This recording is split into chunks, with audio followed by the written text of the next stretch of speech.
Much like the original Creep Show or Creep Show 2. It keeps in the spirit with the original movie and follows. They have classic episodes and then they have like newer stuff. And they each episode is like 2 short stories. Oh, okay. But not annoying like Night Gallery. Okay. Oh yeah, I know. No Jack Laird. No, Jay, you missed. No Jack Laird bullshit. Yeah, you missed the trilogy of Jack Laird yesterday. No, it's Greg Nicotero, I think is his name. Oh, okay, yeah, this is his baby. Yeah. Oh wow, okay, yeah, Yeah. that's fun. Low budget, but you'd never know by watching it because the special effects are always, Yeah. really good. All right, we're live. We're on the podcast. Let's do this thing. I don't want to play the theme song because I'm sick of it. So I can't live without you. Yeah, just sing that song. I want to live. Da, da, da, da, da, da. We watched Da, da, da. for episode 43 because Blood Ride, we can't share it on Netflix. Share screens. Oh, boo face! Yeah. I'm really sad about that. But All broken up about that. it just means I have to watch it by myself here in a couple days, maybe tomorrow. But that's all right. It's all right. You deserve it. We subbed in. Hey, I gave you guys a gift today. Yes, you did. No.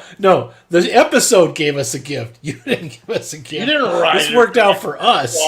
Who chose the episode? No. You chose the one that we couldn't watch. Who initially I chose? chose that. Who initially chose this series? Yeah. This Hold is on. a rarity for us. Yeah, this is a rarity because we've seen 2 episodes of a new show and we're digging it so far. What you guys just said is so fucking dumb because I get the credit for the bad ones, even though it draws it. Dick just got credit for me drawing it through the thing. Yeah, I got no credit for. Okay, that's It's fuck the no. power of suggestion and the power of positivity. Yeah, So dumb. the, Anyway, the forces of chi were with us on this one. no, this is just an episode. I penned it out for May 13th, but I just moved it forward to today. Because like we said, we're gonna do this. We're gonna do this show Inside Number 9 every 4th episode, pretty much. Because I'm obsessed. Yeah. I have to keep Nice. watching. I kind of want to buy. I want to buy them on Blu-ray. I want to go get them on Amazon. It's fucking solid. Before I forget, though, my question about this is, I don't know how well versed you guys are with British TV. I don't know it as much as I kind of wish I did. Yeah. Is this a show that like existed at one point and then came back as like a remake? Is this kind of like Doctor Who, where it's like it's there and then it goes away for a while and then it comes back with a new regime? I don't know. No, Yeah, it's the reason I'm asking is because when I was looking for wallpapers from my background, I saw some Inside Number 9, slightly different font, slightly different letters, kind of older clothing, like it maybe was made in the 70s or something. No, I think I that's just wish I knew.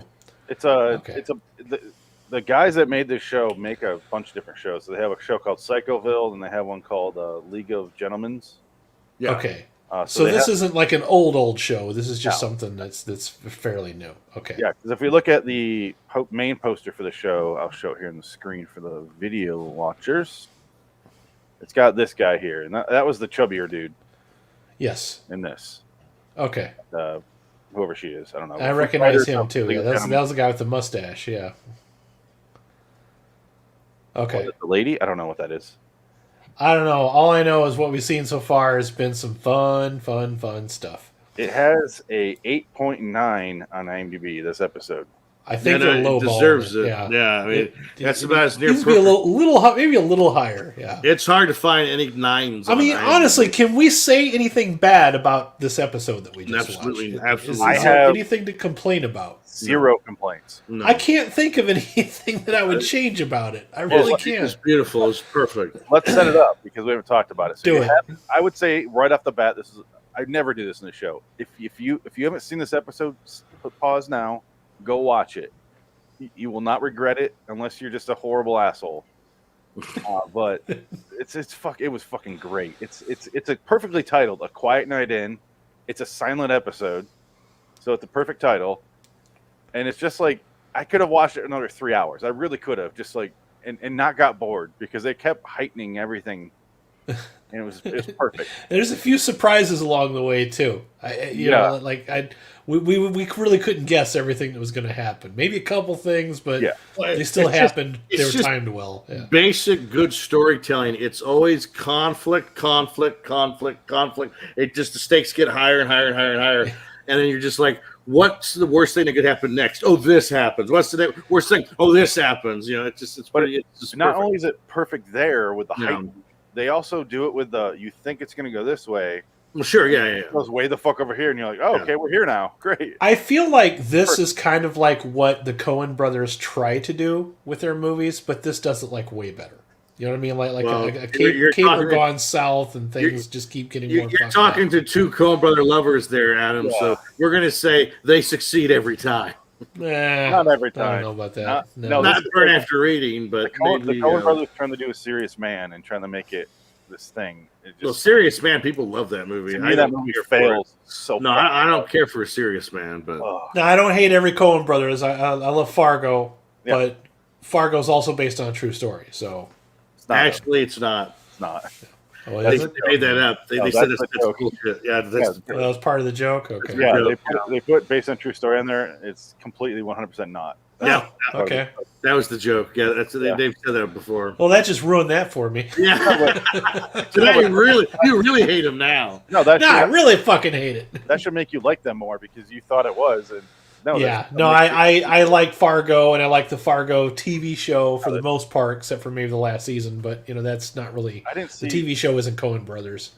I didn't see all of season 3 or any of season 4.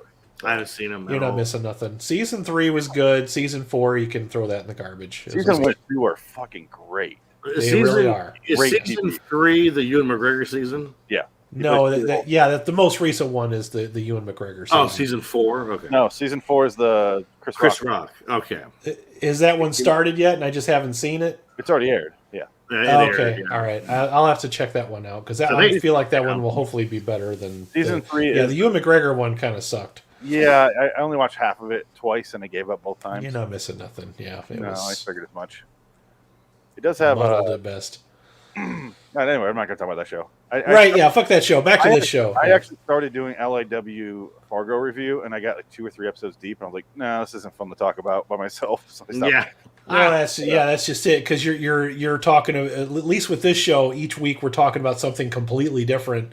With that show, you have to build on an ongoing story. Exactly. And where's it going to go? And usually you're good at predicting that shit, so it probably would be very boring for you. Yes, but that's kind of like my first attempt at an anthology. Then I did a American Horror Story review. Kind of, those are that would probably be a little bit more fitting. Yeah, that's a little bit better. Anyway, the plot of this episode is bare bones, which is what makes it work so well. Like we talked about Coen Brothers, the plot is really thin. It's all the characters and how they elevate these circumstances that make those movies. And this is, I'll read off IMDb. It says, a couple of silent burglars, try to steal a painting from a luxury home at the same time as the owner and his missus, in quotes, are having a serious fight. And they set up a lot there. Because I was wondering, I assumed when it was in quotes, I thought he was just cheating on his wife. That's all it was going to be. But holy shit, it is so much more, but we'll get there. Anyone want to start off like the beginning? I think you're already on a roll. I think you should take this one. Yeah. All right. It's basically just a rich dude. Oh, it's actually inside number 9. Literally, the house that they show in the intro is we go inside that house. I don't know if that intro is the beginning of every episode or if every house is number 9. Like, I don't remember that one we watched with the last one with the. You know what? I think it was number 9. Well, that's what I was wondering. Does the number 9 collate with something in every episode? I think that's the deal. Okay. I think that's going to be the third line is that it's inside that's whatever like the they linchpin. Yeah. The address is 9 or something. Yeah. I think people that are watching this podcast, leave us a comment. Let us know more about this for us stupid Yanks that are just now discovering this show, and we love it to death. We'd like to know a little bit more. Is this a new show? Has it been around? Is it like a second string, release, like a remake of a remake? Or I would just like to know, just from my I didn't see anything based on that, but since we're gonna do it every 4 weeks, I'm gonna research into it by the time we do the next one. Oh yeah. But it kind of reminds me of there's Mark Duplass's show, Room 104, that he puts on HBO. Where Right. everything is happening in this one hotel room, and it's all these Right. different stories every week. So Yeah. eventually we'll watch that show. But Was anyway, that any good? I've never seen it. I've never seen it either. But the whole plot of the show is these guys are trying to steal this painting, and the painting is just a piece of white paper, pretty much, with like a little cream color in the bottom right, and that's about it. Great. It's so funny. Fucking modern art painting. Yeah, postmodern bullshit. But it's got this rich dude getting fed soup by his nanny or his maid or whatever the fuck she is, and he's eating the soup, and all of a sudden just the lights in the background go on, and in his mansion yard, and it's like the two burglars just like, and then they run away, and they keep trying to cross in front of the yard, but they can't because the light keeps going on, and that's pretty much how it just goes. It's like sets up something and just escalates, and then it moves on, and eventually they get in the house. And then the guy gets up and walks over to the couch and sits there and reads the newspaper. And then they're walking in behind him. One guy's his phone keeps going off. I'm just going to They're texting each other. They have the autocorrect ducking joke, which is just brilliant. That's the first time I've seen that addressed in a TV show, because I'm always making fun of that. The fact that you want to put a swear in there, and then Samsung or Apple or whatever is like, nope, they want to say ducking. And I know that's a real word, but nobody ever ducking uses it. Okay, it's not a real ducking word. Nobody uses that in a ducking sentence ever. No. And it's ducking stupid as far as I'm concerned. I literally went into my phone and changed it so it autocorrects ducking to fucking. So it'll go fucking, ducking, fucking, like back again. I'm like, God forbid you ever have to have a serious conversation about actual ducking. It's gonna duck you over. This guy's been ducking me. He's been fucking you? It's crazy. I know you were gay. Yeah. This guy's been fuck goose. This guy won't pay me. He's been fucking me for weeks. Fuck season, rabbit season. All right. I don't want to go and just describe it because it's just describing the bits over and over. So you find out some things throughout the episode. Dick, you had a call there. Yes. Quite incredible. Because the Mrs. comes down the stairs, sits on the couch, and then go ahead. Well, I just said it's a man, baby, but it was Ula Chaplin, who's a girl. It's a real woman, but the joke of the show, the episode, is that she is in fact a male, and you see her go into the bathroom, and it's an obvious double of her. It's a guy pissing in the bathroom, standing up pissing, and it's fucking hilarious, and it's a great reveal. And this show's just fantastic. It's just so funny, and it's just well done. Great. They have great actors in it doing like funny bits that you never thought they would ever do. So good for Wedge Antilles, who survived the rebellion, to do this great episode of comedy. I flew with Luke Skywalker in the wall. I was in the wall. My thought was, it feels like this is supposed to be Simon Pegg and Nick Frost, because you have it does, yeah. They look a little like that, yeah. And then it has the chunkier dude. He's got these, like, I think clearly fake buck teeth. I don't think they were fake. This whole bit does feel like it belongs in an Edgar Wright fucking comedy. It's almost music like that. You know what I mean? Not quite that fucking perfect, but pretty damn close. Yeah. Yeah, they're fake. Just look at him in real life. So it's show me his real British teeth. Steve Pemberton. Look at me teeth. I want to watch Psycho Villain Whitechapel now. Yeah, I know. It's pretty great.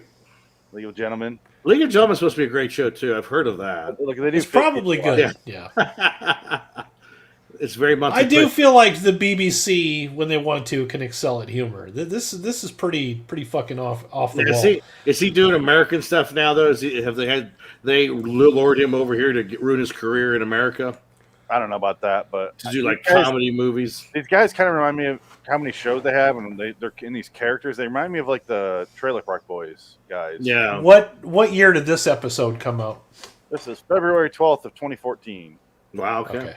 And why have we not heard about? I saw it on Netflix years ago, and that was it. That's all I've ever seen of it. Yeah. I didn't even see that. I think. Well, the thing with British TV is it's very strange they're always selective about what shows they promote. So maybe they just don't think it highly of this show. But we do. That's unfortunate. Yeah. Because I know that for a fact that Downton Abbey was not a hit in England. It was a hit in America. Because in England, they looked at that as like soap opera drivel. Yeah. So it's not highbrow, but we thought it was. So America just absorbed the success of Downton Abbey, which made it successful. I find that quite comical. My parents are really into that show. I personally, not really my bag of chips. I was just like... I've seen my parents watch it. My mom loves British shows, so they've watched every British show. They like that, and they like The Crown. They've been watching The Crown. They haven't watched The Crown, though. I think The Crown's a little bit better than Downton Abbey, but that's just... Well, Downton Abbey is, like they said, it's a soap opera. It's very. It's their version of Falcon Crest, Knots Landing. You know what's a funny show though? That's a pretty good show. It's Doc Martin.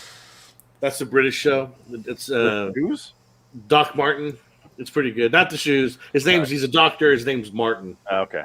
Doc Martin. This show though. Lock the boots. Steve Pemberton and Reese Shearsmith. Yes. Holy shit, these guys. They're great. I became a fan of them in 5 seconds of this episode. Yeah.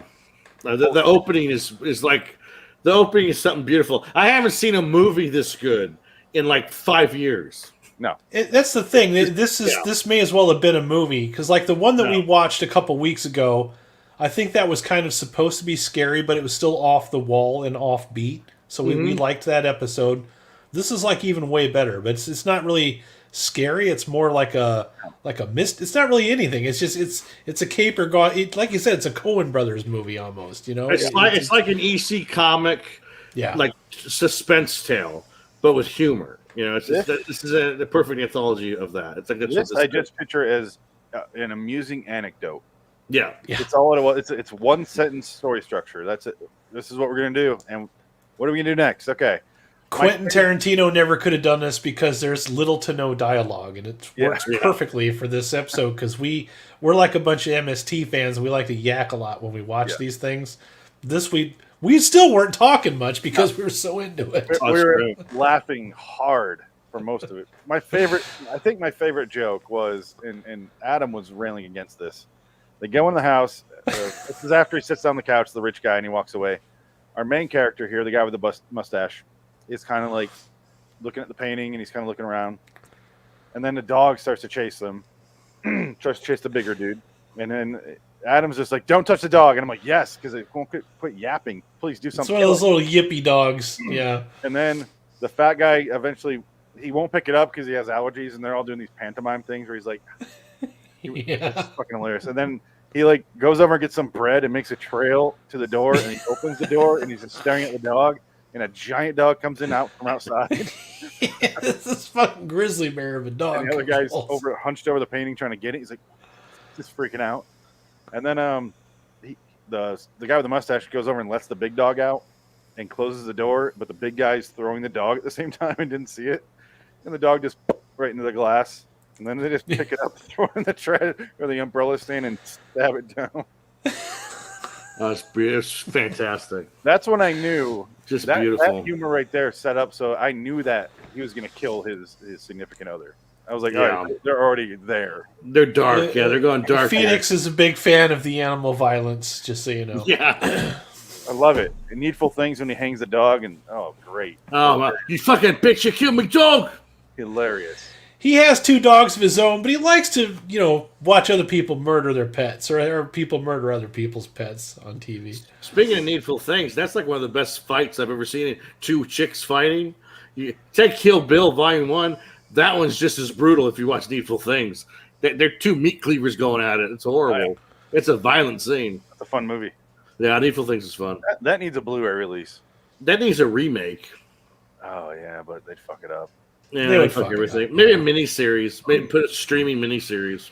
Only if what we just watched today, that needs a Blu-ray release, and if it's there, we need to get our hands on it. It's got to be. It's probably on Blu-ray. I'm gonna look it up because if Dick does, he will not talk for 25 minutes. Well, my phone's he'll start talking about everything else that pops up. He likes to read all the "you might also likes." Yeah, because I might also like it. It's only there's Series 3 on Blu-ray for $17.90 or $17.57. That's a bargain. Season 4, 17. Season 2, 16. Season I don't see season 1. Season 1, $5,000. It's a bargain. Like I said, I just bought the room for like over $20, and there's like no second DVD or digital copy, and they have the balls to call it multi-format. Fuck you, Tommy Wiseau. Piece of shit. It's multi-format. It's true. You can put it Multi-format in my balls. No, it's a single DVD. It goes to the Blu-ray player and DVD player. See? Ripped off. Rip me the fuck off. Cheap bastard. Yeah, I definitely want to get this. It's pretty cheap on Blu-ray. I mean, it's the foreign ones, it looks like, but we'll look into it. But definitely go buy this if you're in the market for a good anthology show. Yeah, I've yet to say this on the show. Yeah, find a show I would recommend. If you have Xbox One, those European Blu-rays will play in an Xbox One. I know because I buy them all the time. I have a couple of them myself. Two Meals for Sister Sarah and Blues Brothers are European releases. So they play region free, huh? Xbox One. Yeah, at least the ones that I have, they play fine. Yeah, depends on. My PS4 doesn't do that. That's because PS4 is a piece of shit. Yeah, apparently. Your Xbox is region coded for the States, so it's region 1, so it shouldn't be playing the foreign ones. I wonder if the foreign one is well, I have the Xbox One X, so I don't know if that makes a difference or not. Maybe it must make a difference. Yeah. Anyway, definitely check that out. Buy those because I want to support the show now. Absolutely. Who else has I mean, it's really simple. The plot. I'll just finish it up, then we'll get in the bits. It's just them trying to get the painting. Eventually, he has to knock out the maid because she sees him. And she sprays him with mace. Yeah, that's great. He tries to get the. No, it's a bit. I won't say it. And then the couple or the girl, the guy / guy is packing the suitcase. Puts the thing in there. Puts the painting in there. After they cut it out, they replaced it with paper towel. And then eventually they go down. It's all romantic, and you think they're gonna make up. And he sets her down on the couch, and he blows her fucking head off. And the guy comes to the door selling cleaning product, and then he's like, "Oh yeah, come in." And he just spills the soup everywhere. They set it up nicely, and then he comes in. The mustache guy comes down and buys some cleaning supplies off of him, some rope so he could lower the suitcase down from upstairs. 2 for $10. Yeah. In a toilet brush. And then they lower the suitcase onto the guy's head, the homeowner's head, killing him. They're sitting there staring at him, and they get their brains blown out by the guy that sells cleaning supplies. And then he steals the paper towel painting, and leaves. It's great. He has the only dialogue in there. And I knew he would because he's supposed to be deaf and mute, and it's the end episode. So I was like, he's going to speak. Here we go. And he did. Yeah, like who comes to somebody's house in the middle of the fucking night wanting to clean shit? You know, it's like, this is kind of shady. Something's going to happen here. Yeah. But I just like how Wedge had no problem accepting him and bringing him into the house. Like, perfect timing. Come on in. It's like, I've got a maid in one closet and my wife in another fucking closet. Sure, come on in. There's blood all over the sofa. I love when he drags the body over to the closet. He's the maid and goes, I got too much on my plate. And closes it and opens the other side. He doesn't even think about it. He doesn't even blink about a maid being in his closet. Well, he's like, she's napping, whatever. Okay, it's something that she does. I don't know. I don't care. She just naps upside down in a closet in the middle of the day. It's a thing, you know. Whatever. Oh, it's good. Whatever. But that's the whole don't worry episode. Let's talk about the individual bits now. I already mentioned my favorite bit. No, that dog bit is probably the best bit in the whole show. When he throws it, the door's open and it's glass, so he doesn't know it's closed. Yeah. The one that I like because I just wasn't expecting it. It just fucking came out of nowhere. It made me laugh pretty hard. Is when he's under the bed and there's a big fucking sex doll with a fucking cock the size of fucking, the Golden Gate Bridge. So great. And he's hanging on to the thing and he's laying on it. He's pushing air out of this thing and it's like squeaking. Like he's trying to hold the fucking wiener to keep the air from coming out of it. Should I show that? God bless British TV. We can never get away with that on network TV here, ever. No. Well, streaming TV can, but not network TV. Yeah, but streaming 2014 changed it. Would this have been a streaming show or absolutely, it would have been a streaming show. Well, and actually, You could probably show nudity on cable after 10 o'clock, so they probably could have done it. FX did, yeah. There you go. That's the best part. That was great. His look on his face. I knew that was wrong because I'm like, that's not the same whale tail I was looking at 3 minutes before. It's obviously, that is not Uni Chaplin at all. Yeah, so it's like, not even built. It's got a little junk going on there. Yeah. But he's where'd the butt go? Out, there you go, right covering there. the mouth so it doesn't wheeze, and then he realizes the dick part is wheezing. So he starts pushing into it. Oh my god! But it's great. Look how terrified. I was not expecting that. That was just out of nowhere. I'm like, the doll is so terrified looking. Yeah, he's basically saying there, shut up, shut your mouth, shut your mouth. Had this show gone on for another hour, I'm pretty sure they would have found that Wedge has a fucking kink room somewhere with a bunch of he's got a fucking sex dungeon in the basement somewhere. He's got some 50 Shades of Grey bullshit going on.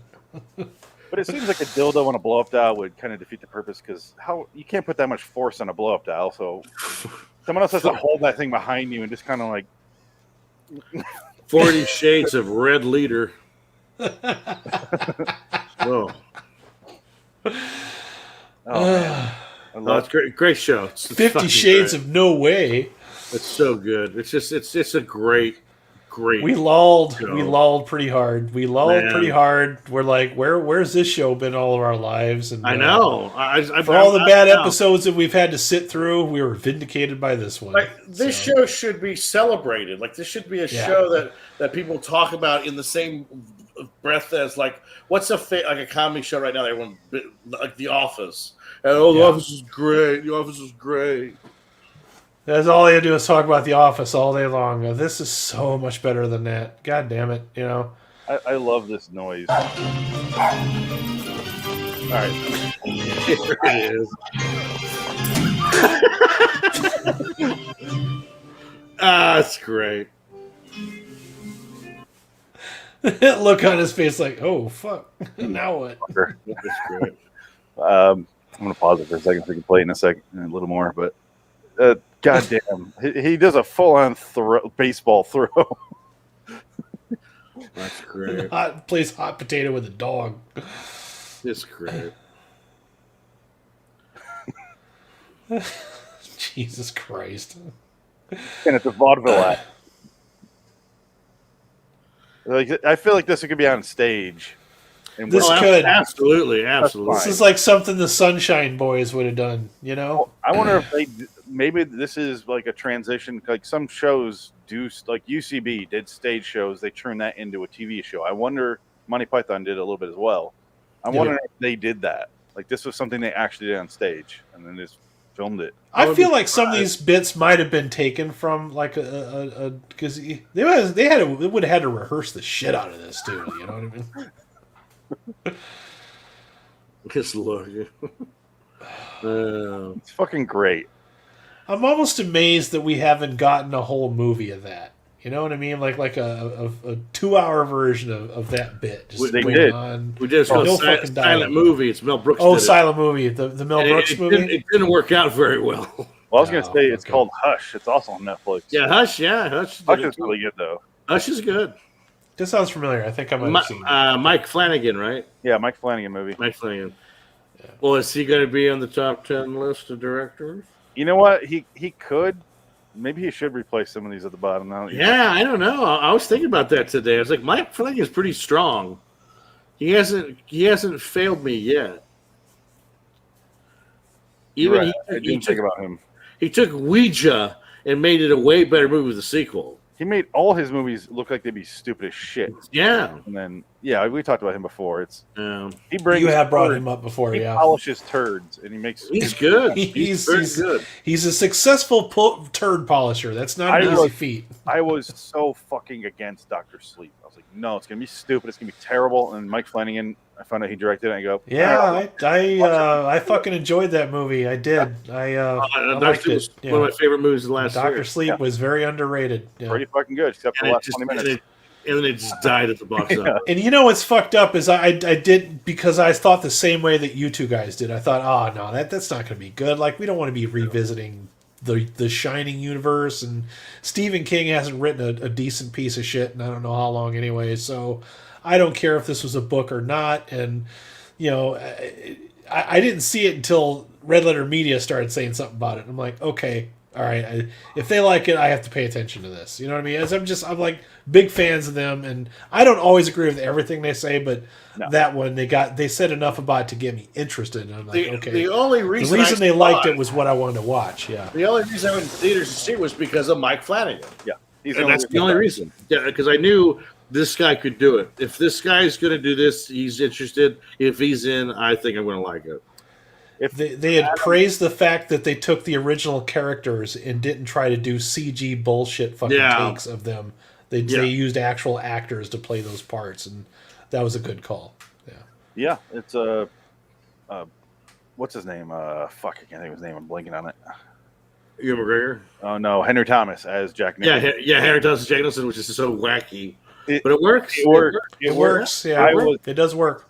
If you told me that he did that before I watched it, I'd be like dreading that scene. But I'm exactly. Yeah. Like 30 seconds into that, I'm like, oh, it's Henry Thomas. Yeah, Henry Thomas. It's and the lady that they had playing Shelley Duvall, because that's not an easy role to replace. Shelley Duvall is definitely a one of a kind. You know what I mean? Like, whoa, she nailed that annoying voice. Yeah, nailed it.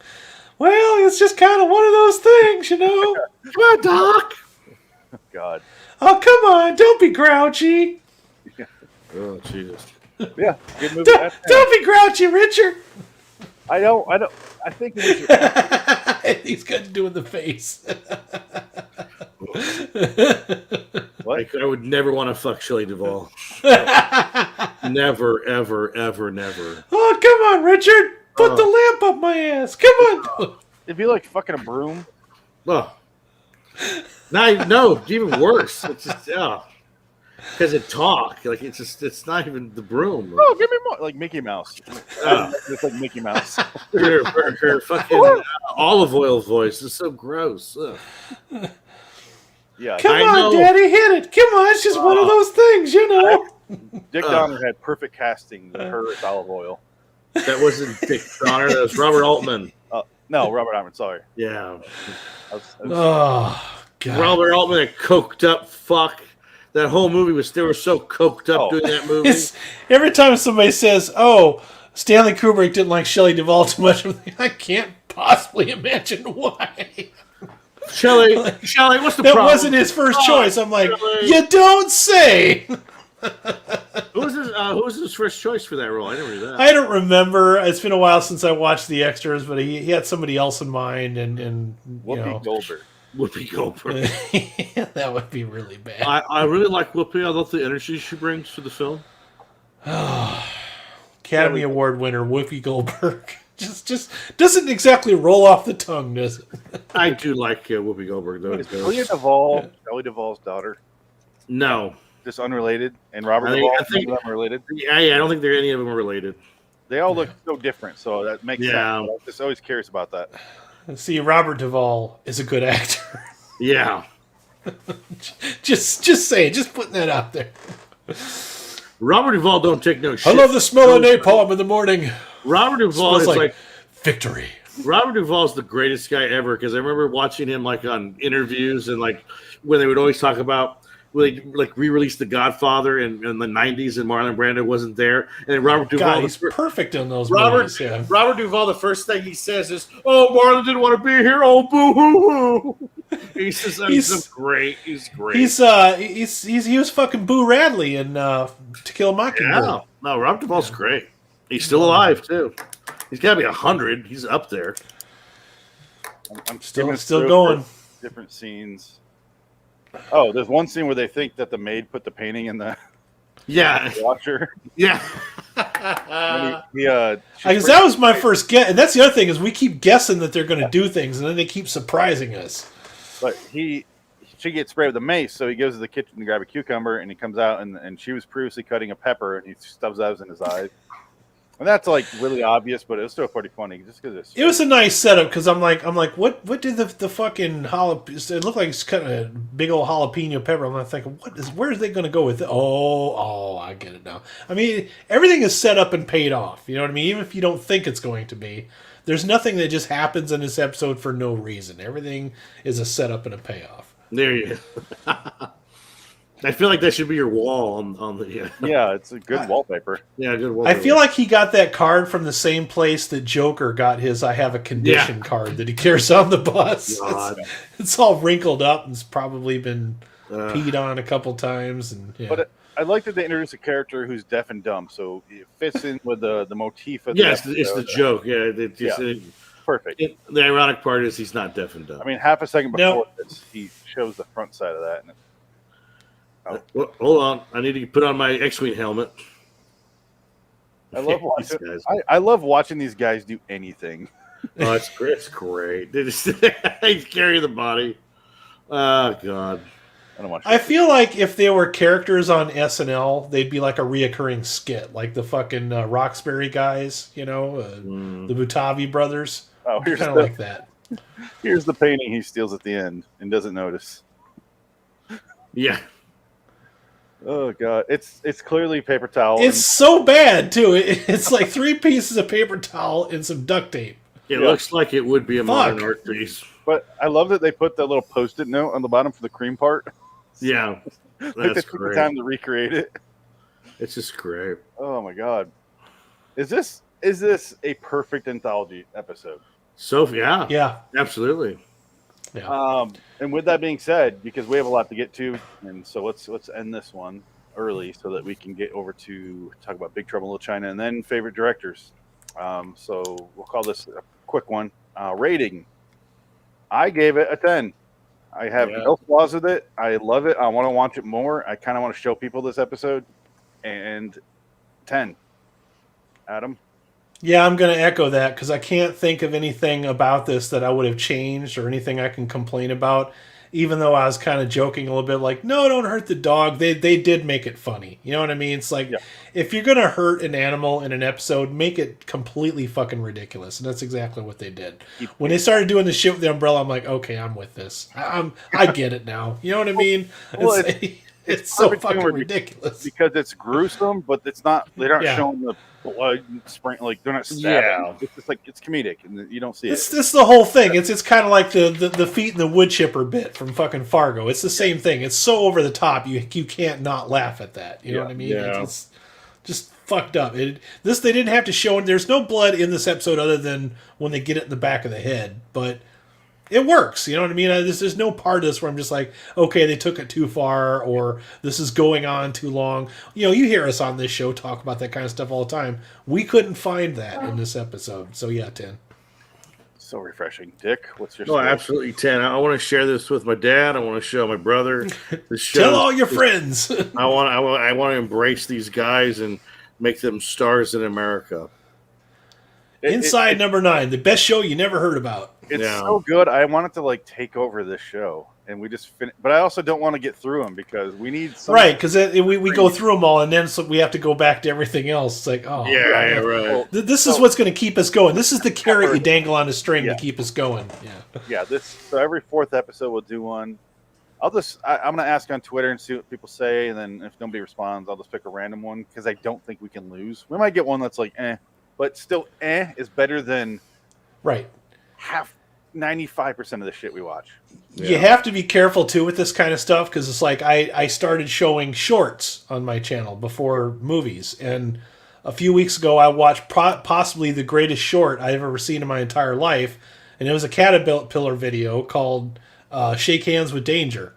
And ever since I watched that, we laughed so fucking hard watching that. I cannot find a short that can come close to competing with that because it's so ridiculous. So sometimes you blow your wad too early is what I'm saying. You want to be careful with this shit. Well, and maybe that's the problem because I chose the one I noticed where people were mentioning a bunch. Yeah. I can see why now. Chose that one.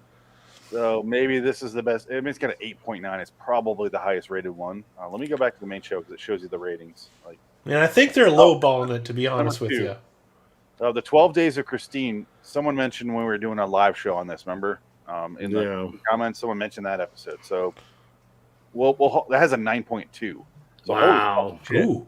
So they're saying that's better than this. That's a bold statement. Let's not choose that for next time. I'll just Okay. choose one like in Let's savor that. Let's Yeah. just drip feed it out. Yeah. Yeah, I don't want to just blow our wad and just be stuck with the scraps. I don't want to burn through it, but You know what, Phoenix? We've been through enough scraps, man. You know, I think we've been through enough scraps. We know better. We're seasoned veterans of scraps. we need this episode when we do 3 really fucking terrible ones in a row. Yes, We yeah. need it It's now. like, all right, fine. We'll do inside number 9 again. Yay! I'll get an emergency glass and you smash it and we'll pull it out. Yeah, there you go. Okay. Oh, that's what I needed. Inside number 9. Oh, When Femme Fatales pops in. Oh, God. yeah, fucking Again. Femme Fatales. At least Femme Fatales was amusingly bad. Yeah, we can't say the same for Alcoa Theater. Alcoa Goodyear Theater is just unwatchable. Yeah. God damn. The episode of Suspense Abysmal. was maybe the worst that we've watched in a while as well. Suspense. But that almost falls into the so bad it's funny territory too. But Alcoa Theater, my least favorite episode is The Afternoon Beast. Yeah. What was Two Renegades? What was that? Oh God, what's Two Renegades? it was so good we couldn't remember what it was about. It was just the Civil War shit where Henry talks about. Oh wait, that's the old Henry Theater. Yeah, it was. Henry Theater. Yeah, It was that's John even worse than Carradine and Alcoa. Charles Bronson. Yeah, Ooh, yeah, that was rough. where Charles Bronson turns into a Confederate soldier for no. That one pissed us off too. Yeah, But that it's was still a as bad one. bad as Afternoon Beast.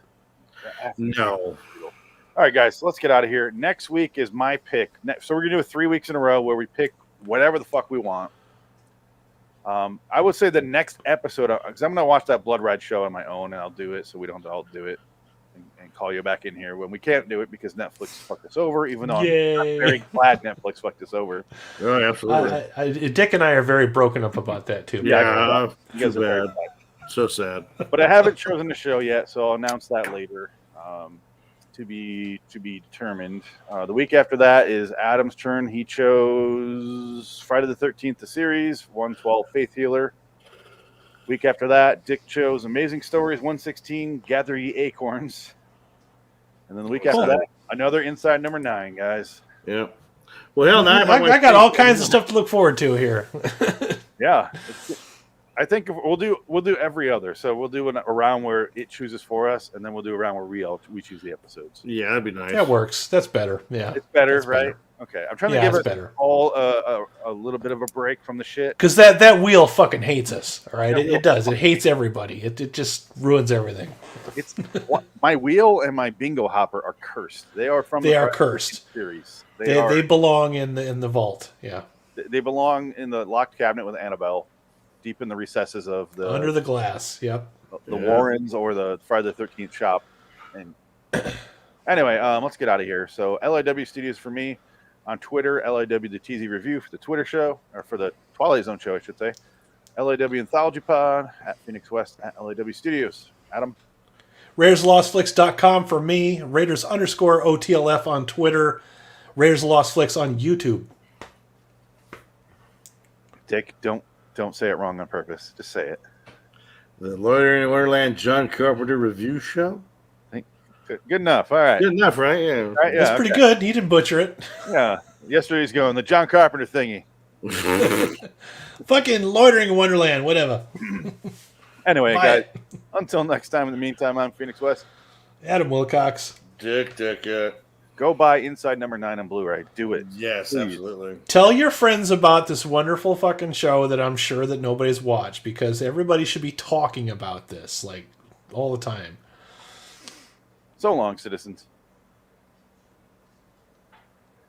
All right. And see. I wish that people would have talked about this show more than they talked about Borat when that fucking shit came out. Remember that? Like, everybody ruined that show for me because I had heard so much about it when it came out. There was literally no point in watching it. Oh, this is a lucky show.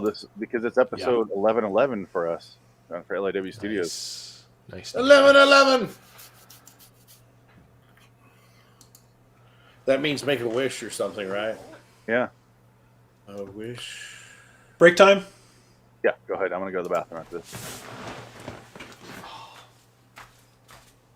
Oh, yeah, I gotta do that too. I'm going to mute your mics if you walk away from them. All I hear is him. Oh.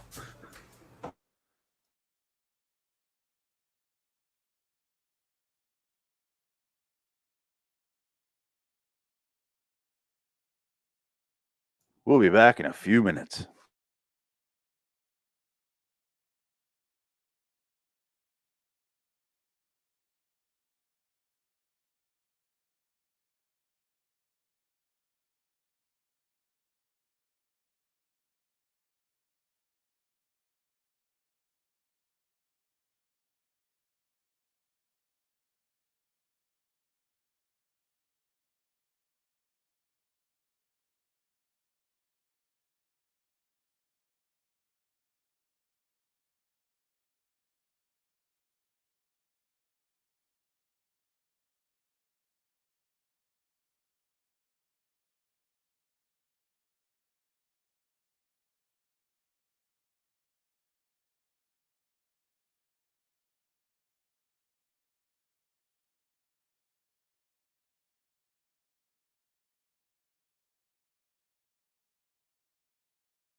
Hello, Adam.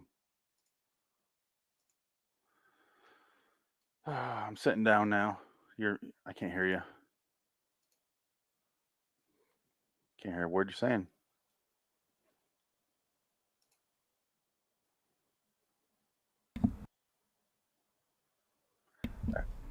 Can you hear me now? Yeah, there we go. Okay. I've never been on a show where you walk away from the computer and take a break, so I have bad walk away from the mic etiquette. Oh, you heard me what I was saying? I literally heard you. No, it's just, it's true. Because I usually do that when I'm done with the show, and I'm like, oh yeah, everybody can hear that.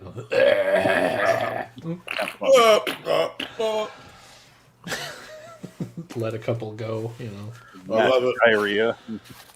Oh, there's blood in there. There's blood in it. Man, shouldn't have had that second helping of beans. Oh, goddamn. Oh, I got no milk in the house. Got a bad case of the gout.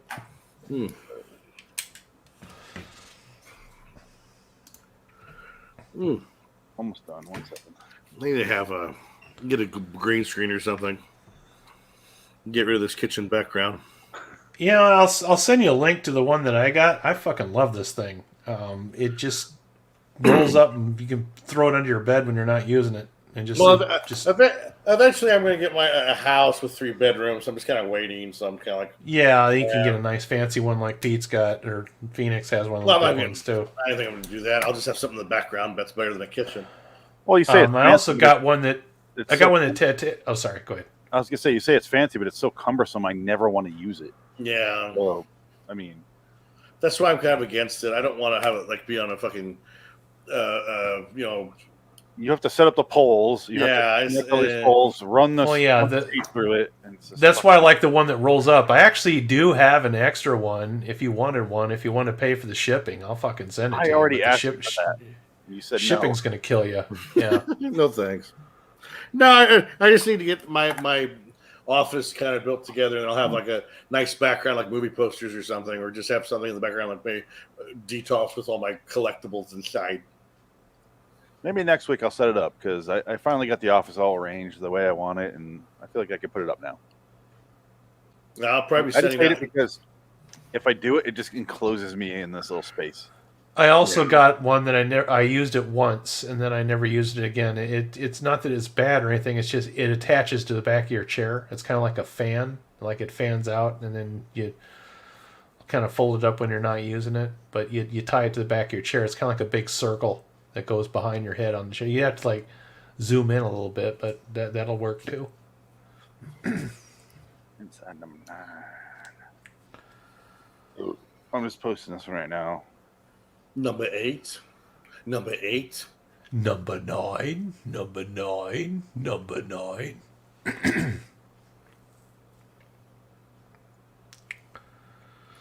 Why won't you let me do it? Big trouble in Little China. You know what? Let's just start recording this podcast. Let's see here. Recording the podcast now, guys. We're talking about Big Trouble in Little China in Phoenix West. Adam Wilcox, Big Trouble in Little China. I'm Big Trouble with a Little Dick. Boy, it's raining cats and dogs outside. There goes the volumes of everybody. That was way too loud. A girl with green eyes. Look at this. This is you screaming right there. Wow. I mean, it's not tax deductible, is it? I know what you mean. My wife gave it to me for Christmas. Christmas. That looked like John Carpenter's EKG reading. Right after his last cigarette. Yeah. Your nicotine to blood ratio is almost exact. Kind of amazing. Your blood is actual smoke. I've never seen it before. I've never seen that before. We cut you open and you smoke out like that guy from Twilight Zone. He's like a body bag. That body bag on Blade where they bring it in. It's just they just throw fucking Donald Logue's charred carcass in a fucking body bag. Open it up, it's like, Jesus, that's rank. I'm like, these fucking EMTs suck so bad. Donald Logue. Guy can't live through. No, poor guy. He's got the John Hurt curse. He had an underrated show back in the days. What was that called? Oh, I know what you're talking about. Was that in Happily Ever After? Was it that show? No, that was the other show. That was the show with Nikki Cox. He did another show with Nikki Cox. He's in an episode of X-Files. Yeah. Or first season, yeah. He's one doing earlier a ton of episode. stuff. Yeah, he's pretty good. He's a solid character actor. So he's great in Blade. I fucking love him in that movie. He steals every scene. I'm going to be a naughty vampire god. Grounded for Life. That's what it was. Grounded for Life. Yeah, that's it. That was a good You're show. a fuck up, Crease. His pig sticker. Yeah, shut the fuck up. Funny that you say that because it wasn't Nikki Cox. It was Lindsay Burleston. Make him hurt real bad. But that's why I got it confused with that other show. Yeah, I know exactly. They all look the same. Yeah. Now, because she was also in something else, wasn't she? That Nikki Cox was in. Didn't they share a show? Porn. Nikki Cox and that girl.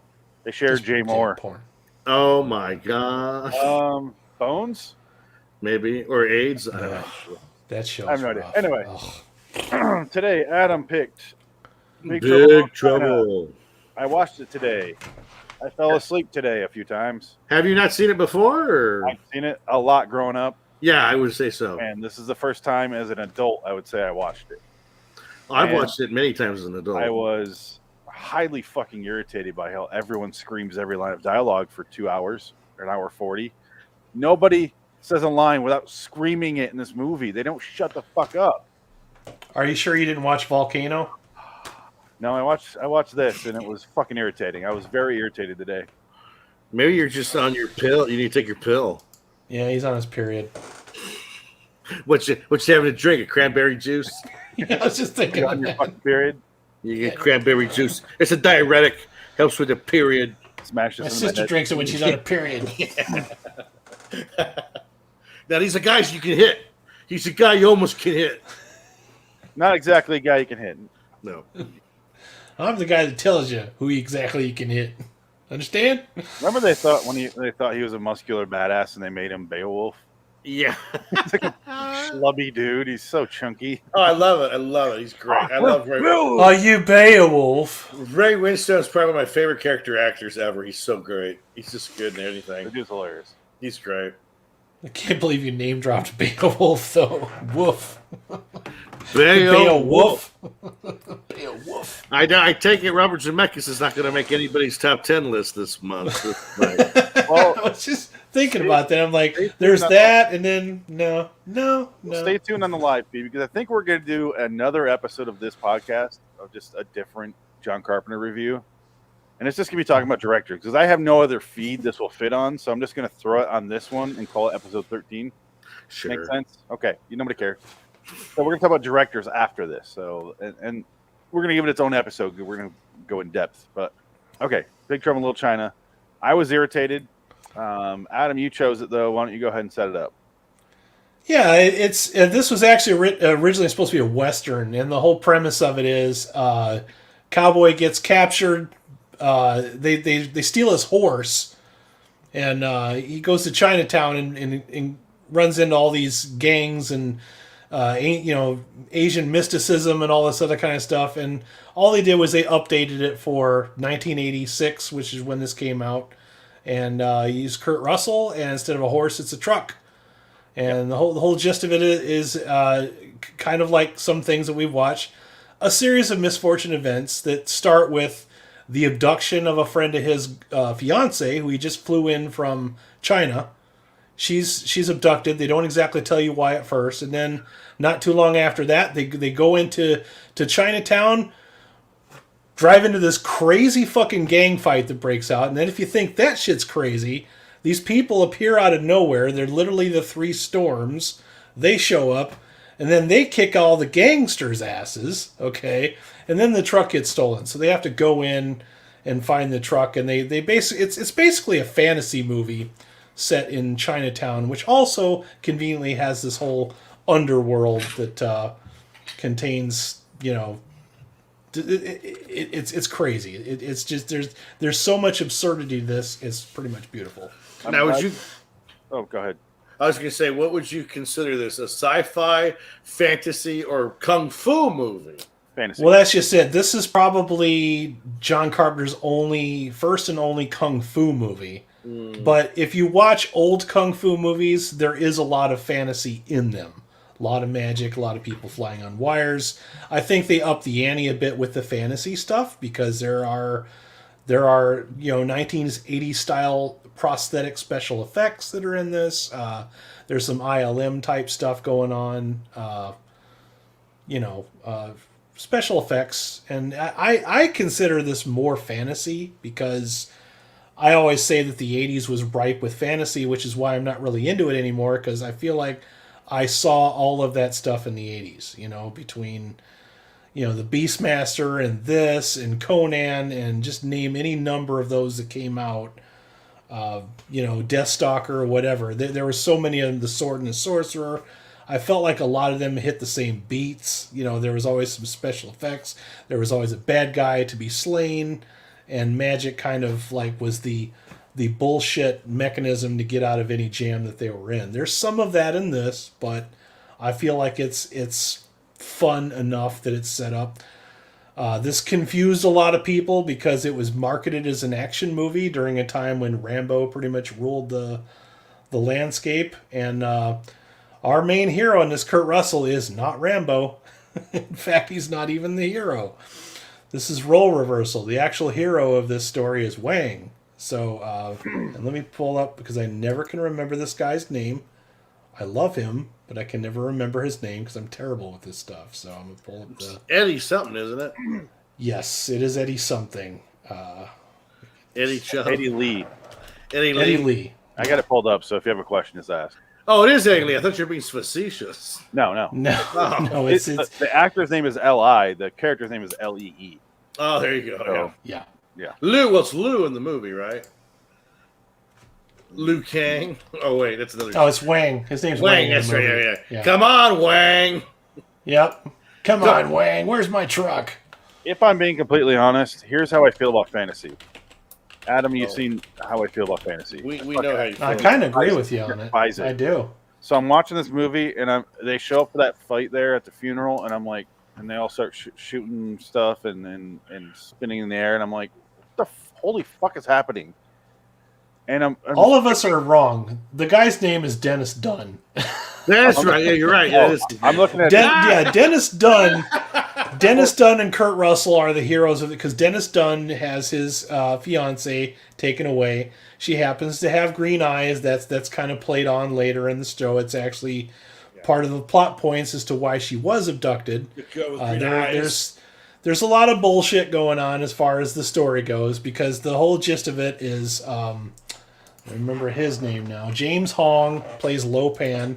Well, I think he's a wonderful villain because he's kind of an asshole. He's kind of funny. He has a lot of tongue-in-cheek humor. He's great in Wayne World. He's extremely old. Okay, and what happened is somebody put a curse on him that made it to where he has no flesh. He's basically like a phantom. So check into a psycho ward, whatever comes first. He looks like some crazy old man in a wheelchair, and then he just kind of snaps his fingers, and then he's this 9-foot tall abomination like this picture that you see behind me here. That's the real Lopan. So there's the gang lord, the crime lord Lopan, and then there's the ancient evil sorcerer Lopan. They're basically the same guy, and he has to appease a god named Ching Dai by sacrificing a girl with green eyes to the god. It's a very intricate curse where he can have a corporeal body, but it has to be this withered old man with bad makeup in a wheelchair. That's the only time he can be human. But if he kills a blue or green-eyed girl and marries her or some bullshit, he can become human again. Yeah, he has to appease the god Ching Dai, and for whatever reason, it's taken him this fucking long to find a Chinese girl with green eyes because that's not very common. So Kurt Russell has a great line where he's like, I don't buy this. It took you this long to find a green-eyed girl. And he's like, well, things don't always work out the way you think. He has the funniest little... They hit all the beats, and Kurt Russell is a complete doofus in this movie, and I love the fact that that's the thing. This flopped in the theaters when it came out, and it found its audience on VHS when rentals were kind of new. Word of mouth is how this became popular, and ever since, like a lot of John Carpenter movies that we review, this is also a cult classic. Well, I think, honestly, this is kind of the fucking blueprint for the next 35 years of entertainment, this movie. Because video games have aped this style for the last 35 years. Like Mortal Kombat did influence a lot of things without this movie. I did watch the Blu-ray prior to this. I saw all the commentary with Kurt Russell and John Carpenter. Always fun to listen to those two guys. If you see a Blu-ray and it has those two guys doing the commentary, even if you're not a commentary guy, listen to those two talk. They're a lot of fun. The Raiden from Mortal Kombat looks exactly like the Lightning guy. Well, exactly. Yes. Verbatim, right down to the hat. Absolutely. And everything. Yeah. I will say this: the special effects on the Lightning looked fucking solid. It looked really good. And there's a cold opening in this movie where I thought I was playing the commentary because it starts off with a cop talking. He's like, "All right, what we're gonna do here," and I'm like, "Am I listening to the commentary?" Yeah. Before you see the characters. Well, I guess that was a last minute addition. Yes, they opened up on that, and it says, well, we're opening up on a cold opening, and Carpenter just let it go. He does not give any fucks when it comes to commentary and talking shit. He says, this was not my idea. This was the producer's idea because he watched the print of the movie, and he says, well, this guy's kind of a dumbass, isn't he? So they put that scene in there to try to make Kurt Russell seem more heroic and explain it to American audiences. Jack Burton. They'd get it. Jack Burton's a hero. I like that he's not, I don't think he's a dumbass. I think he's just like, he doesn't give a shit. He just wants his truck back. That's all he wants. He's like if Snake was a trucker. That's really all it is. I always got the impression he was like a John Wayne. Like he was really playing John Wayne as John Wayne. Yeah. He's totally he's emulating John Wayne in this movie. Yeah. He makes his own rules. Nobody's going to tell him what to do, and most of the time he's kind of a dumbass. You know what I mean? Like because the producer was like, well, he's not very good, is he? Like they just audiences didn't get that. They didn't understand that He's not Rambo. And the ongoing joke is that Wang is the hero. Yes. And Kurt Russell thinks he's the hero. Wang knows he's the sidekick, but he plays into Kurt Russell's fantasies because he needs somebody to help him do Wang a thing, even if it's minimal. Yeah. The only one who does anything against the villains is Wang. Kurt Russell literally does nothing against them. He shoots brick in the ceiling and gets knocked out by it.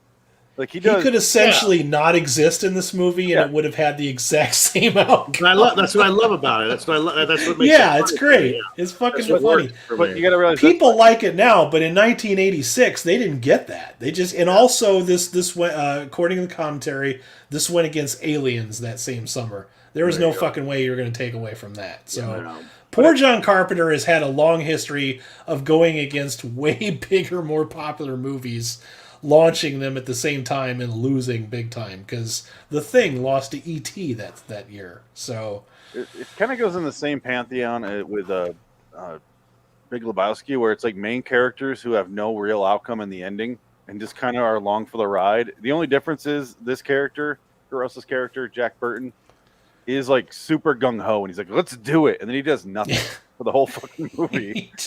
he just keeps fucking up and making excuses, then he fucks up some more.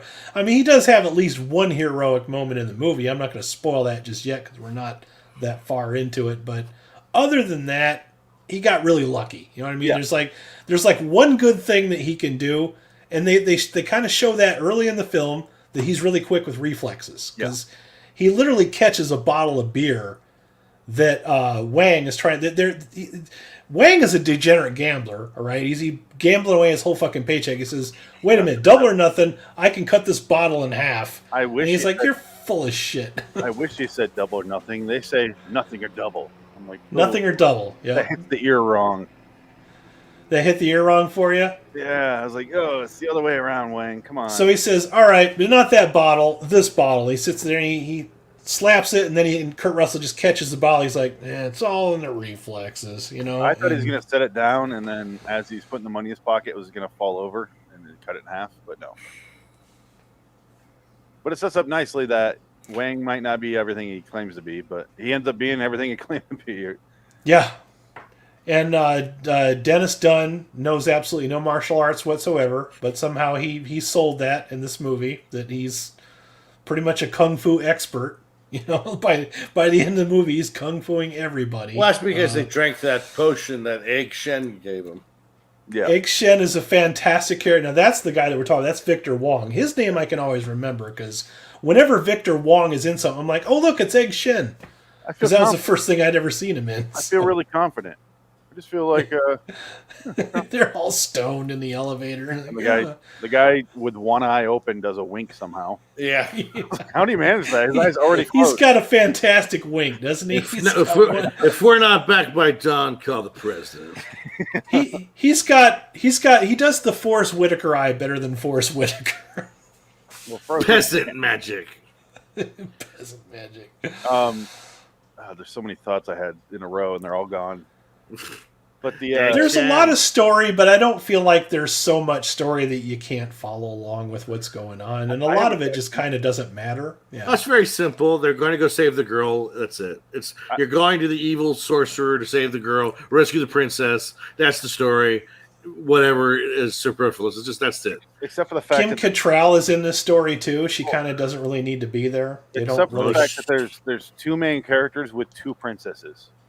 That's fine, because one of them's Kim Cattrall, and she's fucking hot. But she is a hottie, yeah. Did they mention in the commentary, I'm curious, how much of an ugly bitch she is? How do I describe this? Because it should just be this Asian guy, this Chinese guy is learning this is all real, and he should be going into this to fight them and overcome it. Really simple, right? But I feel like they had to throw a white guy in there to lead the movie. And did they talk about that at all in the commentary?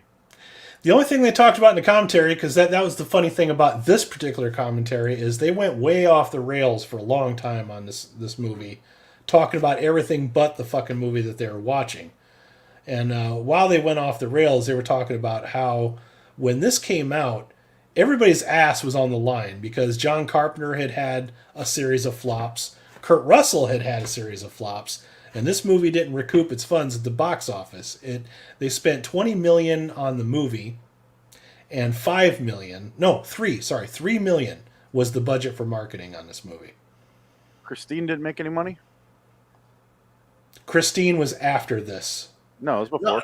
No, I think was it before? Okay. Yeah. John Carpenter didn't have they were not successful, but they weren't like bombs. Like they made money, but not enough. Yeah, because you're right. Yeah, because Christine was successful, but the ones that he had done before that, his penance was he wanted to do a kung fu movie, and the reason he got this movie was because he'd done special effects on The Thing. So they knew that he knew how to work with effects artists and stuff like that. But that's how he got the job. Going in order from like the 80s, it was The Fog in 80, Escape from New York 81. Yeah, he started off really strong, and then he had a period of time where he just kind of went. 82, Christine was 83, Starman was 84. So maybe they're. I think Starman was a hit, though. I think Starman made money. Yeah, Starman actually did make money. So I've never seen it. Guess what? I get to pick next week. There you go. I think he's going to pick Starman. I already know what I want to pick a week after that. Elvis? Ooh. I thought about Funny thing about Elvis, he got that job. That was a TV one. He got that earlier on. That's when he first worked with Kurt Russell. Yeah. He got that job because the producer says, oh, he did his own soundtrack for Halloween, so he knows about music. Oh, yeah, I'm not surprised. That's literally how he got the job. That's how dumb producers are. Okay. Oh, so, Hollywood is dumb as shit. 2 hours and 48 minutes. I don't know if I want to choose that, but I don't want to watch that yet. It's a mini series. That's why it's so long. That's a lot of Elvis there. I hear it's really good though. I've heard nothing but good things about it. It's a good show. And Kurt Russell does a very good Elvis. He's very good. Kurt Russell is a good actor, and they're big fans of each other. Kurt Russell and John Carpenter. They worked together 5 times, and they always listen to them talk is amazing. They have 3 children together. When I was watching this movie, the only thought I had really was, I hate fantasy. And the other one was, if it weren't for Kurt Russell, this movie would be so forgotten. Nobody would ever watch it.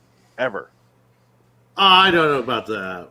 Well, you're kind of right about that because this movie is meant to emulate a lot of like the old, and I used to watch these movies. I couldn't tell you the titles of them because me and a buddy of mine, we used to we'd go to the fucking video store.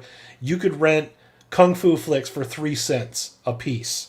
So we would buy like 3 or 4 of these things, get a fucking case of beer, and just get rip-roaring drunk and watch these kung fu movies. They're all fucking ridiculous. I mean, just absolutely off the wall. They're like this, okay? The stories are even goofier than this one. So what this was I didn't know this until I listened to the commentary, that John Carpenter is a big fan of kung fu movies. He knows a lot about them. And I never would have guessed that. Like the RZA. Yeah, I mean, well, the RZA you knew, I mean, their whole band was based on kung fu flicks, but John Carpenter, I wasn't expecting that. So, and he said what he understood about kung fu was that kung fu got started because farmers in China would get attacked by marauders from the north. Yeah. And they didn't know how to fight, so they had to learn a fighting technique where they could use tools, and that's why you get a lot of the weapons look kind of like rakes and backhoes and farm tools. I saw Army of Darkness. The whole point of the kung fu is to disorient your enemy so much that you can beat the shit out of them. Is how kung fu got started, and their kung fu in China is basically our Western. So, because Western's not their thing, so their thing is old kung fu movies. So yeah, Westerns are basically remakes of samurai movies. Kurosawa, yeah. No, technically the good ones. That's the reverse, actually. I think I'm thinking Leone. Leone ripped off Kurosawa, and Kurosawa sued his ass. That's literally what I said. I'm sorry. That's all right. It's the same. Jimbo. In the middle of nowhere, this person has to save it. I mean, Seven Samurai was Magnificent Seven is the Seven Samurai. Yeah, and then Yojimbo or Yojimbo, right? Was remade as also Last Man Standing is the exact same story as not as good, but nothing without his guns. He's nothing without his guns. That movie. That fucking movie. Terrence Hill, top 10 great directors. So John Carpenter was excited because he could have a movie where he could have people flying on wires, and he wanted to do a little bit more of it, but he says these people are not used to making these kind of movies, and I didn't want to hurt my actors, so we only did X amount of, but there's enough of it to where it's serviceable. I mean, it's not going to be like Crouching Tiger, Hidden Dragon, but it's serviceable. Well, he was 20 years ahead of his time because Matrix got the Wu Ping brothers, and that's all. Right. It's history now. Kung Fu is definitely westernized now, but Yeah. when this came out, it really wasn't thought of. And when I was watching it, we were renting these things. We couldn't pronounce half the fucking ones that we rented. We just we look at the back of the box like, oh, well, this one looks nuts. Let's get this one. And this was like early '90s. We were coming into this shit, and Tarantino embraced it too with fucking Kill Bill. He made his kung fu movie, and he was a big fan of this stuff too.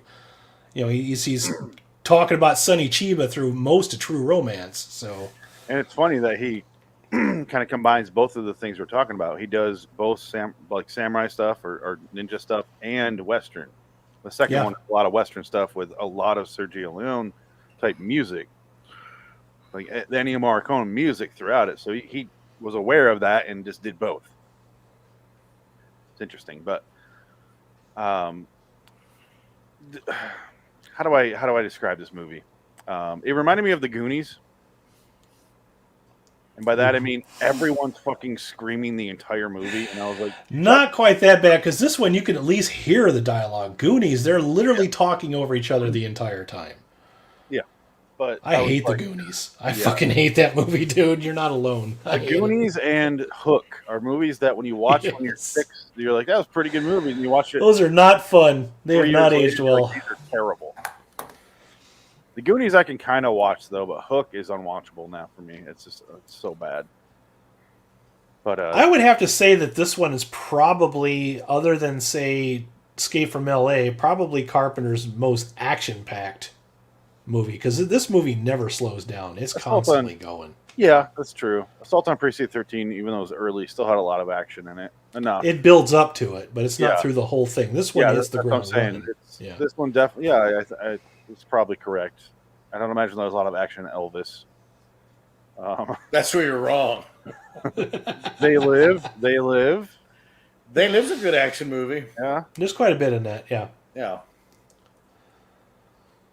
But this is one of my top tier Carpenter movies, believe it or not. It's got most of his music in it, which is good, because that was one of my biggest gripes about Escape from L.A. is it's not Carpenter music so much in the score as it's buy this band CD, now buy this band CD, now buy this band CD. Hey, buy the soundtrack. And that shit got on my nerves. That was the 90s. That's how they did a lot of that. They were borrowing that from Tarantino. Ghost of Mars was way worse with that.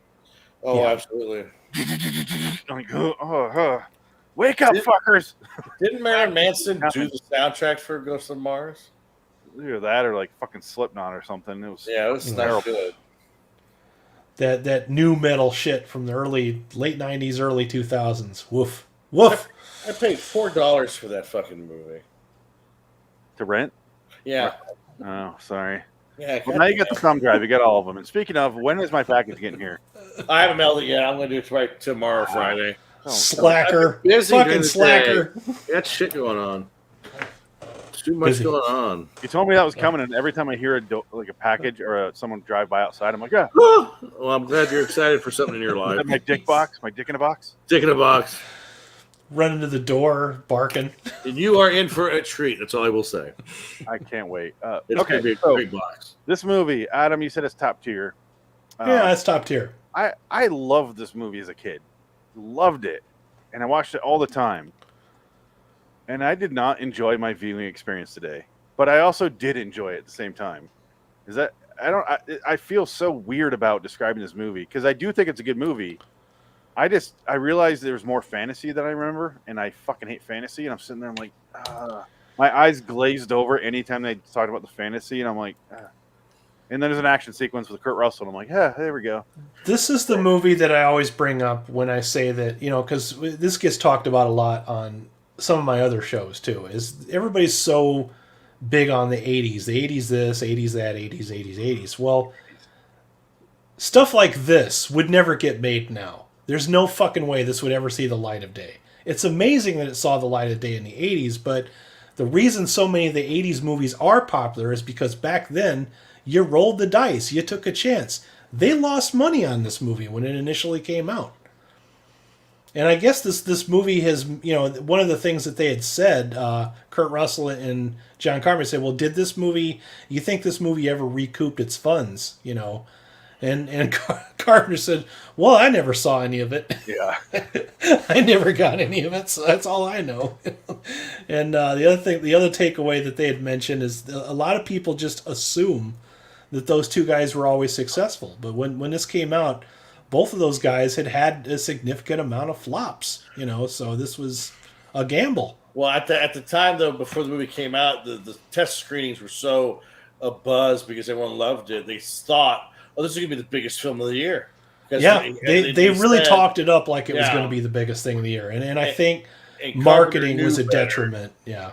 Carpenter knew better because he was just like, yeah, well, we'll see. Yeah. I've been down this road 15 times. Because everybody was behind the Thing at Universal. Yeah. And everybody loved it, but then it was a giant bomb because it was just not. I mean, I don't think a general. They described it as being too vulgar. I'm so sorry I missed that podcast. I was really looking forward to talking about the Thing. Well, unfortunately, I couldn't make that one. I'm bummed that I could. Bummed that I couldn't make that one. I have so many things I could say about the Thing. I would turn this entire show and talk about the Thing. I'm not going to do that though. You know what? Take a few minutes because I was going to have you on to talk about it because I know you chose that one. But yeah, just give it. I did. I was very excited about that because that particular movie is my number one favorite John Carpenter movie. That is the top of the top tier. And the reason for that being is because that movie, in my opinion, of all the horror movies I've ever seen, that one terrified the living shit out of me the absolute most. From the gore to the sheer idea that they are not only suffering from panic and fear and phobia, paranoia, they're also suffering from cabin fever. These fuckers are in an Arctic little shithole somewhere, and they're not exactly happy to be there. Like, I'm trying to think, how do these people like all get on the prison release program to get here? Because they're not happy to be there. They've all been there too long. So they're all half nuts anyway. And then this shit happens. And who the hell do you possibly explain something like this to? You can't. And they're all suffering from their own paranoid psychosis. Especially Wilford Brimley. The best performance I've ever seen him do in anything. Literally ever. He steals every fucking scene. Like, I buy him as a scientist more than anybody else in this movie. You know what I mean? So I'm okay now. Can I come back? I'm all right now. He's got a fucking noose hanging. He's yelling through I'm all better now. Fucking noose hanging. The world's smallest noose, too. Don't trust Clark. But it was like a noose where he had to sit there. Like, it's so low to the ground, he would have had to, like, God, to hang himself. There are scenes in that movie, guys, that it burned onto my fucking cerebral cortex. One of the ones that bothers me the most, just fucking gives me goosebumps every time. It's the part where the one guy is like half formed and his arms still look like a fucking creature monster, and he's just sitting there with that unholy fucking scream, and then they light him up. That fucking like really gave me it still does, just talking about it gives me goosebumps on the back of my neck. I watched that movie when I was probably about 13 years old. I didn't see it at the theater because I wasn't allowed to see R-rated movies until later. Watch it on HBO or Cinemax or whatever in the middle of the afternoon, in the middle of summer. And I had nightmares about that movie for months. Months that movie fucked me up. I still say it's the scariest fucking movie ever made.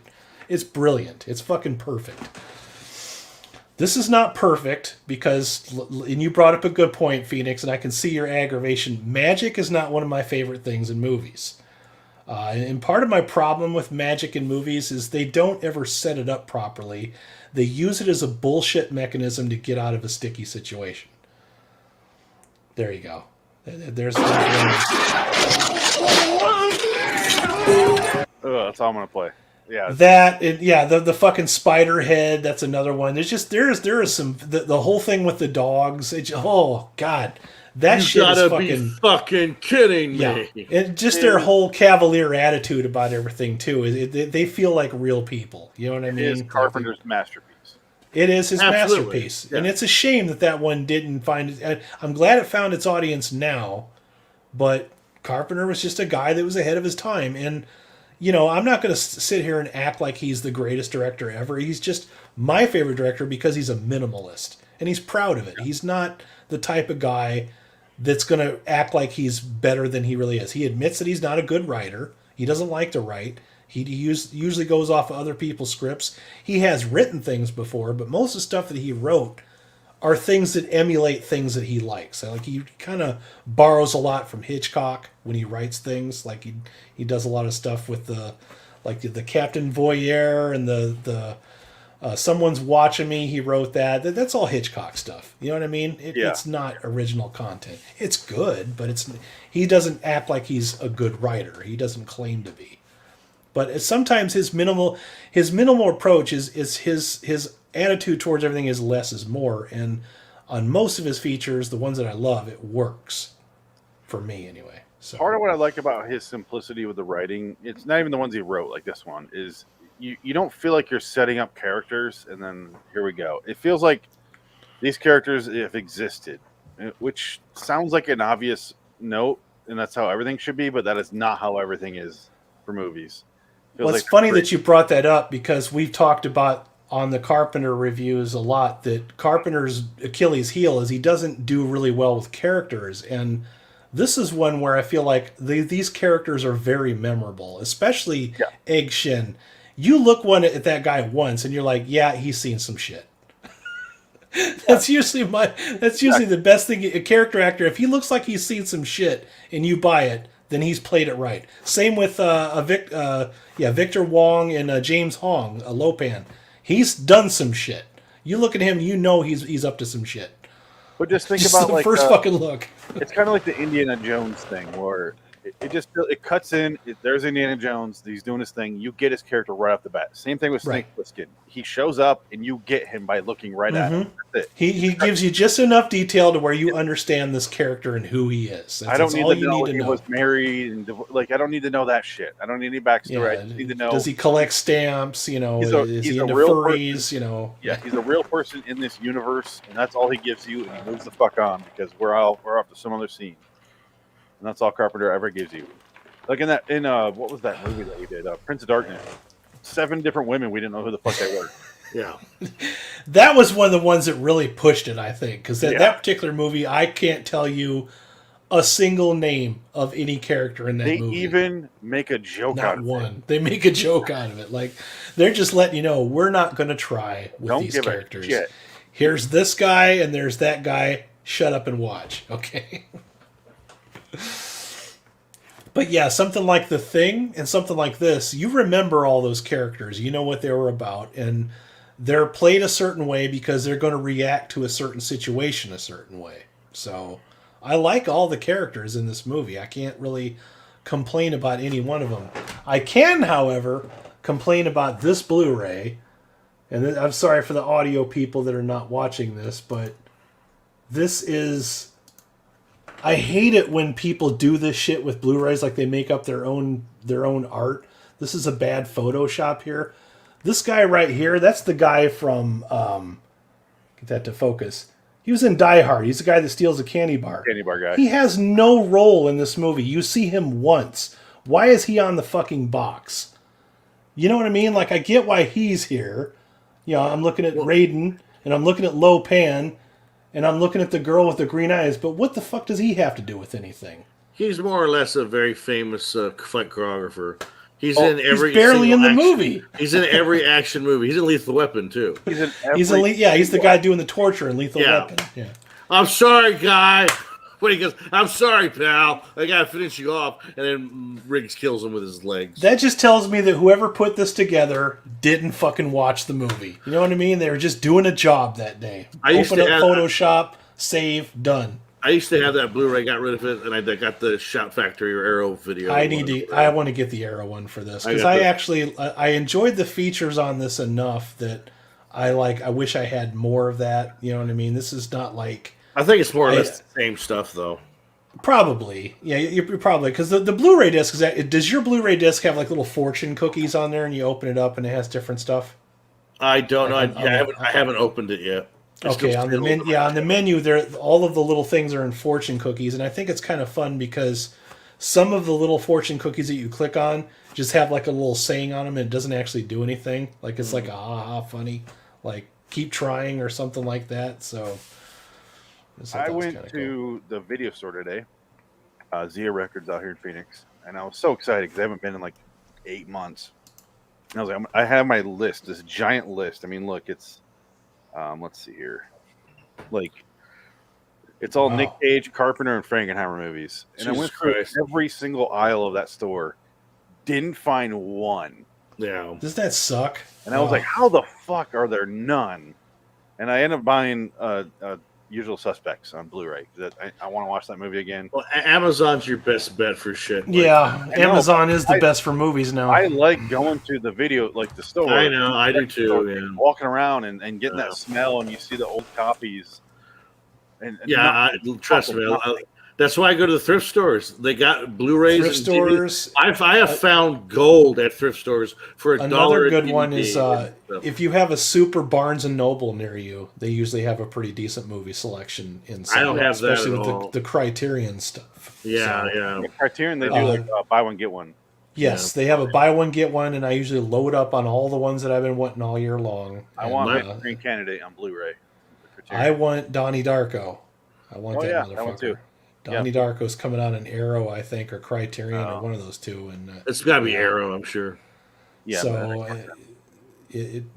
one of those two. I got it on my wish list, but Donnie Darko's a movie where I'm waiting for people to be like, it wasn't that great. I'm like, you know how movies they do that little cycle where it comes out, nobody watches it, everyone loves it, and all of a sudden everyone starts to hate it. I'm waiting for that, and it hasn't happened yet, and I'm surprised. For what, Donnie Darko? Yeah, Donnie Darko. No, I fucking love that movie. I think it happened 10 years ago. No, it happened. I think that movie gets better with repeat viewings of that one. Every time I watch it, I notice something different that I didn't notice about before. It's just I like it even more. Richard Kelly's career didn't quite take off like that. Yeah. But other than that, he has one of those movies that we were going to talk about on Twilight Zone review, which is he did a Richard Matheson. The box. Yeah. Which we are doing. I believe that is going to be the episode on May 12th. Button. Yeah. I think that's kind of the same idea where they have a button they can press to kill someone. Yeah. So, you know what's funny about that list, that the size of that list that you showed me? I made a similar list when I watched that documentary, Electric Boogaloo, The Wild Untold Story of Canada Films. I made a list of all these movies that they were talking about in the movie. I'm like, I want to see that. I want to see that. I want to see that. Because they're all fucking terrible. And I'm like, that looks amazing. I want to see that. Long ass list. Cannot find those fucking movies anywhere. HBO Max has a spattering of some of them. They have a couple of the Charles Bronson bad ones. Yeah. It's impossible to find all the canon movies. It just really is. So when you find one, you found gold. So. I'm the person you need to get a hold. You won't have physical copies, but I can find a lot of those. I'll find that list and I'll send it to you. Yeah, it's pretty lengthy. So there's a chance I have about a third of it. In fact, I might have to fork you a couple of dollars to make it worth your while because it's a pretty long list. Hey, as long as you send me a disc drive, a thumb drive, I'll put whatever done. I don't know if you get a deal. Yeah. I wish Barfly would get a special edition release because Barfly is actually a good movie. That's the Mickey Rourke one. Yeah, that's a decent. It's a Bukowski script, and it's directed by a foreign guy, and it's just bleak. It's a bleak fucking movie. Of course, it's bleak. Yeah, I mean it's like ooh. They made a movie about Charles Bukowski a while ago. Yeah, Factotum. No, they did a different one too. They did a few. It was who the fuck was in that? Matt Dillon was in Factotum. Oh, the other one was that skinny kid. Matt Dillon or Kevin Dillon? Oh, most Matt Dillon for sure. Kevin Dillon couldn't touch that shit. Kill Your Idols, I think it's called. Was it Nicholas Hoult? Yeah. I feel like that'd be a Nicholas Hoult movie. It is. This is the closest thing I have to a Canon Films collection. Look at that. I found this at Walmart for $5. Death Wish 2, Missing in Action 2, Braddock, Missing in Action 3, Cyborg, Invasion USA, Exterminator 2, and Ninja 3: The Domination. That's the Wow. Ninja 3: The Domination is amazeballs. That movie is fucking magical. I posted a bunch of clips from that on Facebook not too long ago because it was on HDNet movies. This is a 2-discer. No, Nicholas Holt's in Kill Your Friends. I think this was like Harry Potter or something. Well, I'm sure it's some skinny Brit. See all them Canon logos? It's a beautiful thing right there. I think there's a story where Sean Penn got pissed off at Bukowski because he was flirting with Robin Wright, his wife, and like Bukowski like just looked at Sean Penn because Sean Penn was trying to fight him or something, and Bukowski just like cut him in half with a look, being like, "Yeah, right, kid. Good luck hitting me, you little shit. Like, you don't fuck with Bukowski." No, even though if you did cut him with something, he'd probably bleed out fucking cheap wine. and he's not gonna give a shit.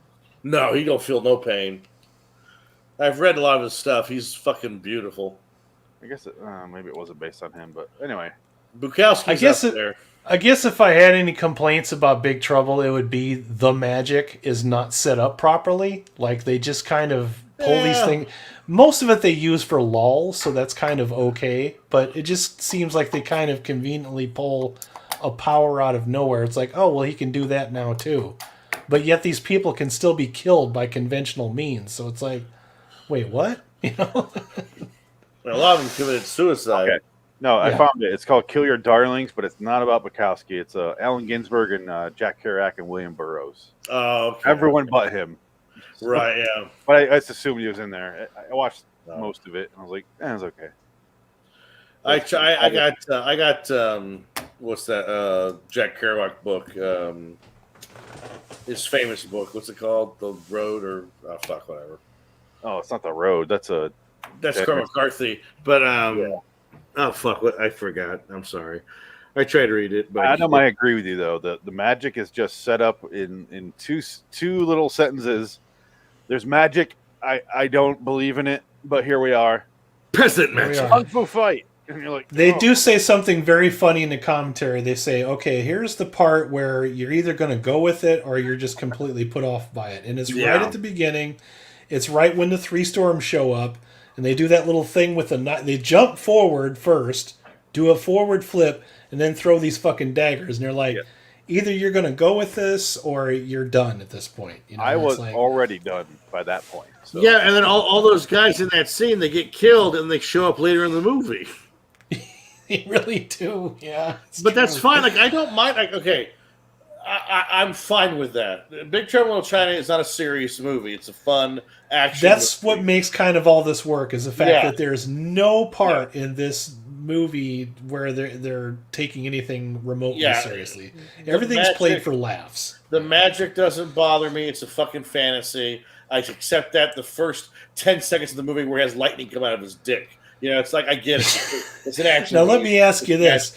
Does that first scene in the movie bother you? Do you feel like that just kind of takes away from it? Or honestly, I think I never remembered it. I think no memory when I always watched it, I just immediately kind of go to the beginning. I always thought that the movie started at dun-dun-dun, dun-dun-dun, dun-dun-dun. He's just driving in the truck and he's doing you're on the Pork Chop Express, you know. Yeah. But you got to think that's how kids see movies. And because when I watch Predator, I go, wait, they show the spacecraft in the beginning? Like, I don't remember that at all.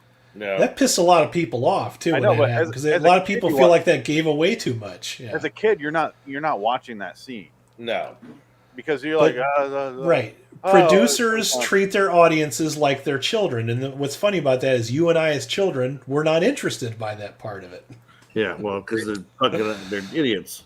Yeah. Well, the problem is children are not as dumb as producers think that they are. Yeah. No, it's the executives. The executives watch it and tell the producers to add that shit because the executives are idiots, or they assume everyone are idiots, which makes they are blithering fucking retards. Shane Black put it perfectly when he talked about that. He goes, "Look, Hollywood is the studio system is basically a meeting, and everybody comes to this meeting at the end of the week, and all the producers who work there they're going to lose their job next week. So all they have to do is basically raise their hand and say something stupid to prove that they care. And that's why you have this unending stream of shit. Yeah. And it's just like they want to show off that they're smart or something. Yeah. So that shit spills over into the writers' rooms too, right? Well, because the writers want to work. What's the writer going to do? Yeah, I'm going to do my own thing. Never work in that town again. It only works if you get on a TV show. If you get a showrunner that goes, I don't give a shit what they said. We're not doing that. Yeah, well, TV's the writers for them. They own that, and that's the way that goes. But movies is a completely different bag. Which sucks because movies should be that way because it's you get one shot. You're not getting seasons worth of shows. Well, the WGA fucked themselves so bad in their negotiations every time. It's like it's like an antithesis union. They hate themselves. It's really ridiculous what the WGA does to itself. I mean, it's disgusting. Well, maybe that's why they keep fucking striking every 3.5 years. Well, yeah, but I mean, it's everyone's like, "What are you doing?" It's a whole other story. It's a whole other issue. But for me, Big Trouble, I grew up with this movie, so I've always loved it. It's one of those movies that I can't. I love it, unabashedly love it. I've always loved it. I've seen it 1,000 times. This is a guilty pleasure. 1,000 times, yeah. So like when I was done watching it, he watched it, and it's like this constant. It's like a passing of the torch movie. Yeah. So like if you have kids, the kids watch it, they'll love it. I think it's more fun if you are a kid. Yeah, I was absolutely yes. It's almost John Carpenter's kid movie where they say "goddamn" 75 times. I don't fight with that. He says it so many times in this movie. Kurt Russell's every other word is "goddamn." Goddamn. Hey, Dad. Yeah. I love the part where they're oh god, I lost my train of thought because I'm getting tired. Let me wrap up a couple things. I would agree with you, Dick. I grew up in this movie as well, but then I stopped watching it 10, 12, somewhere in there, somewhere in that age range. As an adult, I don't have any I don't put any weight in nostalgia. So I watched this movie and I'm like, I love this as a kid, and I'm fucking irritated now. But I still like it. I do like this movie. I mean, if I sound like I'm down on it, it's not as bad as it sounds. But I was highly irritated by how everyone screams in every scene. I did end up giving it a 6 because I do like the movie. I don't love it, but 6 for a movie, I like it. I wish it was a lot better. I wish I wasn't irritated, and I don't know what else to say. I think if I would have rated it as a kid, like if I was 8 and rated it, I'd be like, that's a fucking solid. That's a 10. But as an adult, the problem with you is you don't like whimsy. That's true, but I do like whimsy.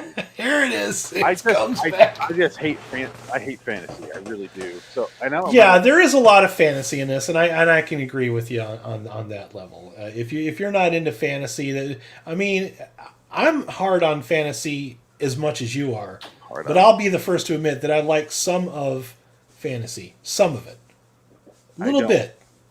I don't own a lot of it, but yeah. This one here, I'm the opposite of you guys. I'll put this on about once or twice a year when I can't figure out what I want to watch. This kind of fits the bill. Like, I don't really want action. I want something kind of offbeat, something kind of funny, something I can just Big Trouble. Putting it on. I love this movie. Don't get me wrong, I give it an 8. I love Big Trouble in China. So 8 for me, definitely. It's a fun movie. Not nostalgia talking because I've seen it since. It's a funny movie. It's got That's funny just shit. it. Yeah, it's funny. The first time I watched this was with my mom, and she laughed so hard at that scene where they're underneath they go to this ridiculous, absurd underworld where there's like all this fog and shit for no reason underneath, Hell of the fucking upside Chinatown. down sinners. Hell of upside down sinners, and this fucking giant fly comes out of the side of the wall, and he goes, "You'll come out no more," and he throws the fucking thing. And that's part of the love-hate relationship I have this movie. What is that thing? Where'd it come from? What just fucking happened? And all you get is Kurt Russell saying, "What, huh? What won't come out no more?" Every time you want to get mad about something in this movie, they play it up for laughs. And you just forget about it and you move on. It's like, either you're going to go with this or you're done with this fucking movie. This ain't your show. My problem is I didn't laugh at all until the second half of the movie. which is Kurt Russell just going, "What the fuck is going? Like what? How? How?" And the a lot of him being lost. When the D&D eyeball comes out and it's doing it's doing eggs. What is that? Yeah, love it. He shoots it. He goes, "We don't know if you try." And do you know they spent $300,000 building that thing just so they can have one fucking moment with that? That's movie magic, man. They show it and then later they kill it. This thing's just floating around. It shouldn't exist for any reason. There's such a thin line between absurdity and magic and mysticism and what is reality. Also, I like the sets. Like his wedding set is made out of like fucking like the kind of neon you'd see on the seedy side of Vegas. You know, I mean, there's no reason why that shit should be there. It looks like it belongs to a Spinal Tap concert, you know? It's got this big fucking skull with all this neon shit all over it. It's like, if you could ever get a time capsule of the 80s, it's this moment right here. But I'm also happy that this movie exists because you don't really get stuff like this anymore. Or if you do, you have to dig for it. Like somebody has to tell you about it. Like, well, that movie's made, but it's like an anime or it's a foreign fucking movie in a different language, or this kind of shit doesn't get pushed to the mainstream because people don't gamble nowadays. They're afraid of losing money, and the irony of that is the stuff that they're remaking that flops anyway. Well, the ironic part is Big Trouble in Little China, like I said, last 35 years is the mainstream. This is what essentially all the video game people grew up on, and you can tell. Because everybody shaping pulp culture right now knows this movie, and you can see it in everything that you see. From it's not this. That's the unfortunate part about it. It's not the fun underground thing to talk about anymore. It's like everybody has seen this movie, so now it's mainstream. But you know, if we were a bunch of hipsters, that would be something to complain about. But we're not. You know, I mean, I love this movie. This is a 9 for me. It's a top tier. It's not perfect, but I'm happy it exists. I'm happy that they weren't trying to set up sequels with it. They never had any intention of ever making Big Trouble 2. Even as we speak, they're trying to find some fucking way to remake this, and it will suck. I guarantee it will suck. I don't care who's in it or who's directing it. It's going to blow. This is one of those things like Ghostbusters where you can only pull this off once. It's just like the right combination of weirdness and kung fu and a little bit of horror mixed in at the same time. You're not going to get away with this shit again. I do want to say, jumping in the air and swinging swords at each other is not the most efficient way to try to kill someone. No. Remember Hero, Dick? Absolutely. Yeah. That's one of my favorite movies, actually. And that's... I feel the same way, but that's kind of part of the storytelling. But this, I'm like, maybe stand on the ground when he kills the rain guy. He kills the rain guy, stabbing him. I have the high ground. That's one of those things that irritates me about this movie as an adult. Okay, it's like you're watching this and you're trying to be like, wait a minute now, like these guys can float through walls, fly down and up into the air on lightning, but you can just shoot them. Or fucking throw a knife at them and they just die. Well, they're like gods one minute, and the next minute they just die by conventional means. There's no fuckin' rhyme or reason to it. They do explain that though, because remember in the movie where Egg Shen goes, "Remember, you can't hurt Lo Pan until he's human, until he gets his human form." He cuts her arm by sticking a little needle into it, and then suddenly his hands start bleeding. That is set up properly, but what about the 3 storms? They all go out like bitches. Well, here's the thing. The 3 storms, what if it's illusion? It's magic. It's illusion. It's a lie. They're showing off it's all an illusion. They're magicians. They're illusionists. They're not really that powerful. No, they pretty much take the girl with the green eyes and they fly up into the air, because I love that shot. He goes up and then you see him going even farther. He rides the lightning. That's fine. That doesn't mean you can't shoot him with a bullet. Also, they set it up in the beginning. They're in the alley, and the gangsters all shoot at the guys, and they just stand there like... I don't disagree. Bulletproof. No, but then again, those guys that they killed in the alley come back in the last act, so they didn't die either. Okay. Aha! Can I, one last thing I have. I was so, like, eyes glazing over when they start introducing this shit. No whimsy. The gangs are all fighting, and I didn't realize there was No, I agree. I'm wrong here. It has a much higher rating than I gave it. But No, I'm kidding. I'm kidding. no, I'm not. People fucking love it. I know why you guys like it. I do. I get it, and I wish I felt that way still, but I just didn't. But I was watching it, and I'm like, what the fuck is happening? And I had to look in Wikipedia and go, oh, there's representations of storm, like lightning and rain, and I didn't get any of that. I was so glazed over that nothing got through to me. When he sits down in the wheelchair and they have a wheelchair conversation with Egg, they're talking. I was falling asleep. I was so bored. What time did you watch this movie? Oh, 3 p.m. That's nap time. That's a nap hour. It was nap time. Yeah, it's a nap an hour. That's a nap hour. This is a late night fucking drive-in movie, and that's kind of why I like Carpenter. Is he makes these weird kind of movies that you don't get. You know, this is something you'd see like in a seedy cinema somewhere, not in the fucking Cineplex. You know? I don't blame Carpenter for that. I blame just the genre and the script for me. That's my detriment. What ruins it for me is the genre. I don't like fantasy. The script, I feel like it should have been better set up. Yeah. What the fuck is happening? And then ultimately, it doesn't even matter after that one scene. It doesn't even matter. It kind of doesn't. Yeah, I agree with you on that one. The plot of how to get from A to B, it's like Dick said, save the girl, kill the bad guy. Yeah. If you can get that far into it, you know enough. Okay, you know enough. The princess is in another castle. That's all I need to say. Pretty much. This is the hottest Kim Cattrall's ever looked in this movie. Oh, thank you for bringing her up. Mannequin? Mannequin's pretty tight. Yeah, Mannequin's pretty close. I think Mannequin. Yeah. She was pretty smoking in Sex and the City. I didn't watch the show, but I remember seeing the I production stills. I'm like, she still looks good. The show's pretty good. I like. That's what I heard. Yeah, I never watched it, but she's very well kept. Yeah. I heard she's a cunt, but yeah, definitely a cunt. But my thought is, she's a terrible fucking actress in this movie. oh, absolutely. No, It's she's funny terrible. that you brought that up too, Yeah, because terrible. I guess her role was the writer was on this back when they had the writers on the set, and they kept reducing her role because the Terrible. the writer did not like her whatsoever. Oh.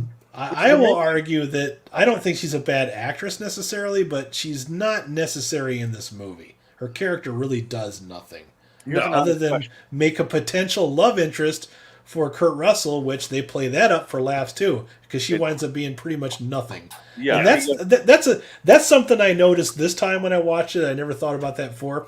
She gives him the cold shoulder at the beginning of the movie, and he repays the favor at the very end of the movie. That's why I like it. That's why That's I like awesome. it. It's awesome. Can I bring That's up a couple questions I have about Kim Cattrall's character? A, she's introduced in the airport. Wayne goes, she's not worth the trouble. Don't bother. And then Kurt Russell goes, trouble, and walks over there to her. And then kidnapping happens. She shows up at the house later like she's always lived there, and he just doesn't go, how the fuck are you here? Why are you here? He just goes, hey, miss me? And I'm like, why is she here? I was so confused. I wouldn't ask that. I'd do the same thing. Oh, fuck, she's here. I gotta go find this bitch. But I'd be like, right to me. you were shit talking her, Wang. Why is she in your fucking house? I like how the matron D of the restaurant just shows up in like the second act, and then he's like an integral part of the fucking fighter crew. Like he just happens to know how to use weapons, and I'm like, where the fuck did you find this guy? He's the matron D of a Chinese restaurant in Chinatown. He's not exactly setting the world on fire. Who the fuck is it? There's a lot of that in this movie. You just don't know where these things come from. Not everything is set up properly, but my favorite setup though is the whole great 6-demon bag. What do I do? Drink it? Yeah, that's what I thought. That's what I thought. Yeah. That's how I feel about every movie. I'm like, let me guess, you're gonna drink the thing and become invisible. Yeah, what the fuck ever. I was watching this and I go, I would be the worst main character in this storyline because I'd be like, oh, I don't give a shit. I just don't care, man. Let me guess. There's a magic sword that I have to draw from a stone. I've seen this movie before. Bill Murray, Ghostbusters, same character. He don't give a shit. Yes, but he's that character. But Bill Murray was there as a pussy hound. This guy is just there to save his truck.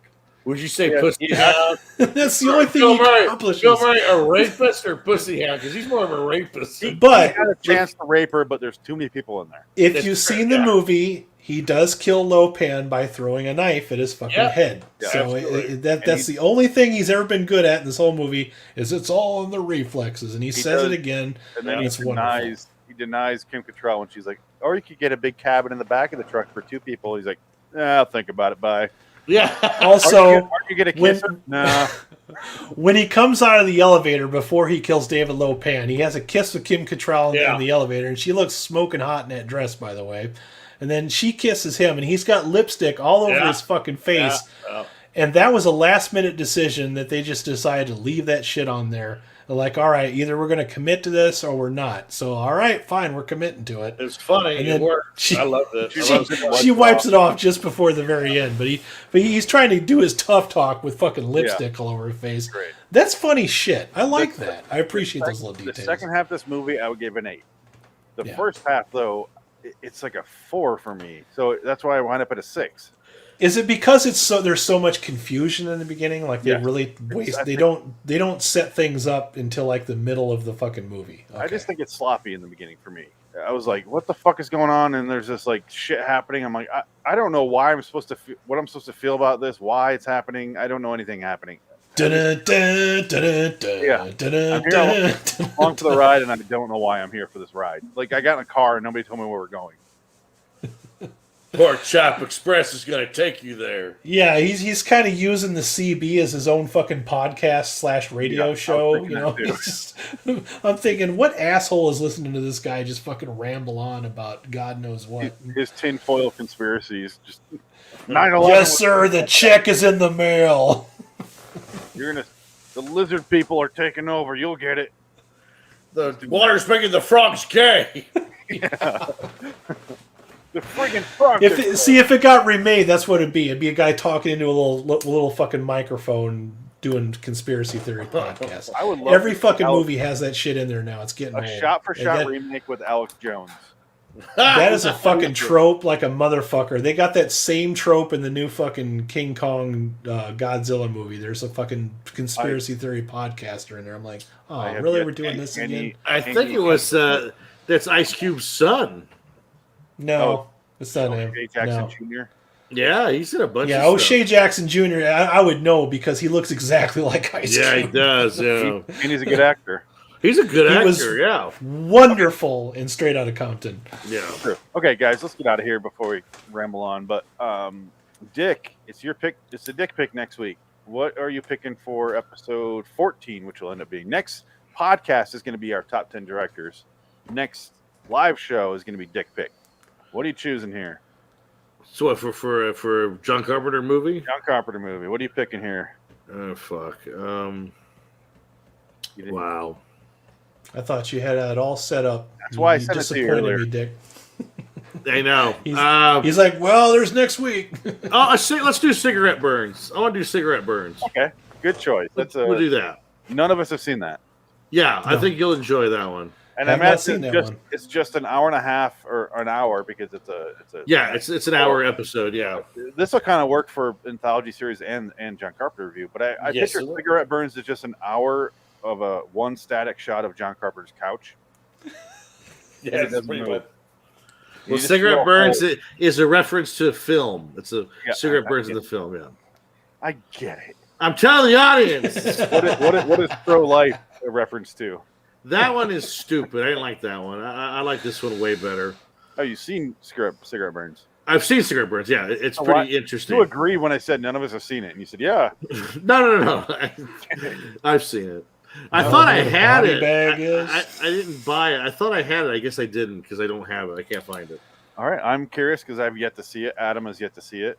Yeah, I'm curious to see what you guys think. So me too. Yeah, even though audience listening, even though I'm a huge John Carpenter fan, I have not seen all of his stuff because not all of it is readily available to the consumer. And some of it I'm afraid to buy because I watched Dark Star, and for my sins, I saw Dark Star. So I'm glad we watched Dark Star. We got that out of the way early, didn't we? It's like when you had to do your presentations in front of the class in school. I always go first because I'm like, it's fucking out of the way. I can sit back and relax, fold my arms, and go, "You fucking idiot." Well, I think it's. I would have been. Oh, sorry. Go ahead. I was gonna say we make Dan O'Bannon an adjective.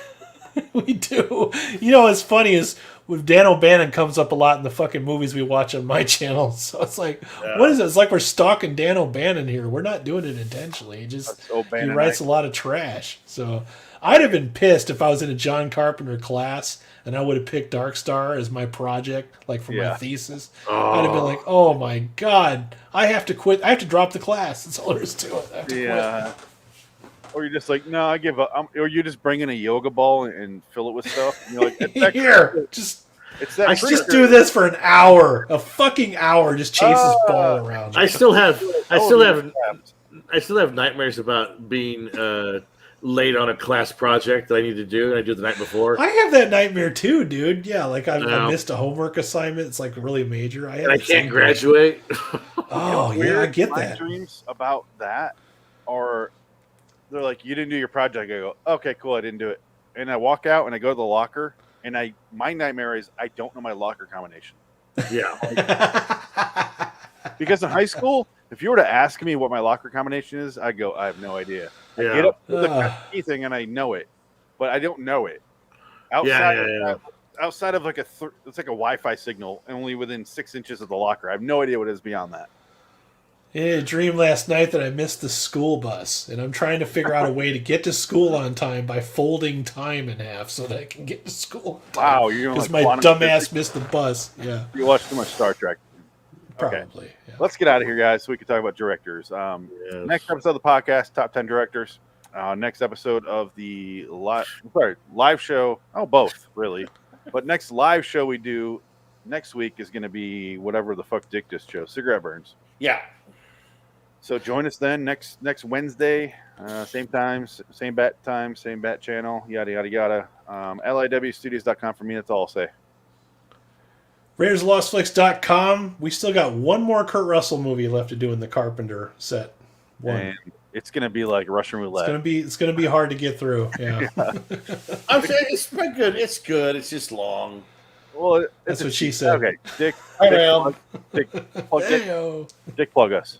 I'm going to plug the Loner in Wonderland Elvis show coming up. Great. I can't wait to do that show.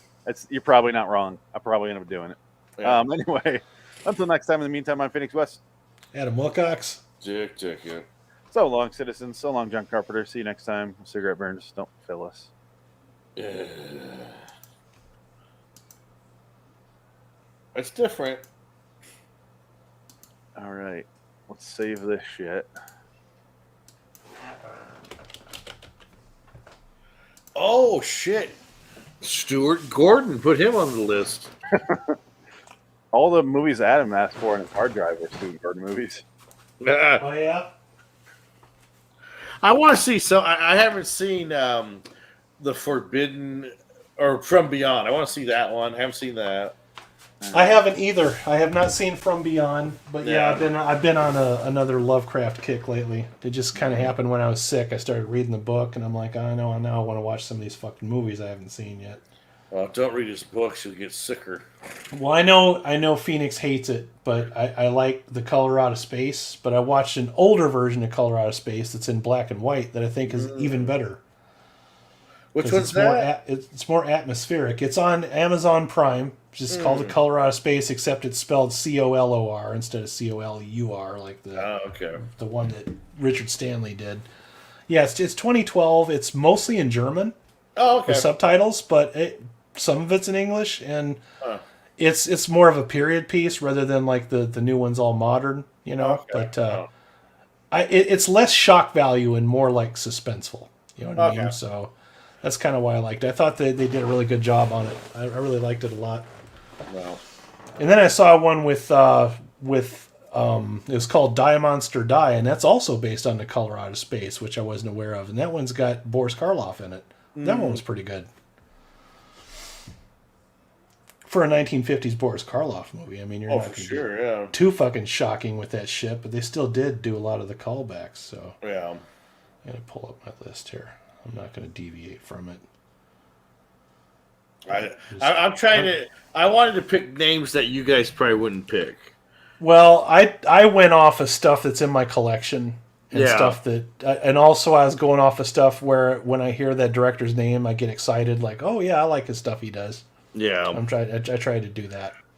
My list here looks like the madman's connections to the JFK assassination. I hope. Oh, you'll hate my list. Yeah.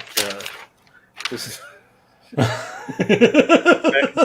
madness, just madness. You know what you need on there? You need some yarn. Yeah, Some exactly. fucking string, like Ties it fucking together. Beautiful Mind. Yeah. I love I that put Ron shit. Howard somewhere, but I don't like him as a director. He's not my favorite. I was just putting I'm just writing down like honorable mention directors, maybe. I don't know.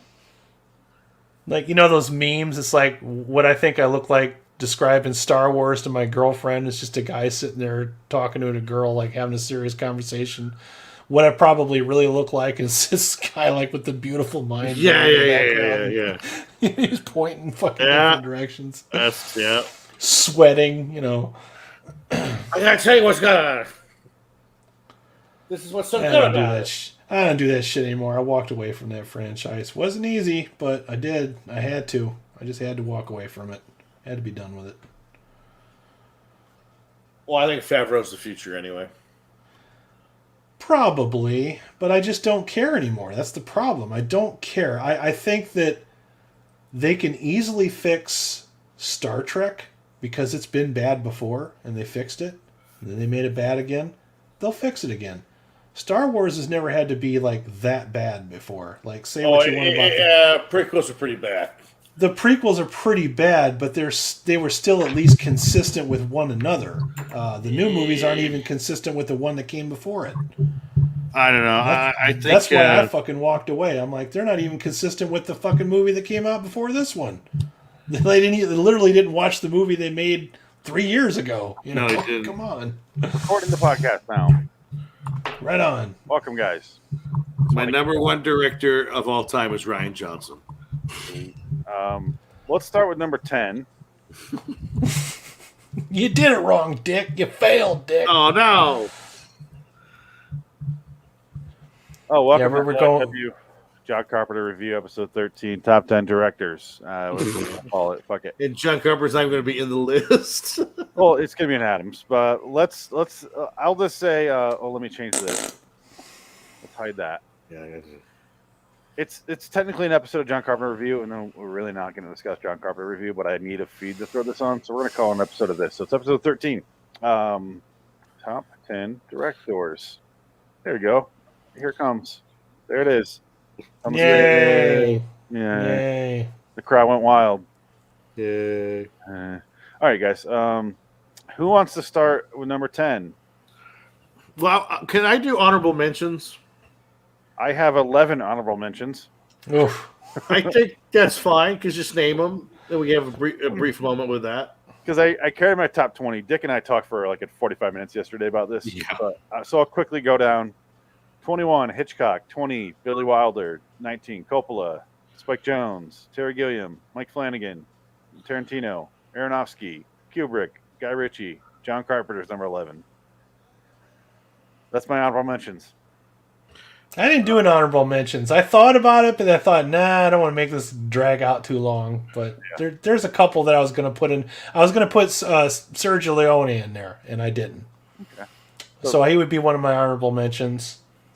All right, you mentioned And I based all of my stuff on my collection, like the stuff that I have in my collection the most from directors.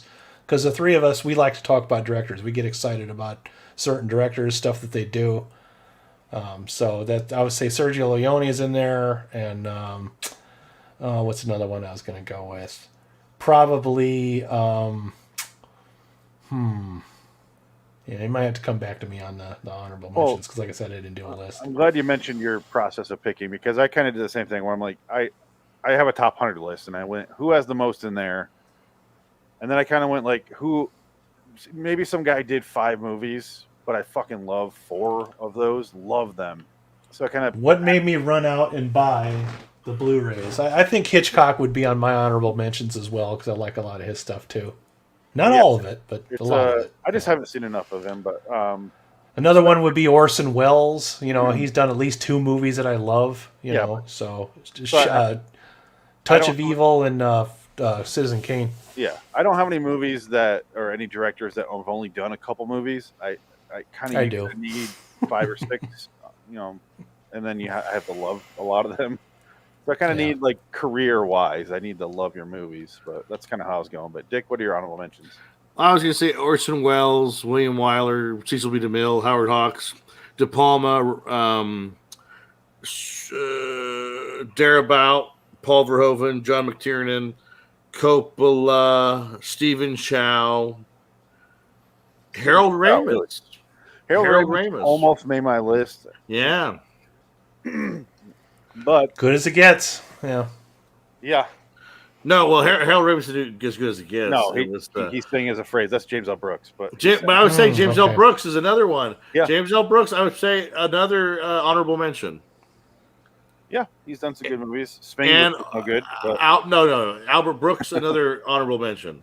yeah, Albert Brooks, I like Albert Brooks. but it's guys that have done not a lot of movies I've seen. Like I could say Sidney Pollack is great, but I've only seen 3 or 4 of his movies, so I'm not going to put him on my list. Right. Oh, I know one I should mention too. Clint Eastwood. Yeah, I'm battling that one too. I'd say Okay. Clint Eastwood might be an honorable mention. Oh, Yeah. fuck both you guys. Okay. Yeah. A lot of good ones there from Mr. Eastwood. Yeah. Let's just do it in how we usually do it. I guess we'll just do clockwise, and I'll go first. My number 10 was one of Dick's honorable mentions. It's Frank Darabont. Yeah. We don't really have a format for this. Do we just kind of say a couple of their movies and that's it? Yeah, Well, I'll say no, why, I guess. Yeah. Maybe mention a couple titles. We Yeah. can discuss kind of why you're right and wrong. Okay. Something like that. I don't I know. don't know whether we're right or wrong when it's a Oh, I'm know. so I don't fucked. know. I am so fucked if that's what we're gonna do. Yeah, Adam does not like Fucking it. idiot. No, I'm joking. Ooh, man, you guys are gonna slay me on this Well, I one. always say, I don't have Spielberg on my list, but I get why people love him. So, but Frank Darabont, obviously he did my favorite movie. He did Shawshank. I love The Green Mile. I love The Mist. I even like The Majestic. I saw today it finally released Buried Alive on Blu-ray. Mm. It was $28.99, so I didn't buy it, but I finally found it today. So I'll wait for that to go down in price, find a used copy. But I love the guy. He's solid, and even outside of that, like his TV stuff is pretty solid too. He had the great seasons of The Walking Dead. Are you Great crying writer, over too. There? Are you ringing up? No, I was looking. I had a little a pennant for something I was going to show, but I can't find it. It's your so Jaws never thing. I mind. get it. Yeah, I know. I It's know. my Jaws thing. I've It worked is. these Oh, there it is. a couple hundred times now. I don't need to see your There we go. Jaws. Okay. Anyway, Getting very Frank Darabont's sleepy. Frank Darabont is my number 10. If someone else has him, basically the first time we talk about a director, we'll talk about him, and then after that, we'll kind of move on. Next time, if someone has him, we won't. Does that make sense? Well, that's why I wanted to kind of like get an idea of who you want in your time because I wouldn't want to double talk it. No, I it's kind of fine. want to make everybody kind of have their own guys. Because fuck Spielberg, really. Well, no, I mean, I would say Spielberg is probably my number 10, honestly. Well, let's get to Adam's number 10. Yeah, I know. Or That's what I'm who else saying. has something else to say about Darabont? Anything? Well, I think Darabont also, what's nice about Darabont, he's a great writer. Yeah. He's a great, he was a screenwriter by trade first. Then he got out of that and he wants to do his own things now. He But wrote man, one of the only 3 good Nightmare on Elm Street movies. Yeah. There's only 3 out of fucking 12 of them, and he's ghost written dozens of scripts. Yeah. So Well, and- yeah, and that show that you used to review, the Walking Dead, was amazing when he was still attached to it. When Absolutely. he left, you could feel his absence yeah. hard. Like, so really he's bad. so beloved by the actors that everyone left the fucking Yeah. show. He has Because once Shane, the guy that plays Shane, John Bernthal, once he left, I loved that character so much. I don't care how fucking crazy he was. When he left that show, all my favorite characters left, and it just got excessively worse after that. Like, that character's supposed to die like in the first couple episodes, but they liked him so comic- much they let him hang on a while. comic- Okay. Frank Darabont loved him so much. He goes, "Let's extend this because he is." Well, I great." also heard the same thing about the Daryl too, and Daryl's still on that fucking show, and I think he's Yeah. boring as fuck. Yeah. Daryl fucking sucks. He Anyway, does. He sucks. we're not doing Only Walking good Dead. But shit. the point is, No. Darabont made that show great, and then once he left, Yes. Because I would And say, well, Darabont and Wells are similar in a way that Wells wrote all of his own material. When Wells was doing a movie, they would have him write his own character, like The Third Man, one of my favorite movies of all time. Graham Greene, wrote it, but Orson Welles wrote all the dialogue for that character, Harry Lime. Yeah. And it's the greatest monologue for a villain, I think, in any movie. Just because of the narcissistic, callous way that he talks about. Look at those dots down there. What would happen if I gave you 20,000 pounds for one of That those guy dots? was a god at making noir films, man. Oh, it's great. Oh, he's just great. It's one of the just really he knew how to do brilliant really stuff. well. Brilliant stuff, and he's good. But again, he didn't make my top 10 list because again, he didn't do enough stuff. He's done a lot, and he's kind of a goofy guy. Darabont, he kind of got high on his own Wells, farts after he did a couple of them. I mean, but Darabont's only they're done good. They're good farts, but you know. Yeah, exactly. Darabont's only done 5 movies, and I like / love all of them. Yeah, but I think if he has done more, he directed only one episode, the first episode of The Walking Dead. That's it. Yeah, he did Mob City, which I never watched. I'm looking at him right. Yeah, Mob City. Yeah, but let's move on because we spent too much time on him. Adam, what is your number 10? Francis Ford Coppola. He made my list because honestly, the 3 movies that I love him for the most, probably you guys don't agree with, but you know, Apocalypse Now is number 1. I watched Apocalypse Now like every day before I went into the Navy. I had the widescreen VHS, and I wore that fucker out. When I got out of the Navy, I bought it on DVD, and then recently I got it on 4K, the extended edition. That's one of the few movies that. Yeah, it's really long, but I don't mind the extended stuff because that shit is so fun that I can stand. Like I never want that movie to end. You know, it's like people hate the Redux version with all the French. I know. I love it. I love it. That shit's fucking gripping. It's just a really good fucking dialogue moment. And I'm glad that exists. It grounds the rest of the movie. It does. Craziness. It gives it more humanity. All they do is sit around and have dinner. That's it. Well, they also bury Lawrence Fishburne. Yeah, you don't get that in the other cut. You needed that. You almost needed that scene because like all you just see is him just kind of letting somebody go away in the water, and that's the end of it. I'm like, we needed more than that. He was a cool character, but I love, even though it's a very flawed movie, I love Bram Stoker's Dracula. I fucking love that movie, except Winona Ryder and Keanu Reeves are super miscast in that movie. They should have anybody else. That's got to be some studio dickery right there because those two suck in that movie. Everybody else is perfect except for those two, all right? Otherwise, that movie would be flawless. Gary Oldman's Dracula is my favorite portrayal of that character any fucking where. I'll stand him up any day next to him. I love all the weird gothic cuts and all that. That's gothic horror done right. I like that movie. So, and a lot of people talk about it, but I do think The Godfather is a fantastic movie. Unfortunately, it's one of those movies I can only sit down once a year and watch the whole thing because I don't want to be interrupted, even though I prefer the second one to the first one. They're great fucking movies. I love all 3 of them. I do. Yeah. He made my list. Dick and I talked extensively about the third one last night. Did you? Oh, man. Damn. We went on for 45 minutes talking about setting up our list, and we just kept going. But Coppola is a guy I wish I could make room for, but he has so many turds. He does. That's the other thing. He made everything count early on, and then after a while, he just kind of stopped. He's a guy where the highs are fucking super high and the lows are super low. Well, and he had an unconventional way of making people act too that I kind of liked as well. I like some of that behind the scenes stuff, like having coaching classes and that kind of stuff. So, I love Coppola. For me, if we were talking about the '70s, Coppola's number 1. Absolutely, because he writes Patton in '70, gets the Oscar for best screenplay. Godfather 1, Godfather 2, The Conversation, Rain Peoples, another one that he did earlier. Which is interesting. You should watch it, Adam. I told Phoenix about it. It's interesting. You got to watch it. And then he caps the fucking '70s with the greatest movie of all time, Apocalypse Now. 1979, Apocalypse Now comes out. He rides the lightning to make this movie happen. Yeah. He almost dies making this movie. I watched that documentary that you guys told me to watch. I finally sat down and watched that, the filmmaker's Apocalypse, and honestly, it was not what I expected. I was expecting him to be more of a tyrannical asshole. Instead of what I see is this guy literally falling apart all over himself. Yeah, he is breaking down in real time.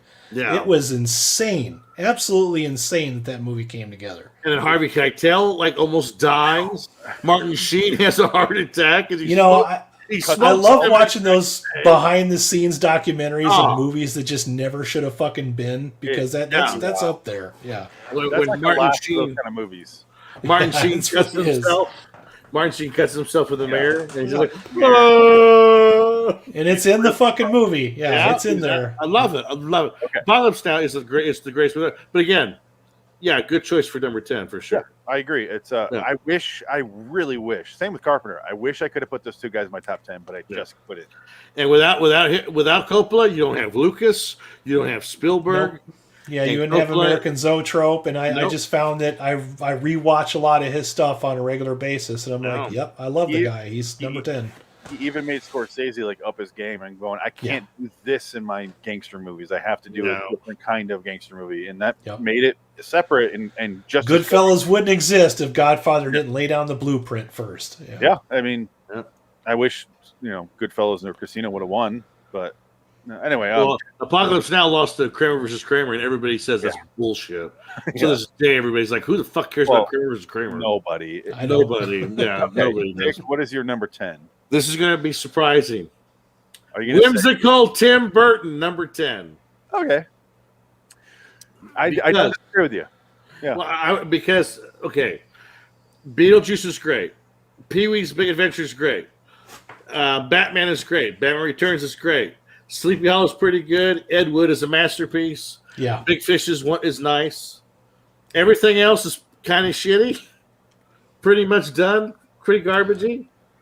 But you know what? He had a good run for a minute there, and I like a lot of his stuff. And I think he's kind of a fun guy. Before he started just remaking Disney movies in his Tim Burton-y ways. And I liked Mrs. Pettigrew's Children, that one with Eva Green, who's one of the hottest women ever made. I liked it. I liked that movie. She's a specimen. Oh, God. She's amazing. Okay. But, Eva, call us. We love you. They just announced Beetlejuice 2. Yeah, right. But one of my favorite Tim Burton movies that nobody ever mentions, and I don't think Adam likes, is Mars Attacks. Mars Attacks. I love that movie. No, I don't like that one. You're not supposed to. Almost. I quote it quite a bit. It hurts. Yeah, it hurts to watching that movie. It hurts. I love that movie. People don't like it. So the best part, that's one of those movies I want to love, because theoretically, on paper, I should love the fuck out of that movie, but it's not fun to watch. I just can't stand it. I love the Jack Nicholson part though with Jim Brown, where he goes, "Yeah, I got you. Can you take care of some guys for me? And maybe give him that old 1-2 punch." He goes, "Come on, man, why are you coming after me like that? You know I'm trying to get back with my wife. I found a law. I gave up pork. I don't do that stuff anymore. You know that." "Okay, man, I dig." And there's a pause, and Jack Nicholson goes, "So you gave up pork?" The only thing I find amusing about Mars Attacks is the fact that the height of Tim Burtonism gave him all of the money and free reign, and that's what the fuck he comes up with. Yeah. Mars Attacks. Here you go, and everybody's like, "What?" Yeah. But yeah. Tim Burton's up there. I grew up with Tim Burton, so there's a lot of that. Is Ed? Like I said, Ed Wood's a masterpiece. One of the best movies ever made. And no one ever talks about it. It's really under the radar. It made no money. He really did put the superhero movies on the map, because before those, all the superhero, even after, the superhero movies were always bad, like deliberately bad. Yeah. Joel Schumacher is not going to make any of our lists. No, I like Joel Schumacher. He reminds me of kind of Tim Burton, where he's either really, really good or really terrible. Yeah. Two sides. Let's move on. Tim Burton's a good choice, Dick. I'll be honest. I didn't even think of him. I last minute thought of him, actually. He would not make my list, but I didn't even think of him. Had we made this list in like 1989 or even 1994, I think he probably would have been on the list. Yeah. Tim Burton was the 90s director. Yeah. And his worst movie in the 90s was Edward Scissorhands, and that's still pretty decent. Yeah, that did well though. Scissorhands did well, and that was actually filmed close to where I live. All his movies made money. I mean, he's a big hitter. His movies made money. Even the ones that I fucking hate. I love Big Fish though. That's so fucking. Big Fish is good. Yeah, Big Fish is good. After that, Yeah, he kind of lost it. After That shopping mall where they filmed Edward Scissorhands, they actually have the bushes out front still cut like that, and they keep them cut that way. That's about 15 minutes away from my house. Did you see the sequel commercial for the Super Bowl of the Edward Scissorhands 2 with the kid? I did not watch football. The kid. What was the commercial? I didn't watch the game. I watched it on the internet. I didn't even watch the commercials. I don't give a fuck about because the June kid was Edward Scissorhands, Timothy Chalamet or whatever his name is. It was pretty good. Chalamet. Yeah, it was pretty good. It was a good commercial. Let's move on so we can get through this today. Number 9. We're at 20 minutes and we've only done one. Number 9. My number 9, Paul Thomas Anderson. Oh yeah. Solid director. I haven't seen his last 2 or 3 movies. I'll be honest with you, because I'm just like, those are fucking boring. Don't. I will not watch that. What's his latest Phantom Thread? Phantom Thread. No, thank you. Adam hates that guy.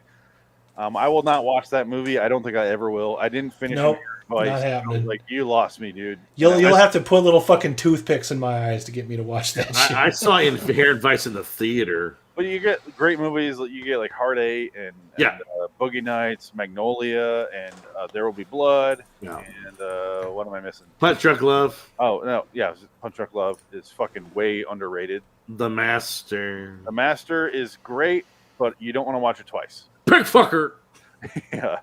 But that's all I want to say about Paul Thomas. And I like the way he does movies. I like he lets it just unfold in front of you. He doesn't rush anything. He just lets the story tell itself, and there's not a lot of story going on. It's just watching this character walk through this thing, and that's what I like. But that's why he made my number 9. He's not at the toward the top of the list or the bottom, however you want to say it. But I like his style. I wish he chose better scripts or wrote better scripts, I should say. Sometimes. Hard 8 is a hard to find out of print DVD. I got it for $6 at a thrift store. It's hard to find. I got it. Anyway. My number 9 is Stanley Kubrick.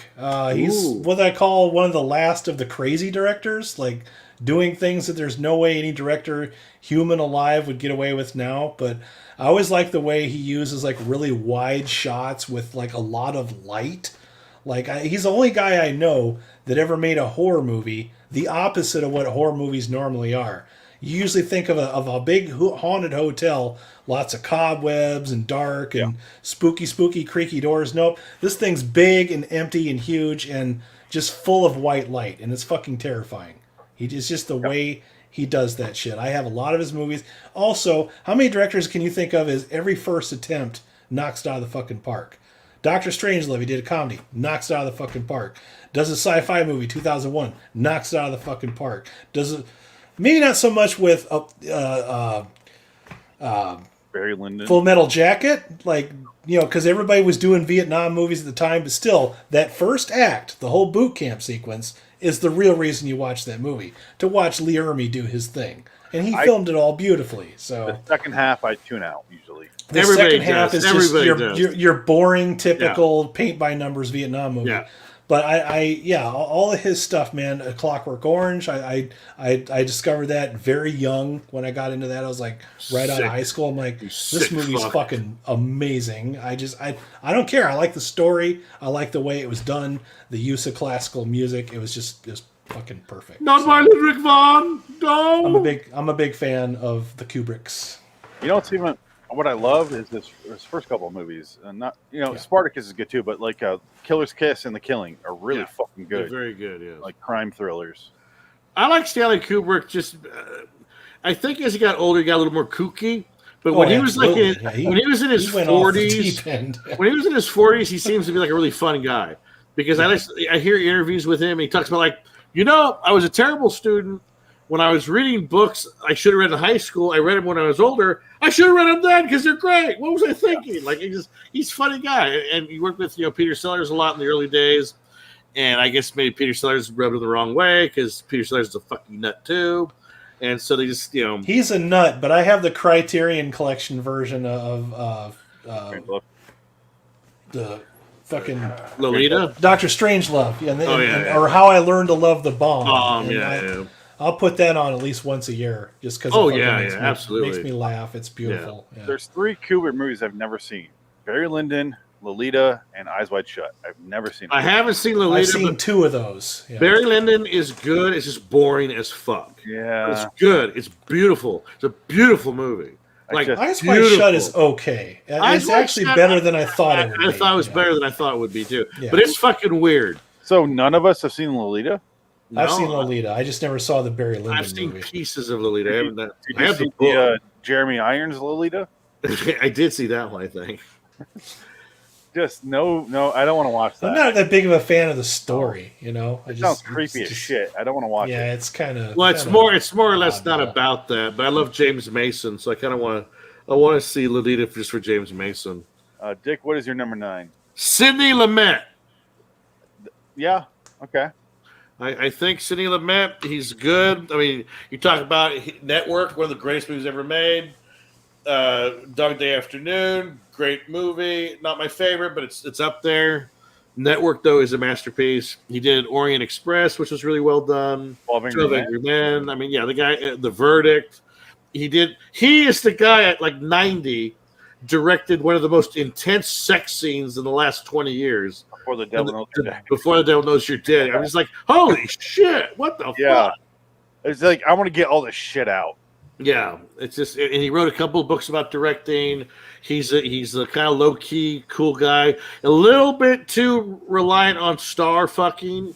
He's a bit of a star fucker, but other than that, great director, very simple, to the point. But he makes really good movies. True, I do. The Vin Diesel thing I never watched.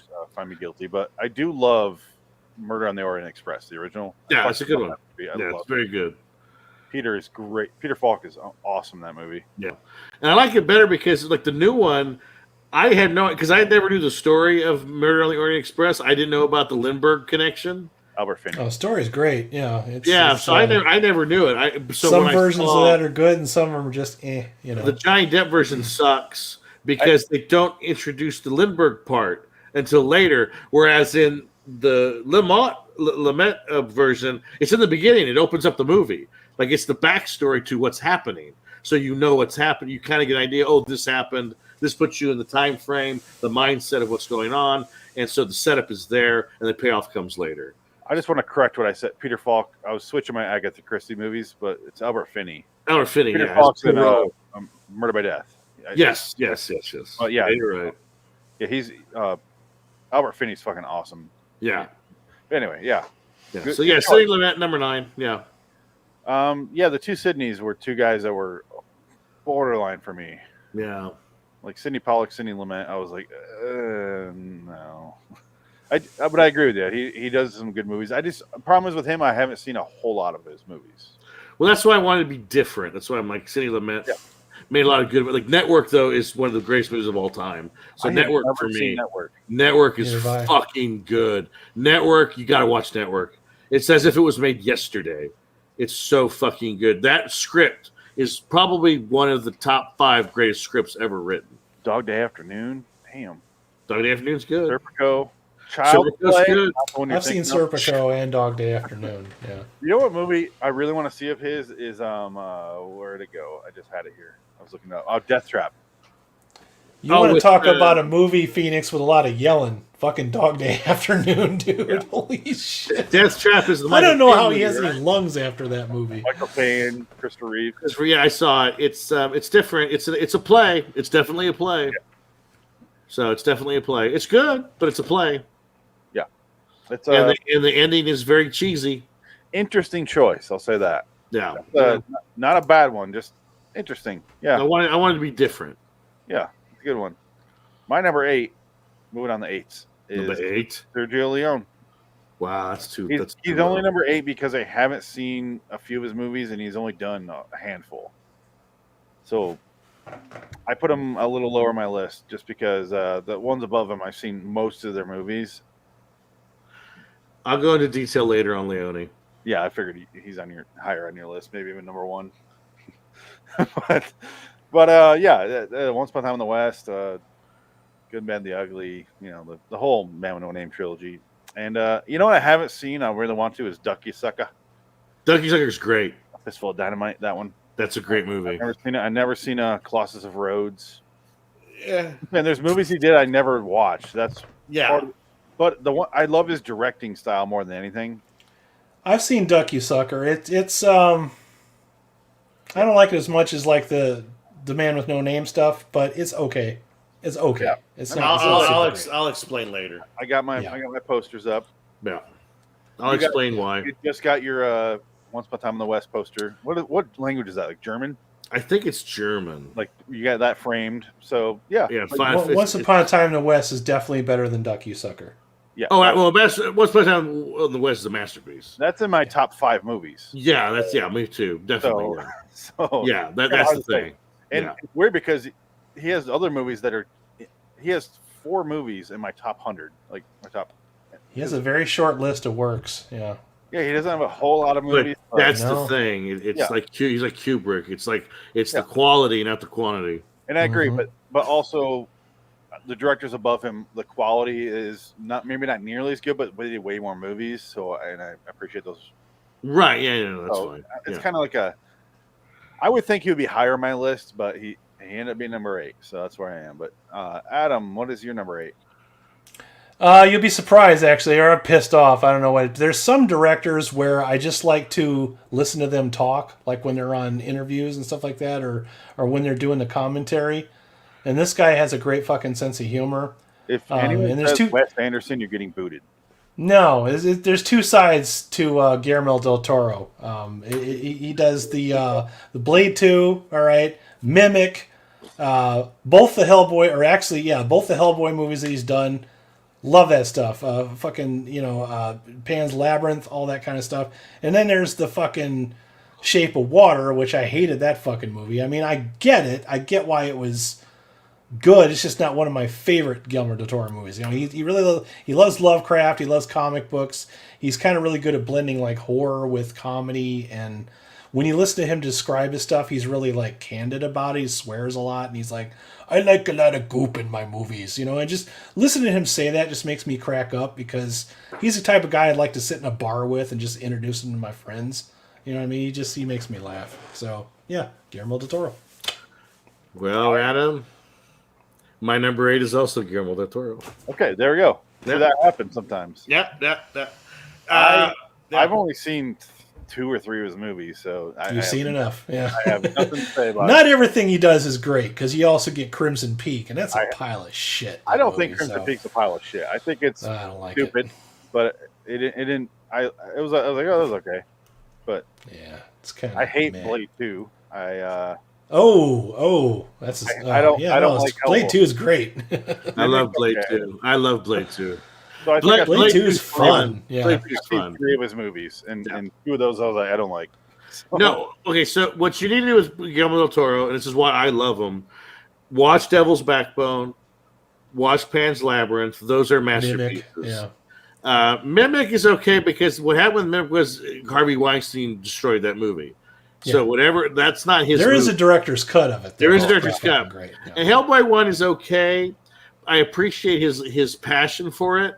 But Hellboy 2 is a lot better. I like Hellboy 2 a lot more. That's more fun. That's more Guillermo del Toro. It's a lot more fun, yeah. I hate In the Shape of Water. Do you remember getting movies back in the day on VHS?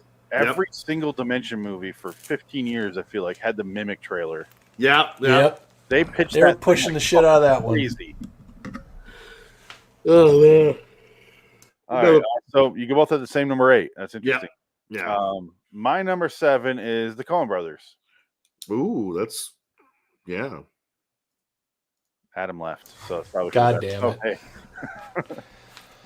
Okay. Blood Simple, Raising Arizona, Miller's Crossing, Barton Fink, Hudsucker Proxy, Fargo, Big Lebowski, Overly Art There, Man Wasn't There, Lady Killers, No Country for Old Men, Intolerable Cruelty. And then they lose me after that. But that's a fucking solid fucking run. Honestly. Oh, absolutely. And then Burn After Reading sucks. Serious Man sucks. True Grit's okay. Inside Llewyn Davis is okay. Hail Caesar's okay. Ballad of Ghostbusters Scruggs, I just stopped. I didn't watch it. You didn't like that one? I enjoyed that one. I didn't watch it. It's good. But the last 6 movies they did, I was like, no, not for me. Okay. No, yeah. Well, True Grit's okay, but True Grit is basically the fucking original movie. The script is like cut and paste. It's the same movie. But they got to a point where they started to be artsy fartsy, like Inside Llewyn Davis. I'm watching. I'm like, okay, I did like Llewyn Davis a lot, though. It's good performances, but it goes fucking nowhere. It goes. But that's what I liked about it.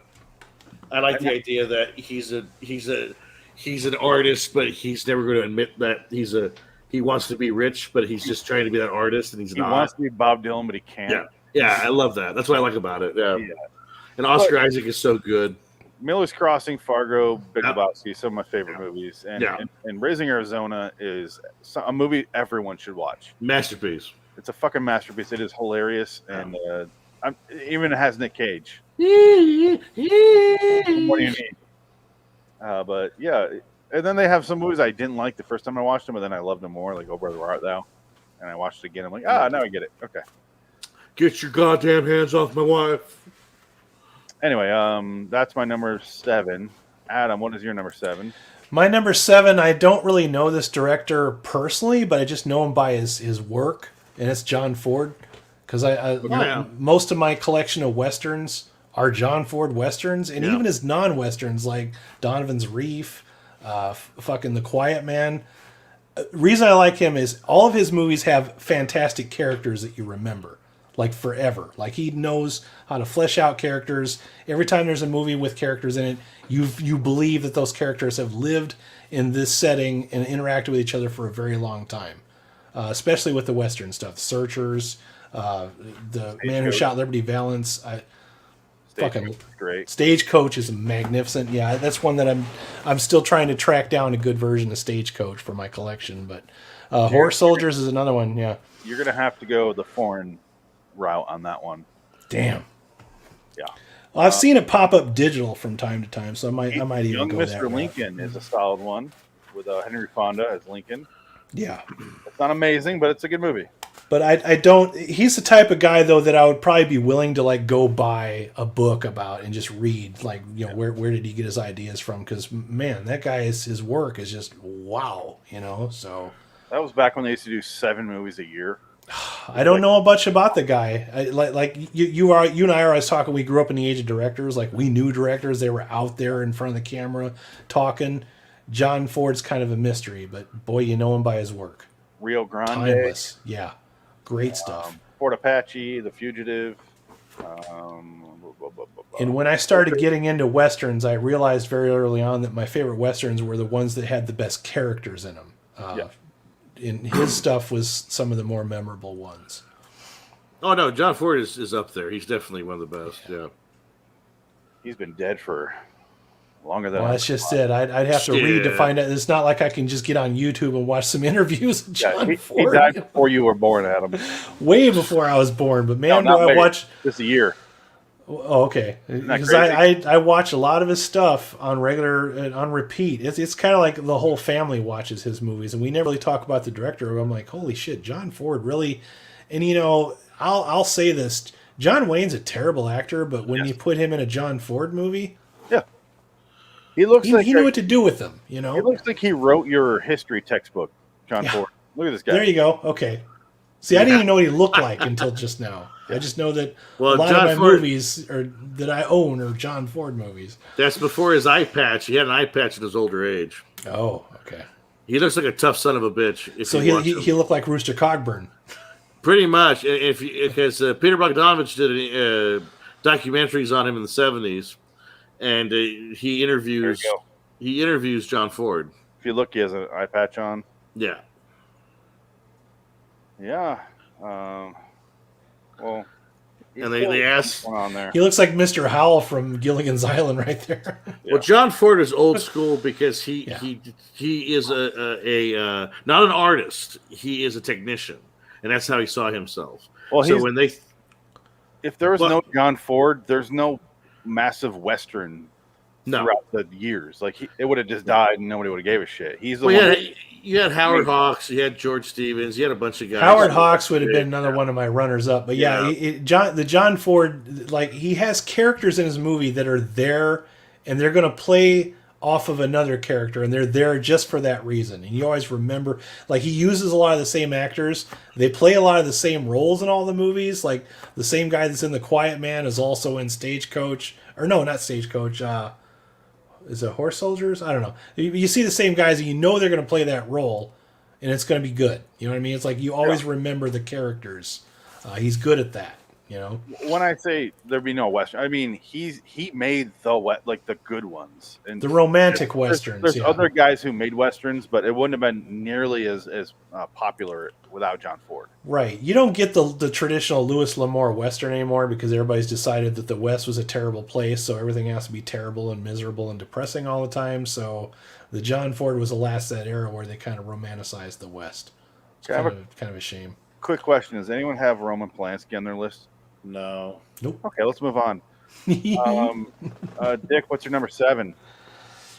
I'm going to go with Spielberg on number 7. Okay. Just because, I mean... There's almost nothing we have to say about him, so yeah. No, I'm just going to say Jaws, Duel, Close Encounters of the Third Kind, Raiders, Temple of Doom, Last Crusade. Everything he did prior to 1990 is awesome. Everything after 91, he sucks. I like Minority Report a lot. No. Okay. Minority Report's good. Catch Me If You Can. Do you like his version of War of the Worlds? Because I actually like that one. War of the Worlds is fine. And Schindler's List is great. And Jurassic Park is great. Lost World is shit. Lost World sucks. Yeah, that's a terrible I don't like that one at all. Oh, yeah. Lost World sucks. Why San Diego? Yeah, well, there you go. Yes, fuck that. Fuck that movie. 1941. 1941, and again, if it wasn't for George Lucas, Steven Spielberg would have disappeared after 1941. You know what's Sugarland Express. Underrated movie is Munich. I love Munich. Oh, Munich's great. Yeah, Munich's my favorite. That's the last great movie he made was Munich. Yeah, people sleep on that one, but it's fucking great. Yeah, I love Munich. Munich's great. Once you get past the first half hour, you're on. You should be on board. Oh yeah, Munich is awesome. Footage and stuff, and you're kind of like, Yeah. But yeah, it's fucking crazy after that. Yeah. You know, another honorable mention for me should be Ben Affleck because I like his directing. That's true. Argo, yeah. He's a good one. Yeah, he's good. Town, holy shit. The Town's great. I Gone Baby Argo, Gone. yeah. Gone Baby Gone. Oh man, I have not seen Live by Night yet though. It's not good. No, it doesn't look good. That's the one that he loses you on. That's the one that sent him to the right off the fucking wagon and into the fucking bottle, man. Yeah. I think if he wasn't an actor in it, it would have been fine. Yeah. Anyway, let's move on. Spielberg, great one, obviously. I don't have that appreciation for Spielberg that everyone else does, but I like his movies. So I watch his movies and I don't really get a feeling for him as a person. I think it's because Spielberg kind of revolutionized the whole arena director. You know what I mean? Yeah. Like the big multiplex filling up the theaters type of guy, and a lot of people don't like that about it. I've always thought he was the best action director because he could come up with a great set piece that is shot perfectly, cut together perfectly. It's not cut. It's master shot, close up, medium, but it's all captured. Yeah. And it's wonderful. It's really well done. I don't think he's a bad director. Some of his movies I'm not a big fan of. Oh, some of his stuff I hate. Oh, some of the stuff I hate in the last 5 movies he's made. Close Encounters, I get nothing out of. E.T., I get nothing out of. Jaws, I get nothing out of. Yeah. But like Raiders and Indiana Jones movies, I fucking love. Yeah. But yeah, so he's definitely an interesting choice, and I'm glad you have him in your top 10 because I kind of felt bad leaving him out. Well, I figured everybody would leave him out. I was like, yeah, I might as well put him in there. Yeah. All right, my number 6 is Christopher Nolan. Yeah. And I feel like he's one of those. You know how I talked about Donnie Darko, and I said I'm waiting for the tide to turn, and people were like, "Fuck that movie." That happened with Christopher Nolan a while back. It's happening. Like, fuck that guy. Yeah. And I was like, "Who's he think he is?" Yeah. Memento is my second favorite movie. Yeah. But I like Insomnia. I love the sleeper ones. I love Prestige. I fucking love. Yeah, Insomnia is good. Yeah. Prestige is a masterpiece. Yeah, I've seen that movie like 70 times. All 3 Batman movies I can watch and decide. Every time I watch them, I go, no, this one's my favorite, and I kind of go back and forth. Well, he did, in my opinion, still make the best superhero movie ever made, which is The Dark Knight. I don't think everything will ever top that until it fucking does, and that's the best one. The Snyder Cut. I even enjoy watching Dark Knight Rises more than Dark Knight. Rises got some good stuff. I don't think it's a better movie. I enjoy watching it more. Dark Knight is the more fun of all 3 of those, in my opinion. Yeah. I don't think it's more fun. I think it's better. I think it's just really well done. And the reason it's so well done is because You've got a comic book based movie where if you took out all of the comic book characters and just changed them out, it would still work. Yeah, it would still work. But and the script is just perfect. It's grounded in reality. I watched Interstellar in the theater, and I go, "What the fuck am I watching?" And I watched it at home, and I go, "Okay, I like this movie a lot." I've yet to see Tenet. I didn't really care for Dunkirk that much, but I still liked it. I like Tenet. Tenet was pretty good.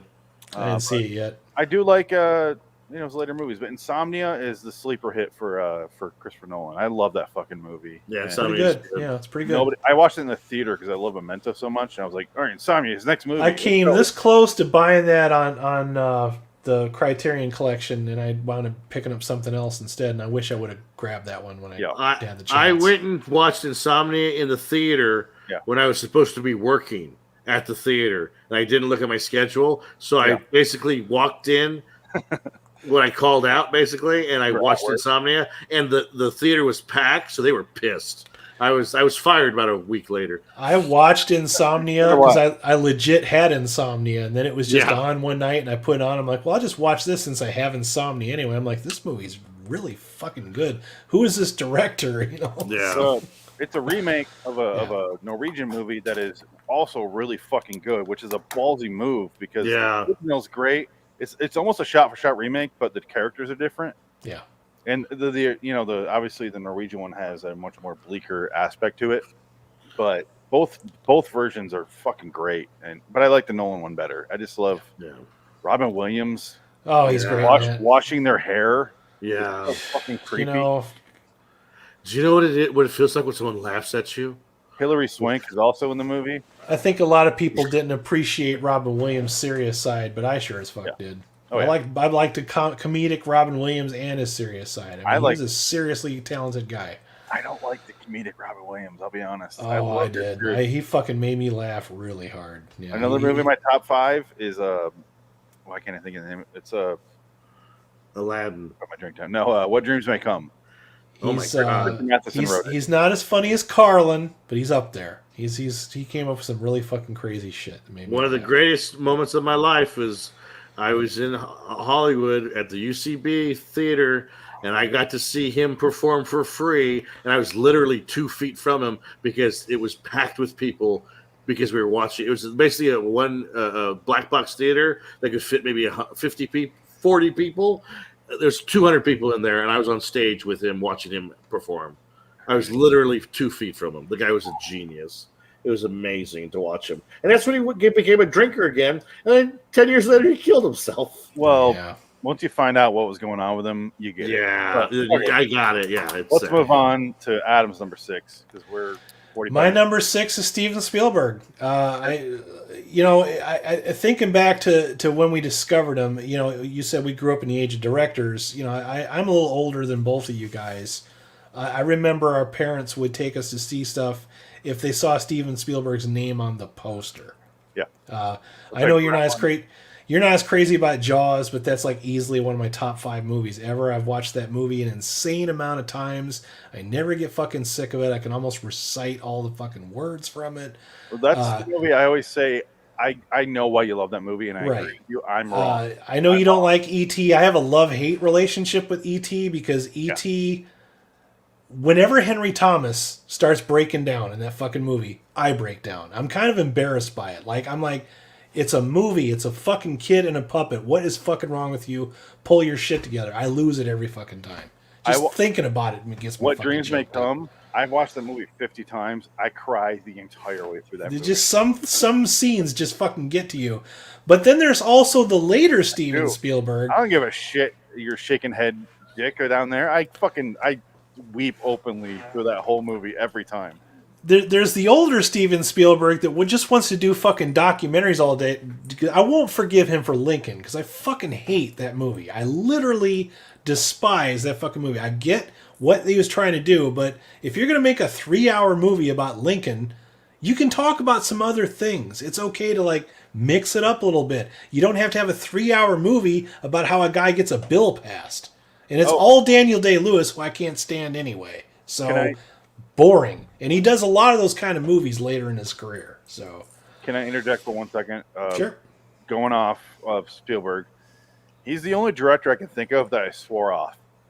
Yeah. I watched the fourth Indiana Jones movie, and I go, no more. At that point, he was really like just phoning it in. You know what I mean? I have never seen another Spielberg movie since. That's been 12 years, 13 years now at this point, right? I'm glad you brought that up because about a year ago, I rewatched all the Indiana Jones set that I have. I got all 4 movies in a Blu-ray set, and I watched all the extras. And it was interesting to watch the making ofs on those. And then by the time you get to, him and Lucas were real good buddies, and they were really committed to that movie.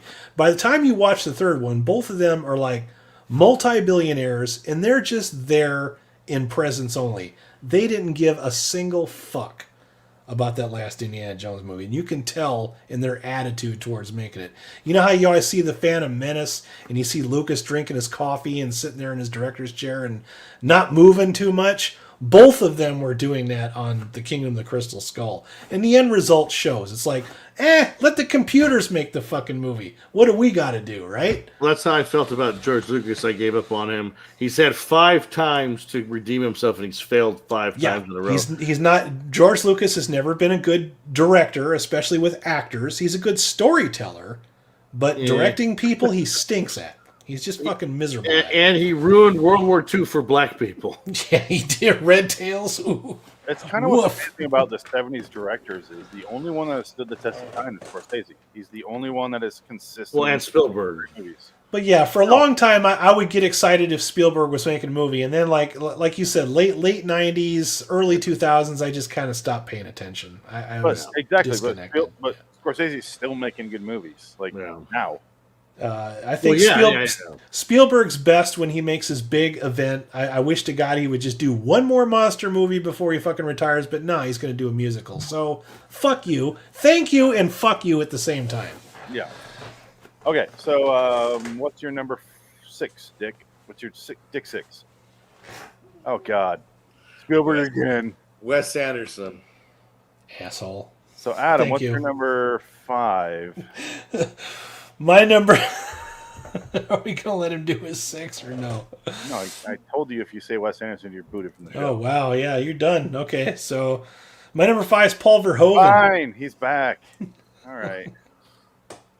Go ahead, Dick. Okay, so Wes Anderson is a genius. Rushmore is a masterpiece. Royal Tenenbaums is great. I hate Life Aquatic is great. Moonrise Kingdom is great. Hotel, the hotel, what's it called? The Royal Tenenbaums. Oh, great movies. They're great. They're fantastic. They're hilarious. Bottle Rocket is really fucking good. That's it. Yeah. No, he's great. That's all I gotta say. Next. After that, fuck off, Wes Anderson. Yeah, fuck you. Oh, they can't all be what dreams may come. I don't think people do not like What Dreams May Come. They don't. No, I get that. I don't give a shit. Yeah, no, I don't give a shit either. No, but the problem is Wes Anderson. Everyone goes, he's great, and I'm like, I just don't get it. But it's your top 10 list, so. No, Rushmore is genuinely a good movie, though. It's funny. Bill Murray's hilarious. That dry humor just works for me for some reason. Yeah, it just works. That humor gets me. Adam, we're letting him do it. I'm sorry. I'm going along with it. It's Owen Wilson is a funny writer, and he almost killed himself over it. So good on him. That is true. He tried to kill himself. Yeah. So there you go. That way after that, but. And I do believe that Owen Wilson is the guy that rewrote the as good as it gets script, because for some reason Owen Wilson is a producer on that movie, and that makes no sense. Cocaine. He wrote the script. Wow, I'm a genius. You are. Oh, wow. Owen Wilson is a genius. I'm sorry, he's good. I like Owen Wilson. I love Bill Murray. Obviously, I like every single person. I like Jason Schwartzman. I love everything about the people who are in that movie. I watch it and I go, fucking nothing. I'm getting anti nothing. Because you have no whimsy. We're not whimsical. We're the anti-whimsy brigade up here. Here's the thing about Wes Anderson. I don't really hate the guy. I do think he is like a weird genius in a weird way. But the problem is his particular brand of genius.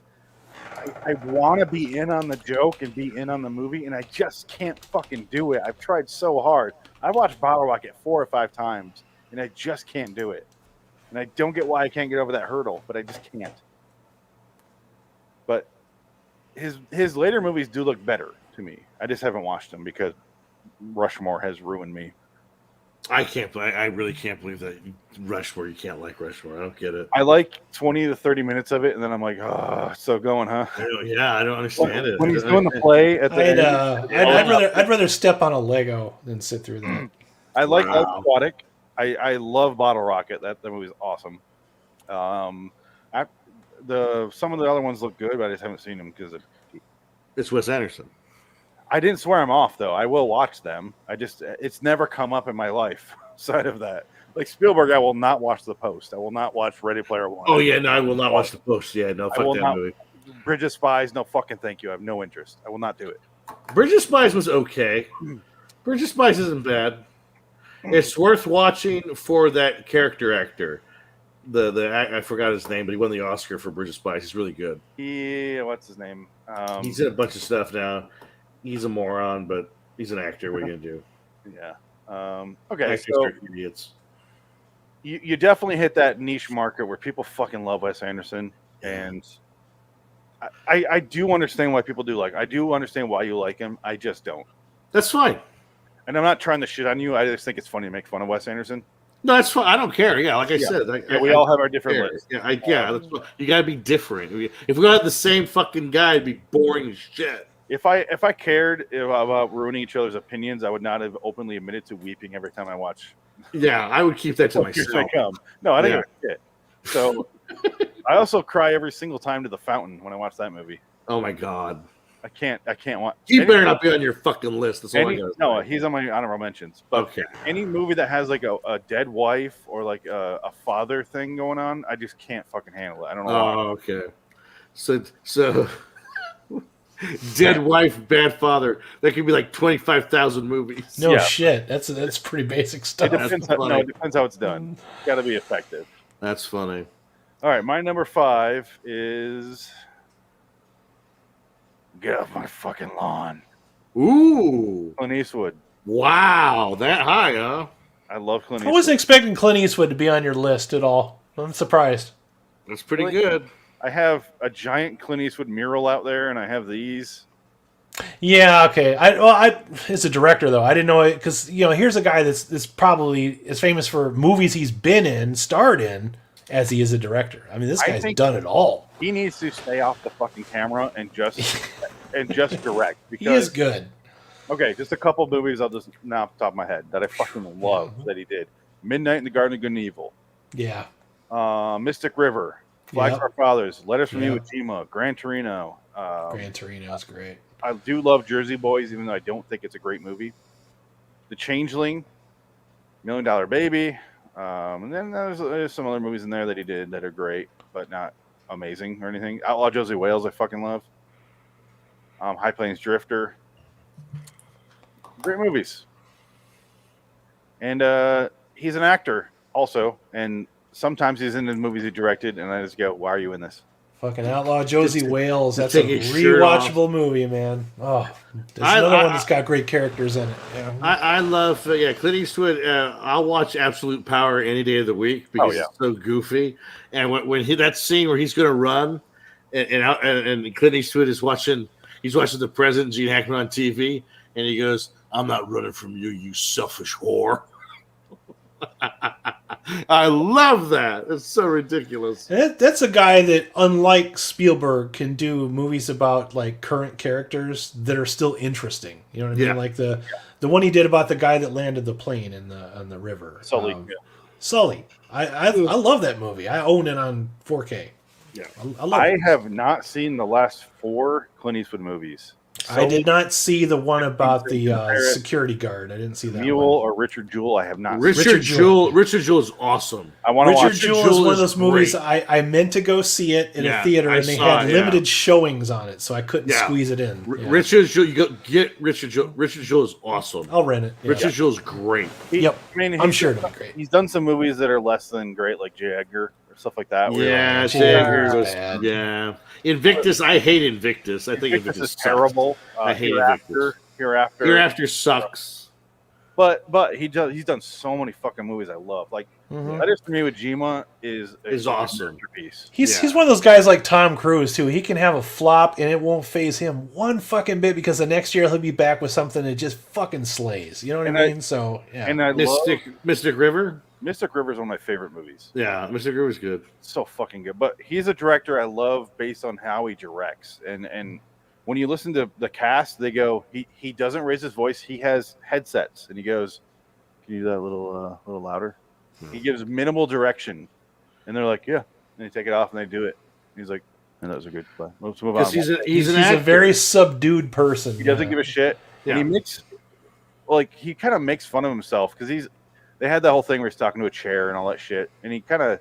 Gran Torino is him kind of making fun of himself and realizing this generation sucks, but we can learn some shit. It's great. It's got some messages. Yeah. I agree with you. But never seen that many swamp rats in one room before. Zipperhead. He's just grunting out racist. What are you spooks doing on my corner? Yeah. Oh God, that movie's ridiculous. But the guy's got a 70-year career now at this point. So yeah. I mean. And that's directing since 71. Gran Torino is the greatest Steven Seagal movie Steven Seagal never made. That's what that movie is. I want that on a T-shirt, what you just said. Absolutely. Just now. Yeah. But Unforgiven, though, is a masterpiece. I love Unforgiven. Unforgiven is like top 10, absolutely. I didn't even mention that, yeah. Yeah, Unforgiven is genius. Great. It's a great movie. Great movie. Won best picture. Yeah, one of the last Westerns to win anything, really. Yeah. And the guy's done it all except comedy. Thankfully, he's done comedy. They're terrible. He hasn't directed comedy. He's been in. He might have. Did he direct Any Which Way But Loose? No, he did Any Which Way. Oh, sorry, he did. Shit. Yeah. See, there you go. No, he's directed comedy, and they were successful though. I'm an actor. Let's go to director. Director, yeah. I don't think he did. No, he did not. Okay, good. Okay. Yeah. What about Pink Cadillac? He didn't direct that one, did he? He did. God, I hope not. Oh, Pink Cadillac's bad. No, Bronco Billy. Oh. He did direct Bronco Billy. Ooh, yeah. No. Even the Iger Sanction I like, even though it's terrible. But I still Play Misty for Me is a great movie. That's good. But that period where Eastwood was in those movies where there's always a monkey and he's drunk and a redneck. Time up. Any Which Way But Loose. I hate those fucking movies so much. I hate them. He was just an actor. That's it.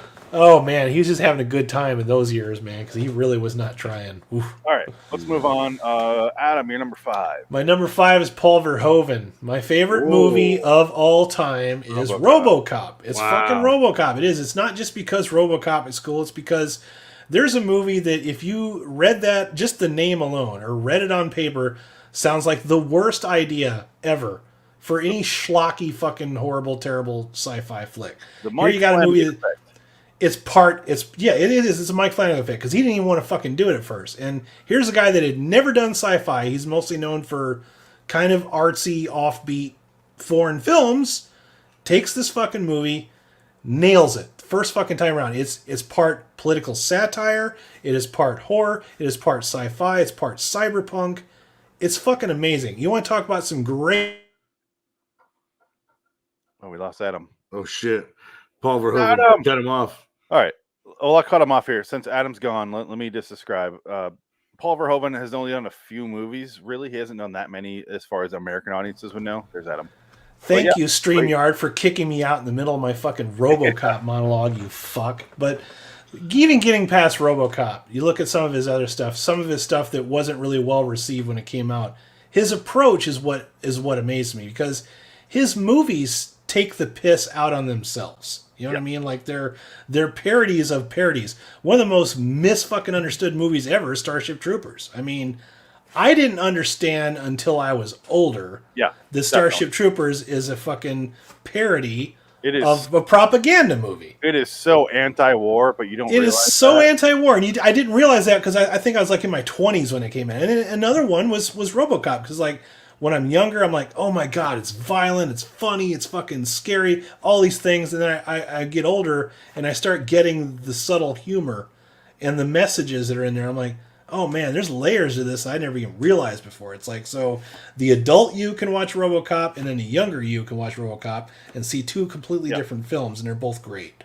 Well, I think RoboCop and Starship Troopers are like a good, not trilogy, obviously, because there's only two, but like a good sequel. Like it's the same thing. He's basically done 3 science fiction movies because he did Hollow Man, Starship Troopers, and Total Recall. Yeah, I would say the trilogy is RoboCop, Total Recall, and Starship Troopers. Yeah, you're correct. Yeah. Hollow Man is not one of his better ones, but I still like the approach. And another one of my guilty pleasures is Showgirls. I mean, it's. You said that so creepy. Even Dick was laughing before I said anything. I have the collector's edition. It's so fucking ridiculous. You can't not love it, but. It's not one of his best ones. I mean, Basic Instinct. Instinct. He was firing on all cylinders. And you want to talk about a guy that's fucking Looney Tunes? That guy is nuts. You know. Even now, listening to him talk, he is a trip to listen to. We should have Remco on here and tell some Paul Verhoeven stories. Yes, we should. I love him. He's wonderful. But yeah, RoboCop's one of those movies where I look at it and I wouldn't change one single fucking thing about it. It's a perfect fucking movie. It's just a blend of all these different things that work so much better than they should. And that's because of the director. Yeah. You know how I said I went to the video store today and I saw RoboCop and I go, yes! And I look and I'm like, oh, that's not RoboCop. That's Michael Keaton bullshit. I don't want that. Oh, yeah, the new one. The newer RoboCop. And I dropped it and I walked away. I was like, nope. You're not RoboCop. I don't know what the fuck you are, but you're not RoboCop. I don't know why they did that. I will say this for that, as long as you brought it up. I do respect the fact that they at least tried to do something different with it, but ultimately it's probably something that just never should have been to begin with. It's not a terrible movie. No, it's just not. It's just not RoboCop. Because it's RoboCop, you have heightened expectations that you're never going to fulfill. So it's almost like a movie that's just never meant to be. I watched the first 20 minutes of the remake of Total Recall, and I go, not for me. That movie sucked. That one does not do well at all. No, the RoboCop remake is light years better than the Total Recall remake. But yeah, I forgot Total Recall because that one I went to go see because I was really excited because I'm like, oh, the same guy directed RoboCop. This is going to be amazing. When I saw that, I was way too young, and I didn't fucking know what was going on. My mind was just like completely confused. Have you ever seen Flesh and Bone? I was literally just going to ask the exact same question. I swear, look at this. I have it pulled up on the other screen. I was ready to ask you. I figured, Dick, you're the only one that's seen it. Oh, God. Flesh and Blood. Flesh and Blood. That's what it is. Flesh and Blood. It is fucking... You got to watch it. You got to. It sounds like something I need to check out. But but I watch Total Recall now, and I appreciate everything that it does, and just the whole fact that it's his movies have a lot of layers to them. That's what I like about them. Yeah, if you want Dutch weirdos, this is the way to go. He's a good one. He's a good one. You want to see Carrie's Van Houten naked for half a movie? Watch Black Book. Oh yeah, he likes the nudity in his movies. He also is really keen on the whole idea of like co-ed sex. You know what I mean? So Clarice Van Houten, one of the hottest women on the planet, and she's naked. Basically, the whole movie Black Book, and it's no idea who this bitch is. Oh, that girl. She plays the witch, right? Yep. Okay. Yeah. Now I know who it is. Yeah, she's naked in Game of Thrones too. You can just watch that. Oh yes, no, she's just perfect. Famous for being naked. There you go. Yeah. Amazing, and she's Guy Pearce's fuck bitch right now. Really? Yeah, she's with Guy Pearce. I want to see some children by these people. Come on. They have one. They have a kid. Yes, they do. Oh man, I can't wait to fuck that child. I know, right? Just for Memento and Game of Thrones. Okay, let's stop and let's move on to Dick's number 5. Number 5, Edgar Wright. Yes. I wanted him. Good choice. So bad. Good choice. I have a lot of his movies too. I was surprised I didn't think of that one. I did not like Baby Driver. I thought it's okay. I didn't care for it as much. I agree. I liked it. I love Spaced. I love Shaun of the Dead. I love Hot Fuzz. I love World's End. That to me, and Scott Pilgrim, I like less and less, but I do enjoy Western it. Thing he did, the four-finger, what the fuck was it called? Oh, I think it was like a short or something. I have to confess that I like Hot Fuzz way better than Shaun of the Dead. A lot of people say it the other way around. Hot Fuzz is perfect. It's fucking flawless. Hot Fuzz is better, yes. I laughed so hard watching that movie. Yeah. Shaun of the Dead is amazing. Hot Fuzz is a fucking masterpiece. It really is. Yeah, It's like that's great. you're looking at that. I'm like, this is going to be terrible, and you're watching like, I can't take my eyes off this shit. It's fucking great. It's perfect. Scott Pilgrim's great too. Yeah, I like Scott Pilgrim. Again, Edgar Wright is it was one of the best writer directors out there. It's just unfortunate if he's not with Simon Pegg, he loses something. He's kind of fickle, and you know what's neat about his movies though is it's almost like music. His the way all the beats are to the way he does everything, like the pacing, it's like music. It really is. Yeah, well, that's like one of his first movies, so that doesn't count. It's you watch it and you go, I see what he's getting at. You kind of see like the building blocks. Yeah, but Spaced is a better indicator of that. I think. Spaced is way more. Admit that a secret part of you wishes that he really would have done Ant-Man. Oh, absolutely. Just to see what he would have done with it. Holy shit! All the good stuff in Ant-Man is him. Like that's the thing, and you know that because you realize, that's from the original script. That's from the original, and then they just kicked him out because it wasn't going to look like a Marvel movie. And it's like, well, yeah, that's why you guys got rid of him because he's too good. Assholes. And who do you get to replace him? The guy that did Yes Man. Like what? And look what script he also wrote for another one of your guys' directors. Yeah, I know. Well, that's different. That was money. And Tintin. Actually, it wasn't a bad movie. Remco was so fucking excited for that. Boring. Oh, he loved it. He still loves it. He loves that movie. I just can't. Okay. No, it's not bad. It's again directed by Steven Spielberg. It's a great action set piece. There's a great set piece in it. I think if I had an extra 2 days to make this list and really focus on it, Edgar Wright would make my top 10. Yeah. And I'm kind of mad he's not because he made. There's so many, man. It's hard to narrow it down to 10. It fuck is. Yeah. Especially when you like movies like we do, it's hard to do. But you get Hot Fuzz and Shaun of the Dead and even World's End and Scott Pilgrim are fucking amazing. Yeah. He hasn't made a bad movie.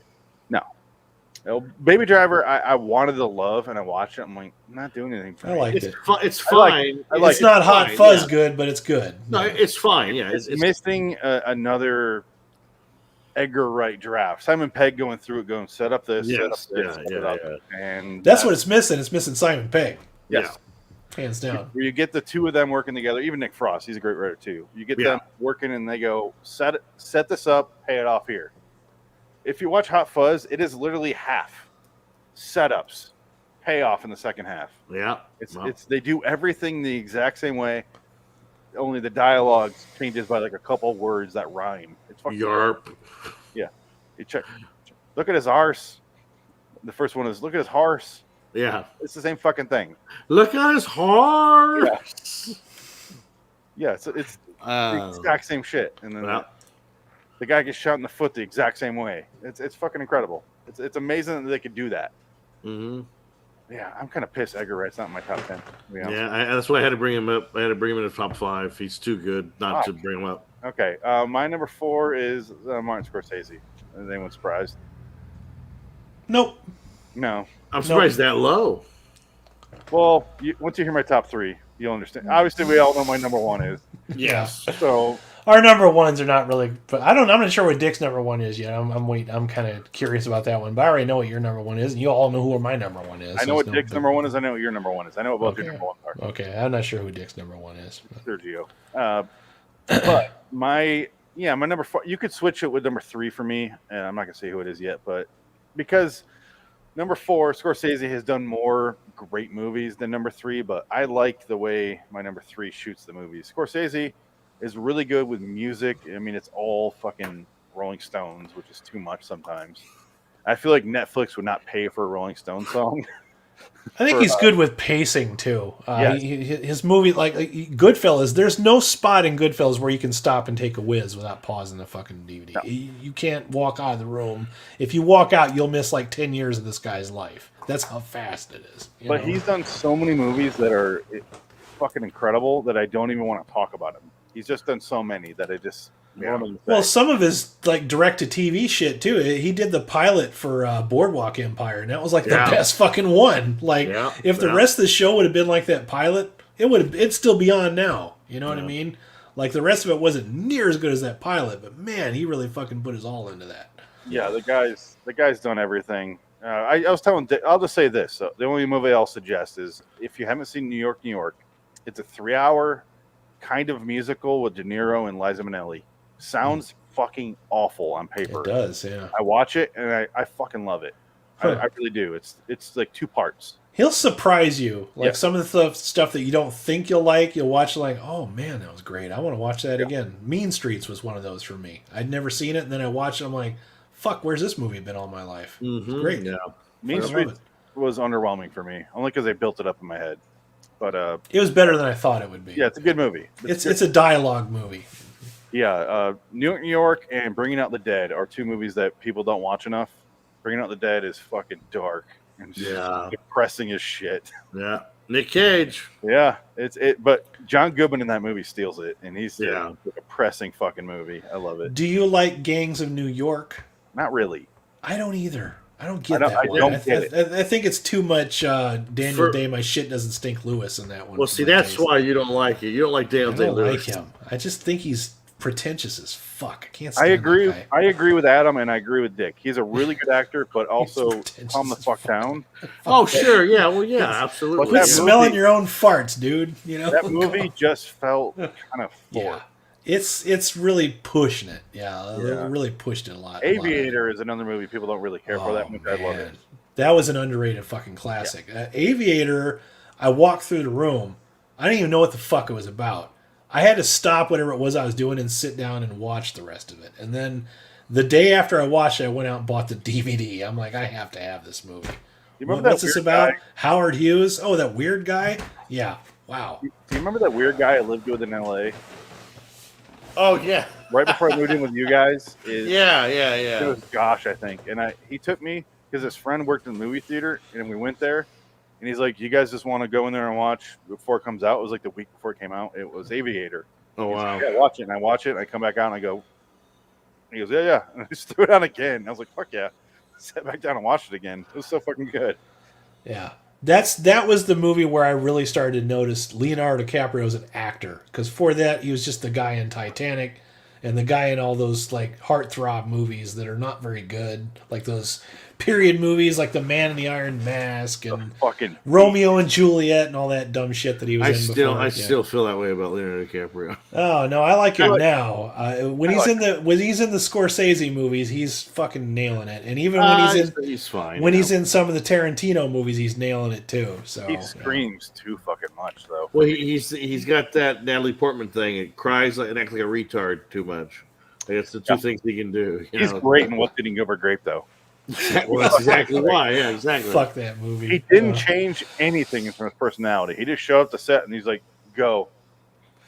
Oh, but I he's can great do as that. Howard. Doing the Howard Hughes thing, though, I think he did a really good job, though. Simple Jack. But you know who steals the movie is Kate Blanchett, Blanchett. playing Katharine Hepburn. That's a hard role to nail, and she fucking nailed it. She almost pissed me off though with the golf scene because she's Oh, yeah. talking, and I'm just What like, a fine bunch of you misfits. fucking bitch, shut up. It's a movie She's I supposed to love. be a pretentious bitch. Yeah. It's a movie I love, but it is a bit schmaltzy.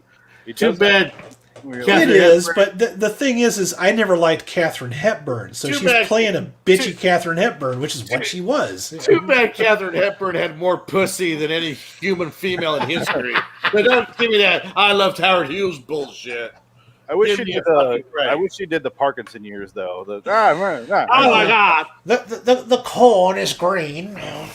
I remember the first time I put my face in Snatch. I loved it. I loved Snatch. I used to laugh because I had a PE teacher that reminded me of Katharine Hepburn because she had this fucking. Whenever she got mad, she started shaking her neck. She'd go, ah! I'm like, there she is. She's Katharine Hepburn. And She's again. had We're more in trouble. pussy than DiCaprio. I wish. So did the gym teacher. Oh, a scene I love in Aviator is when he crashes into that house. Oh, that's great. Yeah, that's Him, like, great. burning himself over and Yeah. over. That scene's great.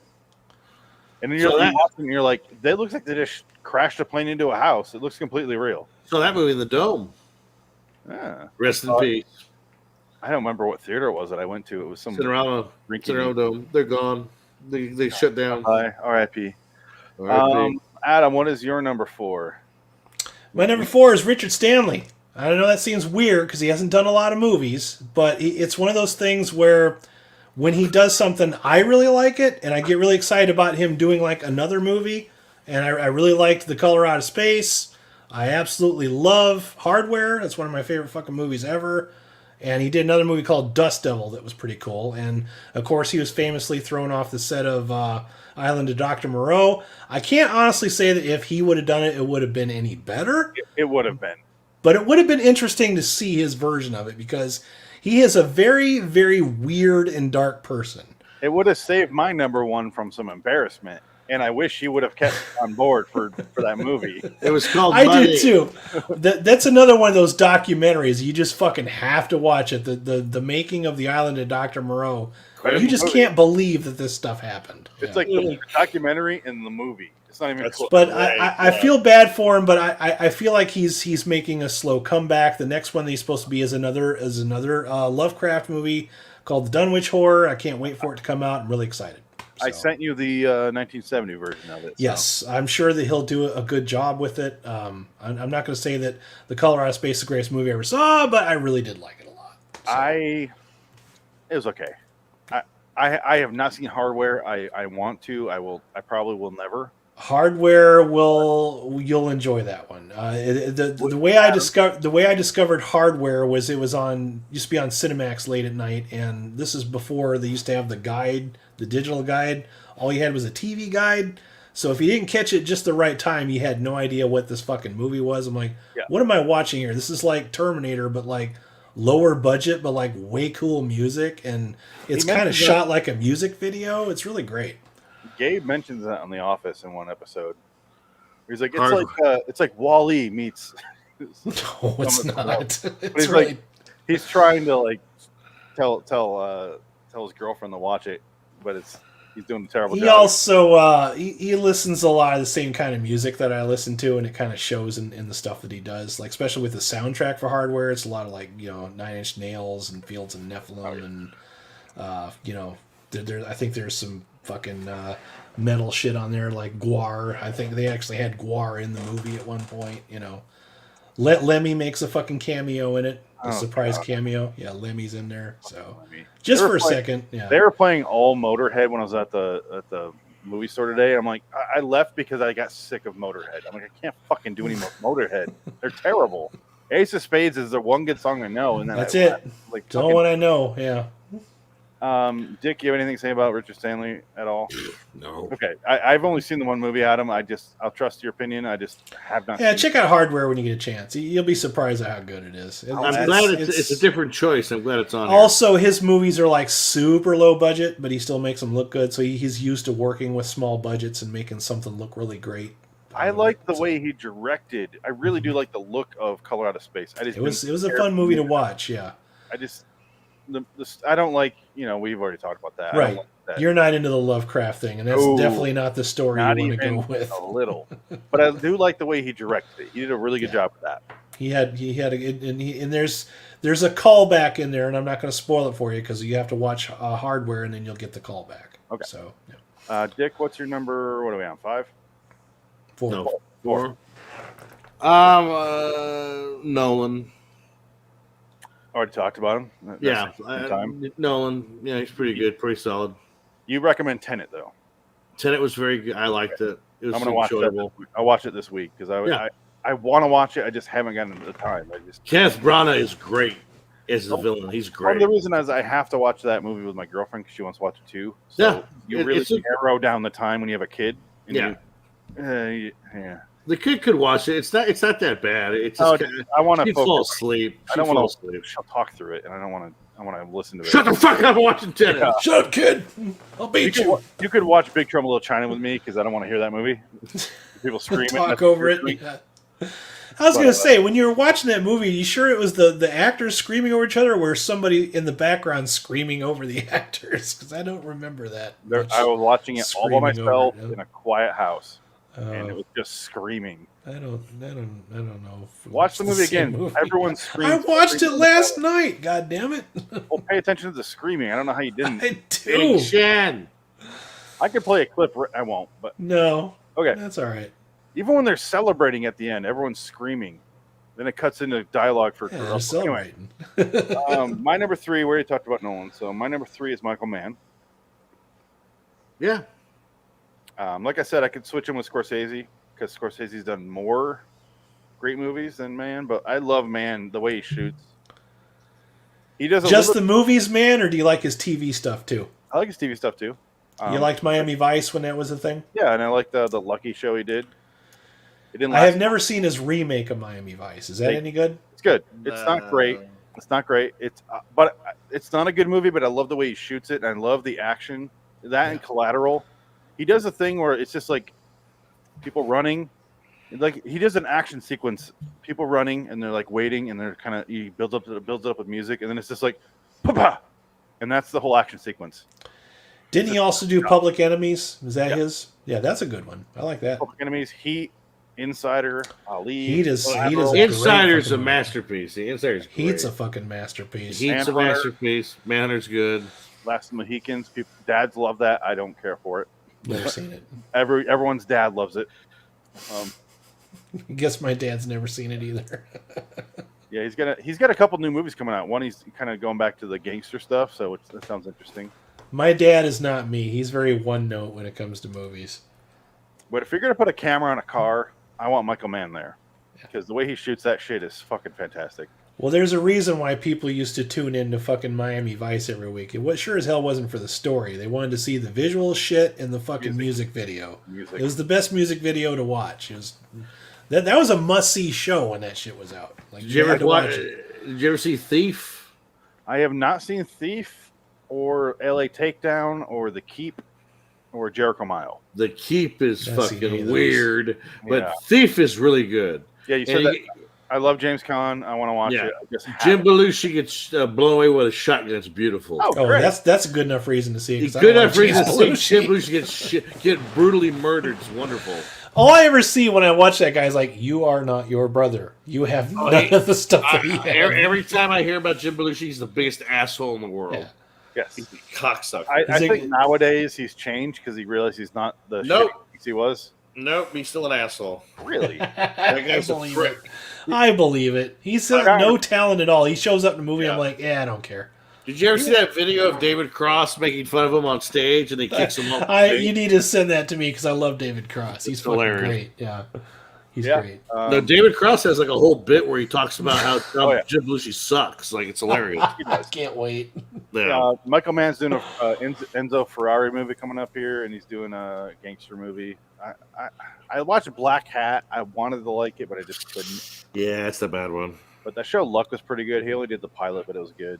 But the man's done a lot of good movies. I think Michael Mann's a good choice. Yeah, underappreciated if you ask me.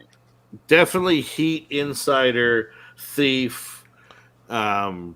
Yeah, Manhunter. Those are masterpieces. Those are great. Collateral. I fucking love that movie. Collateral's really good too. Yes. Public Enemies and Miami Vice do have their issues. They are a bit meandering. I will not disagree with you, but I still love them. Yeah, Public Enemies was fun. It's better than it probably should have been. Yeah, it's fun, but a lot of people shit on that when it came out, but yeah, it does meander in spots. Yeah, I will not disagree with you at all. He is not a pacing director. Except for Heat. He fucking nails Heat. Yeah, Heat doesn't slow down one bit. So they did do a mistake in Heat, or in Public Enemies, I'm sorry.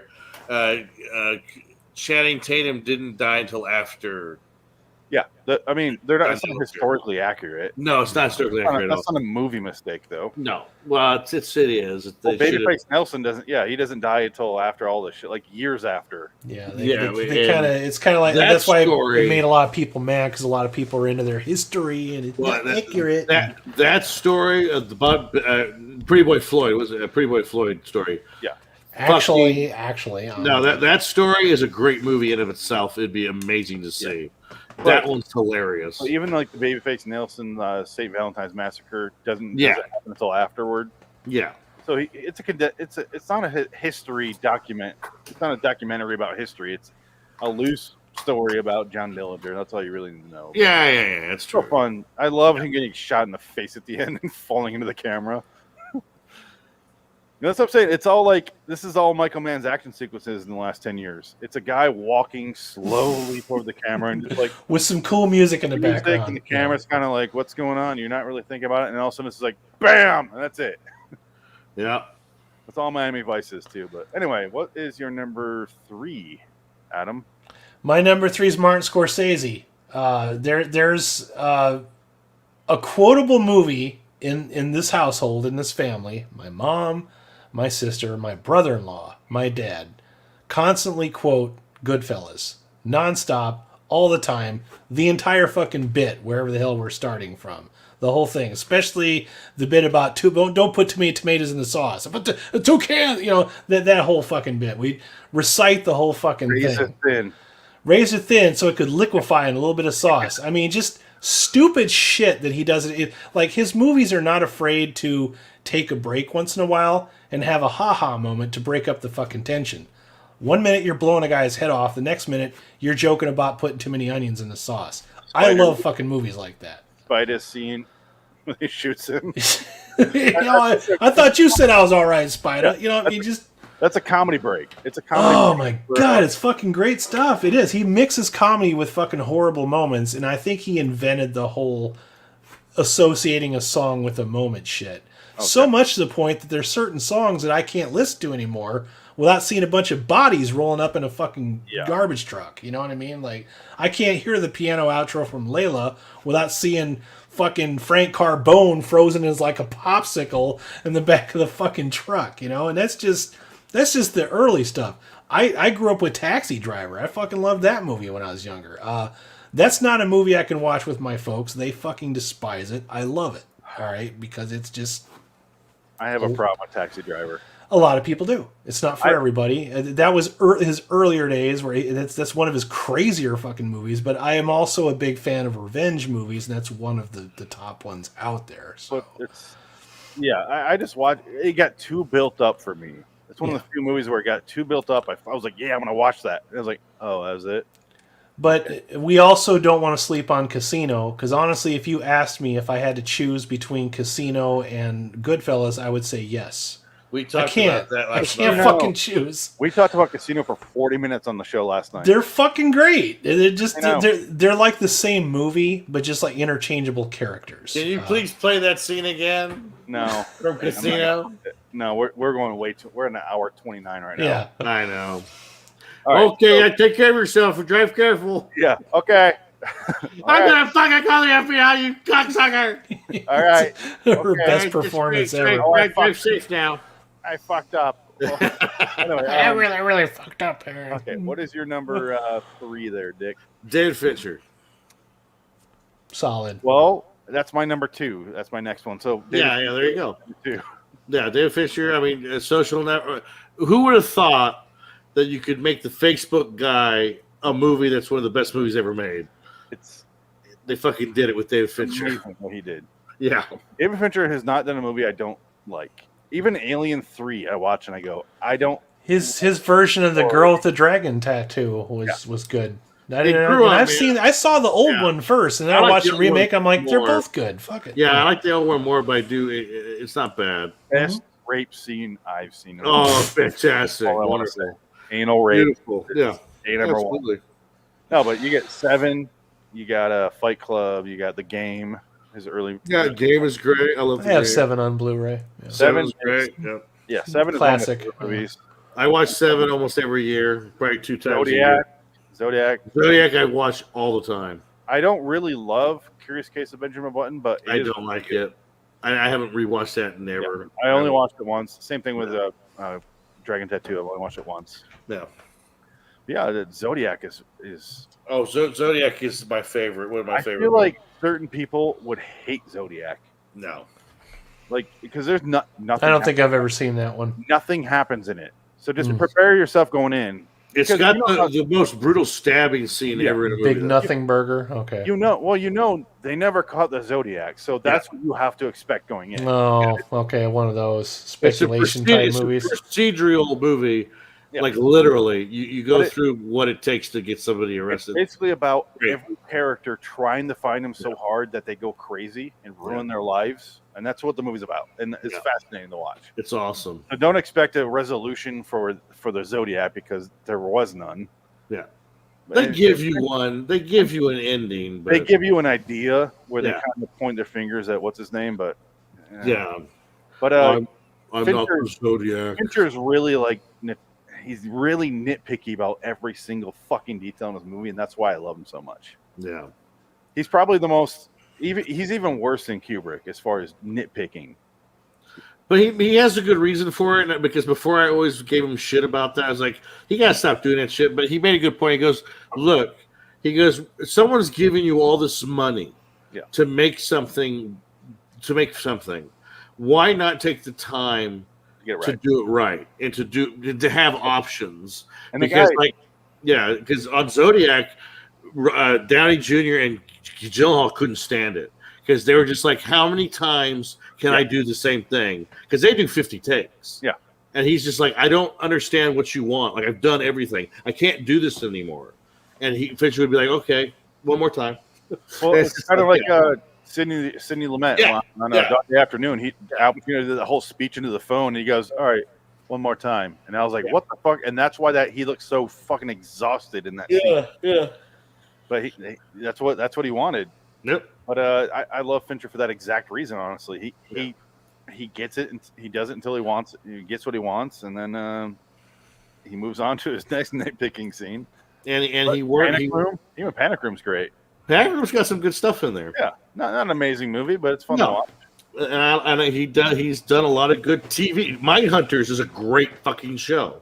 I started watching that. That is pretty good. Mindhunters is a fucking great show. Yeah, it's never coming back because it costs too much and it wasn't a big hit for Netflix.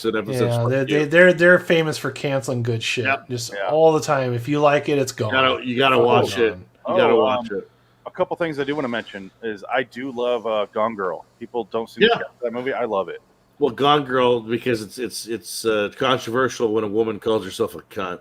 Yeah, well, fuck her. Nowadays, Oh, she was the ultimate cunt. Yeah. Fincher also did House of Cards, and they did. He does a show we could also watch on the other show, LIW Anthology series review. He did the Love, Death, and Robots. He produced that show. So. Oh my god. So I don't know how it plays, but Mank. Well, I tried to watch Mank. It's okay. It's not his best. I didn't even know about this. What the fuck? Yeah. Oh, it's nominated for Best Picture. I don't look at that. He's nominated for Best Director. It was not a year for movies. That's what I mean. It's a Netflix movie. That's why. So I don't count it, but whatever. Good for Finch. But he's not going to win. But he's got one of the best quotes ever, though. I just like Fincher as a person. I think he's fucking great. He said, funny. All people are perverts. That's not wrong. The one thing that I've learned is that all people are perverts, and I was like, yeah, he's right. Not wrong. Yeah, he's great. I love Fincher. His commentaries are great too. Yeah, I will say Seven is a perfect movie. Yes, it creates an atmosphere and a tone that is just disturbing. Yeah. I was so glad I went to see that in the theater. I really was. I saw that when it came out. I thought this looks pretty fucking good, and I was like, wow. Great. Yeah.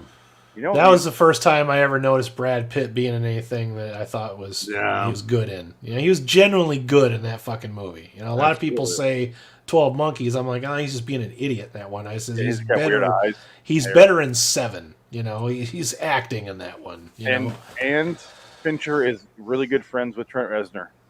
Yeah, obviously. Yeah, he does all the fucking soundtracks. So, that shit he did for the Social Network was amazing. That was some good fucking music. That was a good fucking movie. Yeah. Trent Reznor and Atticus Ross worked so well together in those. Atticus Ross is now a part of Nine Inch Nails. And I'm kind of happy that Trent Reznor found this second life making scores for movies. Because I remember when the Downward Spiral first came out, I'm like, if this guy did fucking soundtracks, and not after I said it, like a year later, he did fucking Natural Born Killers. And then from there, he just hit the ground and kept going with the fucking soundtracks. Yeah. So, good stuff. Anyway, that's my number 2 and Dick's number 3. So I just kind of rolled it together because why not? Adam, what is your number 2? Quentin Tarantino. No big fucking surprise there. Everything that I see him do, I enjoy. I get excited when he announces a fucking movie. I'm at the point with him where I don't even care what it's about. You had me at Quentin Tarantino. Usually I always think that I'm going to see one. I'm like, well, this is going to be the one that I'm not going to like very much. And then an hour into it, I'm like, yeah, this is great. This is this shit. His shtick is take a low budget movie, fill it full of either A-list actors or former A-list actors, and put some really fucking clever dialogue that just sounds really important when you listen to it. Like you're gripped on every word. You know, it's not so much action driven, his stuff. It's dialogue driven. He's fucking brilliant at it. He wrote the book on it. A lot of people say he ripped off a Scorsese. I'm not going to argue with that, but I like his approach to movies. He's doing big budget exploitation stuff, and that's his favorite stuff. And because of him is why I got into that stuff. He kind of introduced me to it, like all the exploitation movies, all the old kung fu stuff. He realizes that there's a lot of stuff to be mined in what Hollywood considers less than mainstream, like a lot of fun to be found in that stuff, and he reintroduces it to people, and I like that. I just remembered, not to go back, but Fincher directed Nine Inch Nails' Video Only, which is one of my favorite songs of theirs. That's a great song. That's a good fucking song. Yeah. Well, the good video too, because it has the You drop the balls. Yeah. Popping out.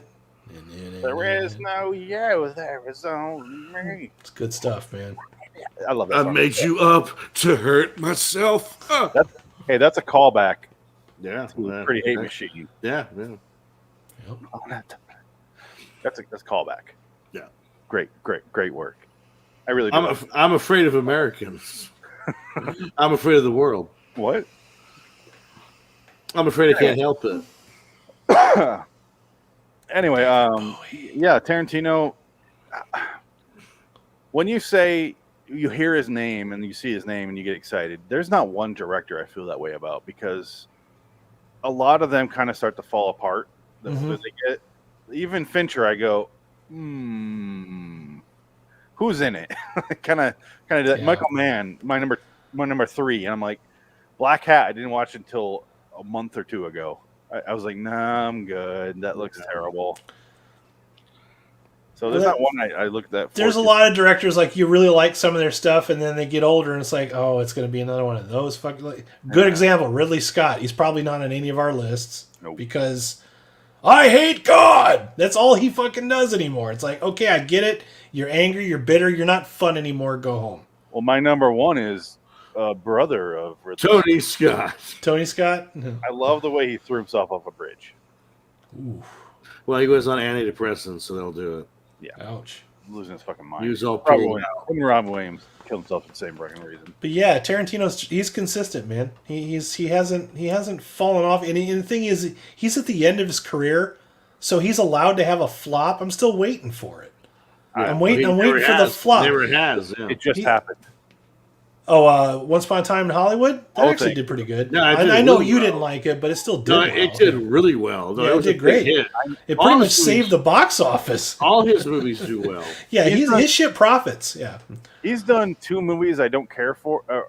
2 movies that I would go, no, but I still kind of like most of them. But the Grindhouse movies? I know I'm going to... No, I like the Grindhouse movie more than either Once Upon a Time in Hollywood or Inglourious Bastards. Yeah. Okay, fair enough. Well, Hateful Eight, too. But I know they're going to be interesting.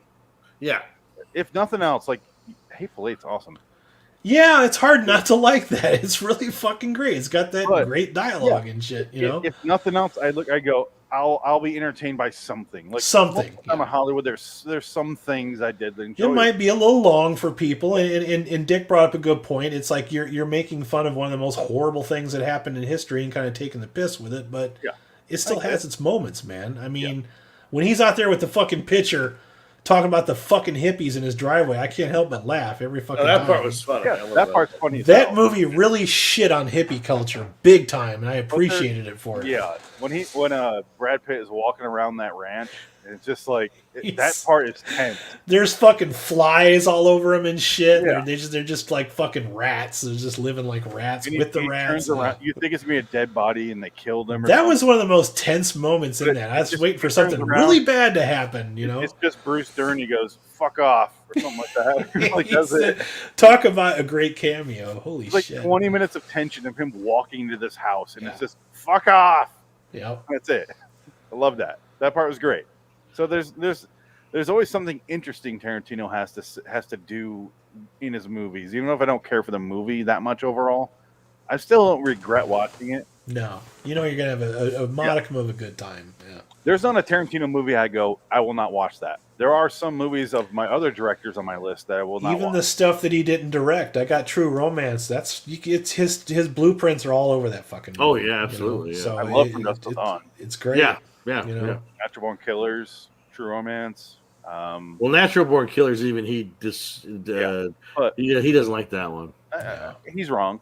I get it. It's But Oliver Stone, who's not on any of our lists. No, rewrote that script. not a if you big hate fan of history, Oliver Stone. Oliver Stone is your director. I hate history. Yeah. Okay, so let's move on to Dick. You're number 2, right? That's where we're at. Scorsese, Okay. which we've talked about him. So 2 of all time, Scorsese, absolutely. We all love Scorsese. Here's the problem with my number 1. I can't even talk about him because you guys haven't seen his movies. So Frankenheimer. John Frankenheimer is my number 1. Well, I saw that one that we watched. A lot of his movies. Yeah, what was the one that we watched that Rod Serling? 7 Days in May. 7 Days in May. That was good. Yeah, it was good. That's one of his. That's like a bottom of the top tier, I would say. Ronin. So second, I think you like Ronin more than I do, but Yeah. I don't dislike Ronin. It wasn't quite what I wanted it to be. If that makes any sense. Ronin has its faults. I agree completely with Adam, and I still love the movie. Yeah. But it's the best car chase movie you're ever going to watch. It's got some good moments in it too. But What color's the fucking boathouse? But he's got seconds of Manchurian Candidates are in my top 10. And then he's got 7 Days in May and stuff like that. Then he's got so many, he does made-for-TV movies a lot, but he makes them way fucking better than you expect a made-for-TV movie to be. Like Andersonville, Path to War, stuff like that. Where he just makes them way better than they should be. And then he, later on in his career, he had some movies where he got thrown in at the last second, like Island of Dr. Moreau or Reindeer Games. Well, that's for money. He wanted. Yeah. He has his 401k. Dr. Moreau was doomed, and I'll never fault him for that fucking No, movie I don't being what it blame was. If I was going to put the blame on anybody, I'd put it on fucking Val Kilmer. And fucking Marlon Brando. Marlon Brando. Those guys fucked that movie. And neither one of those guys were ever originally supposed to be in it. That's the shitty part. But they put them in there, and they fucked that movie. So in the 60s, I consider Frankenheimer an amazing director in the 60s. Beyond that, say whatever you want about him. But in the 60s, he did The Train. Oh, sorry. In the starting of it, All Fall Down. Great movie. Really low budget, but it's really great. Birdman of Alcatraz. He worked a lot with, what's his name? Gregory Peck. Oh, no, I'm sorry. Burt Lancaster. Burt Lancaster. He was great friends with him. Yeah. They needed a Manchurian Candidate. They needed 7 Days in May. They needed The Train with Burt Lancaster as well. He did Grand Prix also with Burt Lancaster. Seconds with Rock Hudson. And then, and then we get to the 70s, and there's some good movies in there like Black Sunday. But he does fall apart. He did Prophecy, a horror movie. Fucking terrible. Not the I Christopher. forgot he did Black Sunday. I like that movie. Black Sunday's great. Speaking of Bruce Dern. Yeah, Bruce, yeah. But it's a guy, I would say, I like his filmmaking more than a lot of his films, if that makes sense. You like his style. Him Yeah. shooting a movie is fucking gorgeous to me. Same with Sergio Leone. It just shoots a movie perfectly. You like the look, even if you don't like the movie. Yeah. I watch the movie, I go, no, not working. Story's terrible, but it looks beautiful. He's not an actor, director. He hires actors that know what they're doing already and just lets them do it. He's more of a visual guy, because he was an early television guy. He just shoots it and moves on. But he wanted to do something interesting with TV, so he came up with his kind of own style. Same thing with Michael Mann, kind of shoots his own cars in a different way. But and he taught me a lot about. If you listen to his commentary, it tells you a lot about cameras and why he chooses the shots he does. And all you need to watch is Seconds of Manchurian Candidate, and then you'll get why I love him so much. The way he shoots scenes is just incredible to me. But let's move on to Adam's number 1, which I can't. I like John Carpenter for my number 1. The same reason you like Frankenheimer. And I didn't mention this on the Big Trouble in Little China bit because we kind of went off topic a little bit. But Kurt Russell said it best. He says, "I can watch one of your movies and tell it's one of your movies." Okay, yep. He has a visual style. Okay, the Dean Cundy lighting, lot of wide angle shit. lot of simplicity. Like he does like the less is more, and then of course the score pretty much gives away too. He scores all of his own movies. Not everybody does that, you know, and I like the fact that he does. And his scores are the same as his movies. His approach is very minimalist. You know, he doesn't consider himself to be a fantastic musician, but he'll play a melody that will stick in your head indefinitely. You know, I mean, he does a lot of really cool stuff with synthesizers when synthesizers were not super popular. It was like 7 to 10 years before synthesizers took over music. Really did. Yeah, the 80s it really fucking picked up, and I think a lot of it was because of that, you know. But he's still doing music. I mean, he's also one of those guys that all of his success was very early on, and everybody was throwing a lot of stuff in his direction, and Hollywood just kind of chewed him up and spat him out. And it's a shame because a lot of his stuff, he probably has about as many flops as he does successes.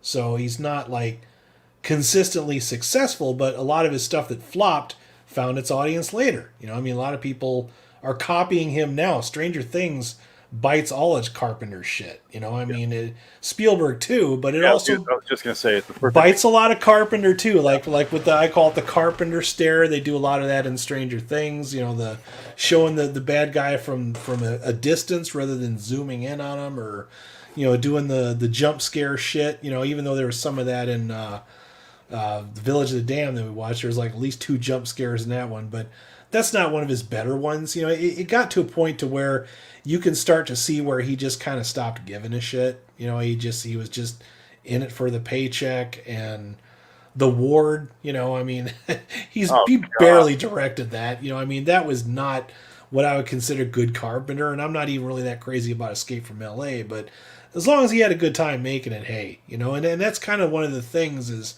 actors like him because he always had a good time on the set.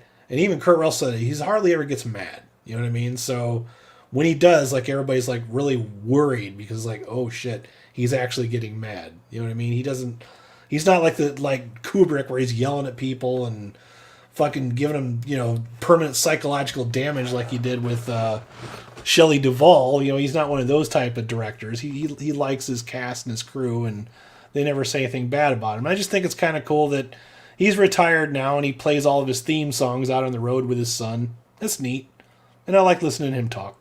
And that's all I'm going to say. Yeah. I mean, we have a whole show about Carpenter, so how much can we really say about him? And then say every week, yeah. So that'll be interesting. Yeah. I would say Carpenter has, I agree with everything you just said.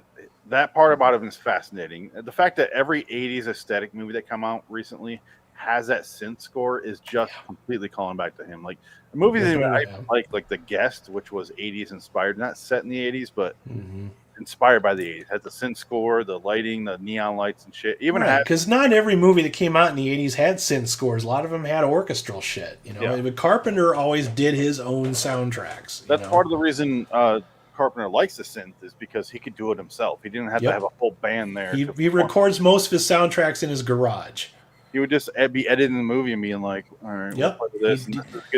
He learned that. I guess his dad was a composer, so he learned from him at a young age, and just kind of took that and he's like, "I'll score my own shit. I ain't gonna hire nobody."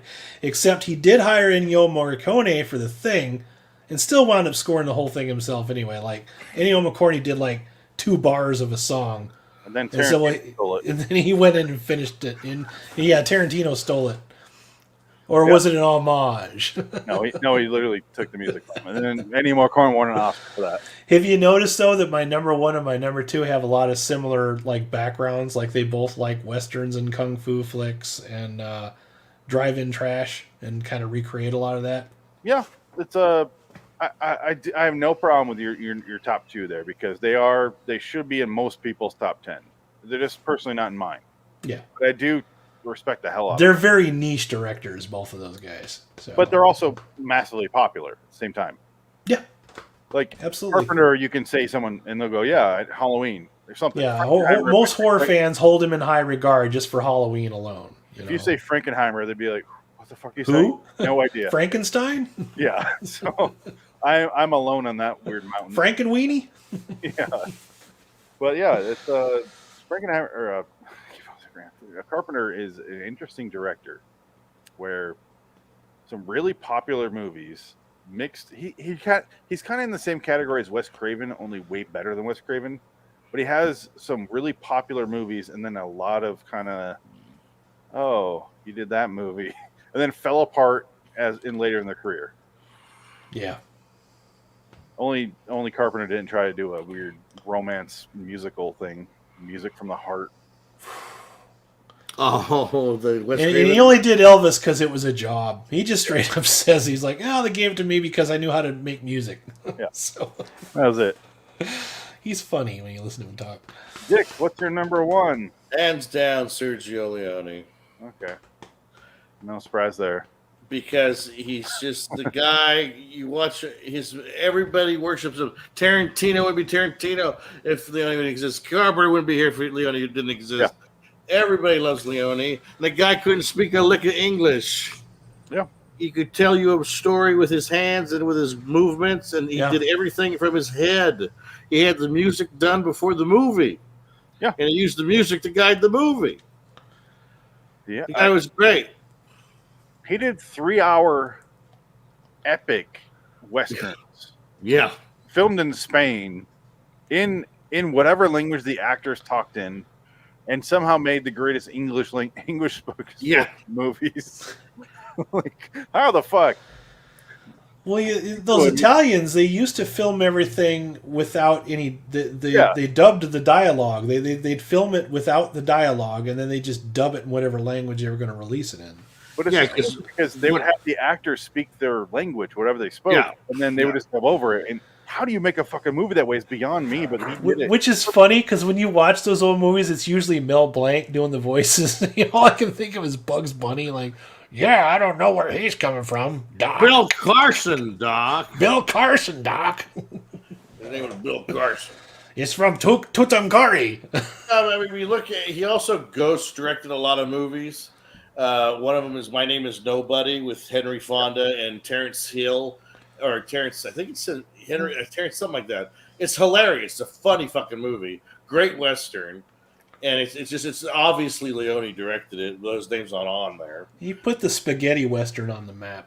Oh, absolutely. He made it successful. He was the first one to do that. Yeah. Because I've seen a couple of those Django movies. They're fun, but they're not Sergio Leone fun. No. They're not well done as Sergio. No. They're fun, though. Yeah. He actually reminds me of Frankenheimer, the way he just shoots, the way his angles. He's more concerned about that. Like, there's some shots in those Westerns where it's just the wide angle ones. Yeah. Like in the beginning of Once Upon a Time in the West, when the guy's waiting for the train. Yeah. That wide, he's hearing that thing and he keeps going over there. It's like a 15-minute opening sequence. And the guy with the water on his hat. And it's tension. One of the extra features I think is either on A Good, Bad, and the Ugly or Fistful of Dollars is he used to hire people based on what their face looked like. He liked to get a lot of really weird-looking, ugly people to populate his movie, have these memorable faces. That was a Fellini trick, because Fellini did the same thing. Oh, did he? Okay. Oh, yeah. So he found some humdingers, man. Oh, yeah. That same scene in the train station, that guy that works at the train station has like meth jaw. Yeah. He's just like like this weird no jaw thing, and the guy's like, "All right, I take it." He's kind of it's so creepy. The guy's face is disturbing. He looks like he's on his deathbed. Was it Few Dollars More or Fistful of Dollars where the old is that the old guy you're talking about that complained about the trains coming through? Zoom, the train's coming through. No, the guy that's getting Once Upon a Time in the West. He's this like withered man with meth jaw. Yeah, he's just barely in it. He's like the first 5 seconds. But it's at the part where they goes, run out. Yeah. Well, we're shy. One horse. There's another joke he used to do periodically that used to make me laugh too. He did it in at least 2 of the fucking Man with No Name movies, where he'd say, "I can't remember," and then they'd throw a coin, and then he'd say a little bit more, and then he'd throw another coin, and then eventually wind up smacking him around and say, "Look, you're gonna tell me everything you know right now." Well, I like the reason I like Leone so much though is because he was kind of more of a down to earth kind of guy, and when he did Duck You Sucker. It's also called Once Upon a Time Revolution. And at that period of time, he had Battle of Algiers out. You had a lot of like revolution movies about how like people rose and destroyed governments, whatever. And he wanted to make a movie that told you like, well, both sides are wrong. It's this anarchy is anarchy. Because like in I'm going to get a Duck You Sucker, like one of the characters is the leader of the resistance, but he turns on everybody, and he's the one that that guy. Okay, yeah, gets everybody killed. And so he ends up being a villain, but he's like the hero of the resistance, but he's a bad guy because he turncoats on everybody. So it was Leone's way of saying, like, you know what? These rebellions don't mean anything. Poor people still die, and that's all that really happens is the poor people suffer for it. I also like the fact that he absolutely hated Mario Braga from fucking Fistful of Dollars and Few Dollars More. That he hated. Something happened. Yeah, he hated that actor because he said he used to overact so much, and he just pissed him off. And he did, man. He always be like with a cigarette, like that guy because there was something going on. He was really up his own ass. Yeah. But then once upon a time in America, again, masterpiece. Watch that movie. It's a hard movie to watch because it's fucking dark. I'll never think of very long too. Strawberry Cupcake's the same. No, it's a dark, honest movie about reality. It's the most realistic gangster movie you'll ever see. It's just it's rough. And De Niro's not a nice man. He's not a good man.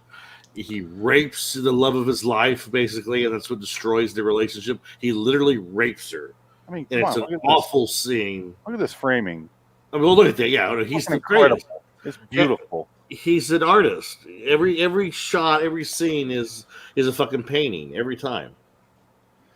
I won't disagree with your number one because obviously he made my top 10. So yeah, no. Leone is one of the best, if not the best, and he's inspired a lot of people. Oh yeah, he was originally my top 7, and I replaced him with John Ford just because of the whole character connection. So. Oh yeah, I know, sure, for sure. Yeah. All right, so that's our top 10. Let's get the fuck out of here. It's been 2 hours. Whoa!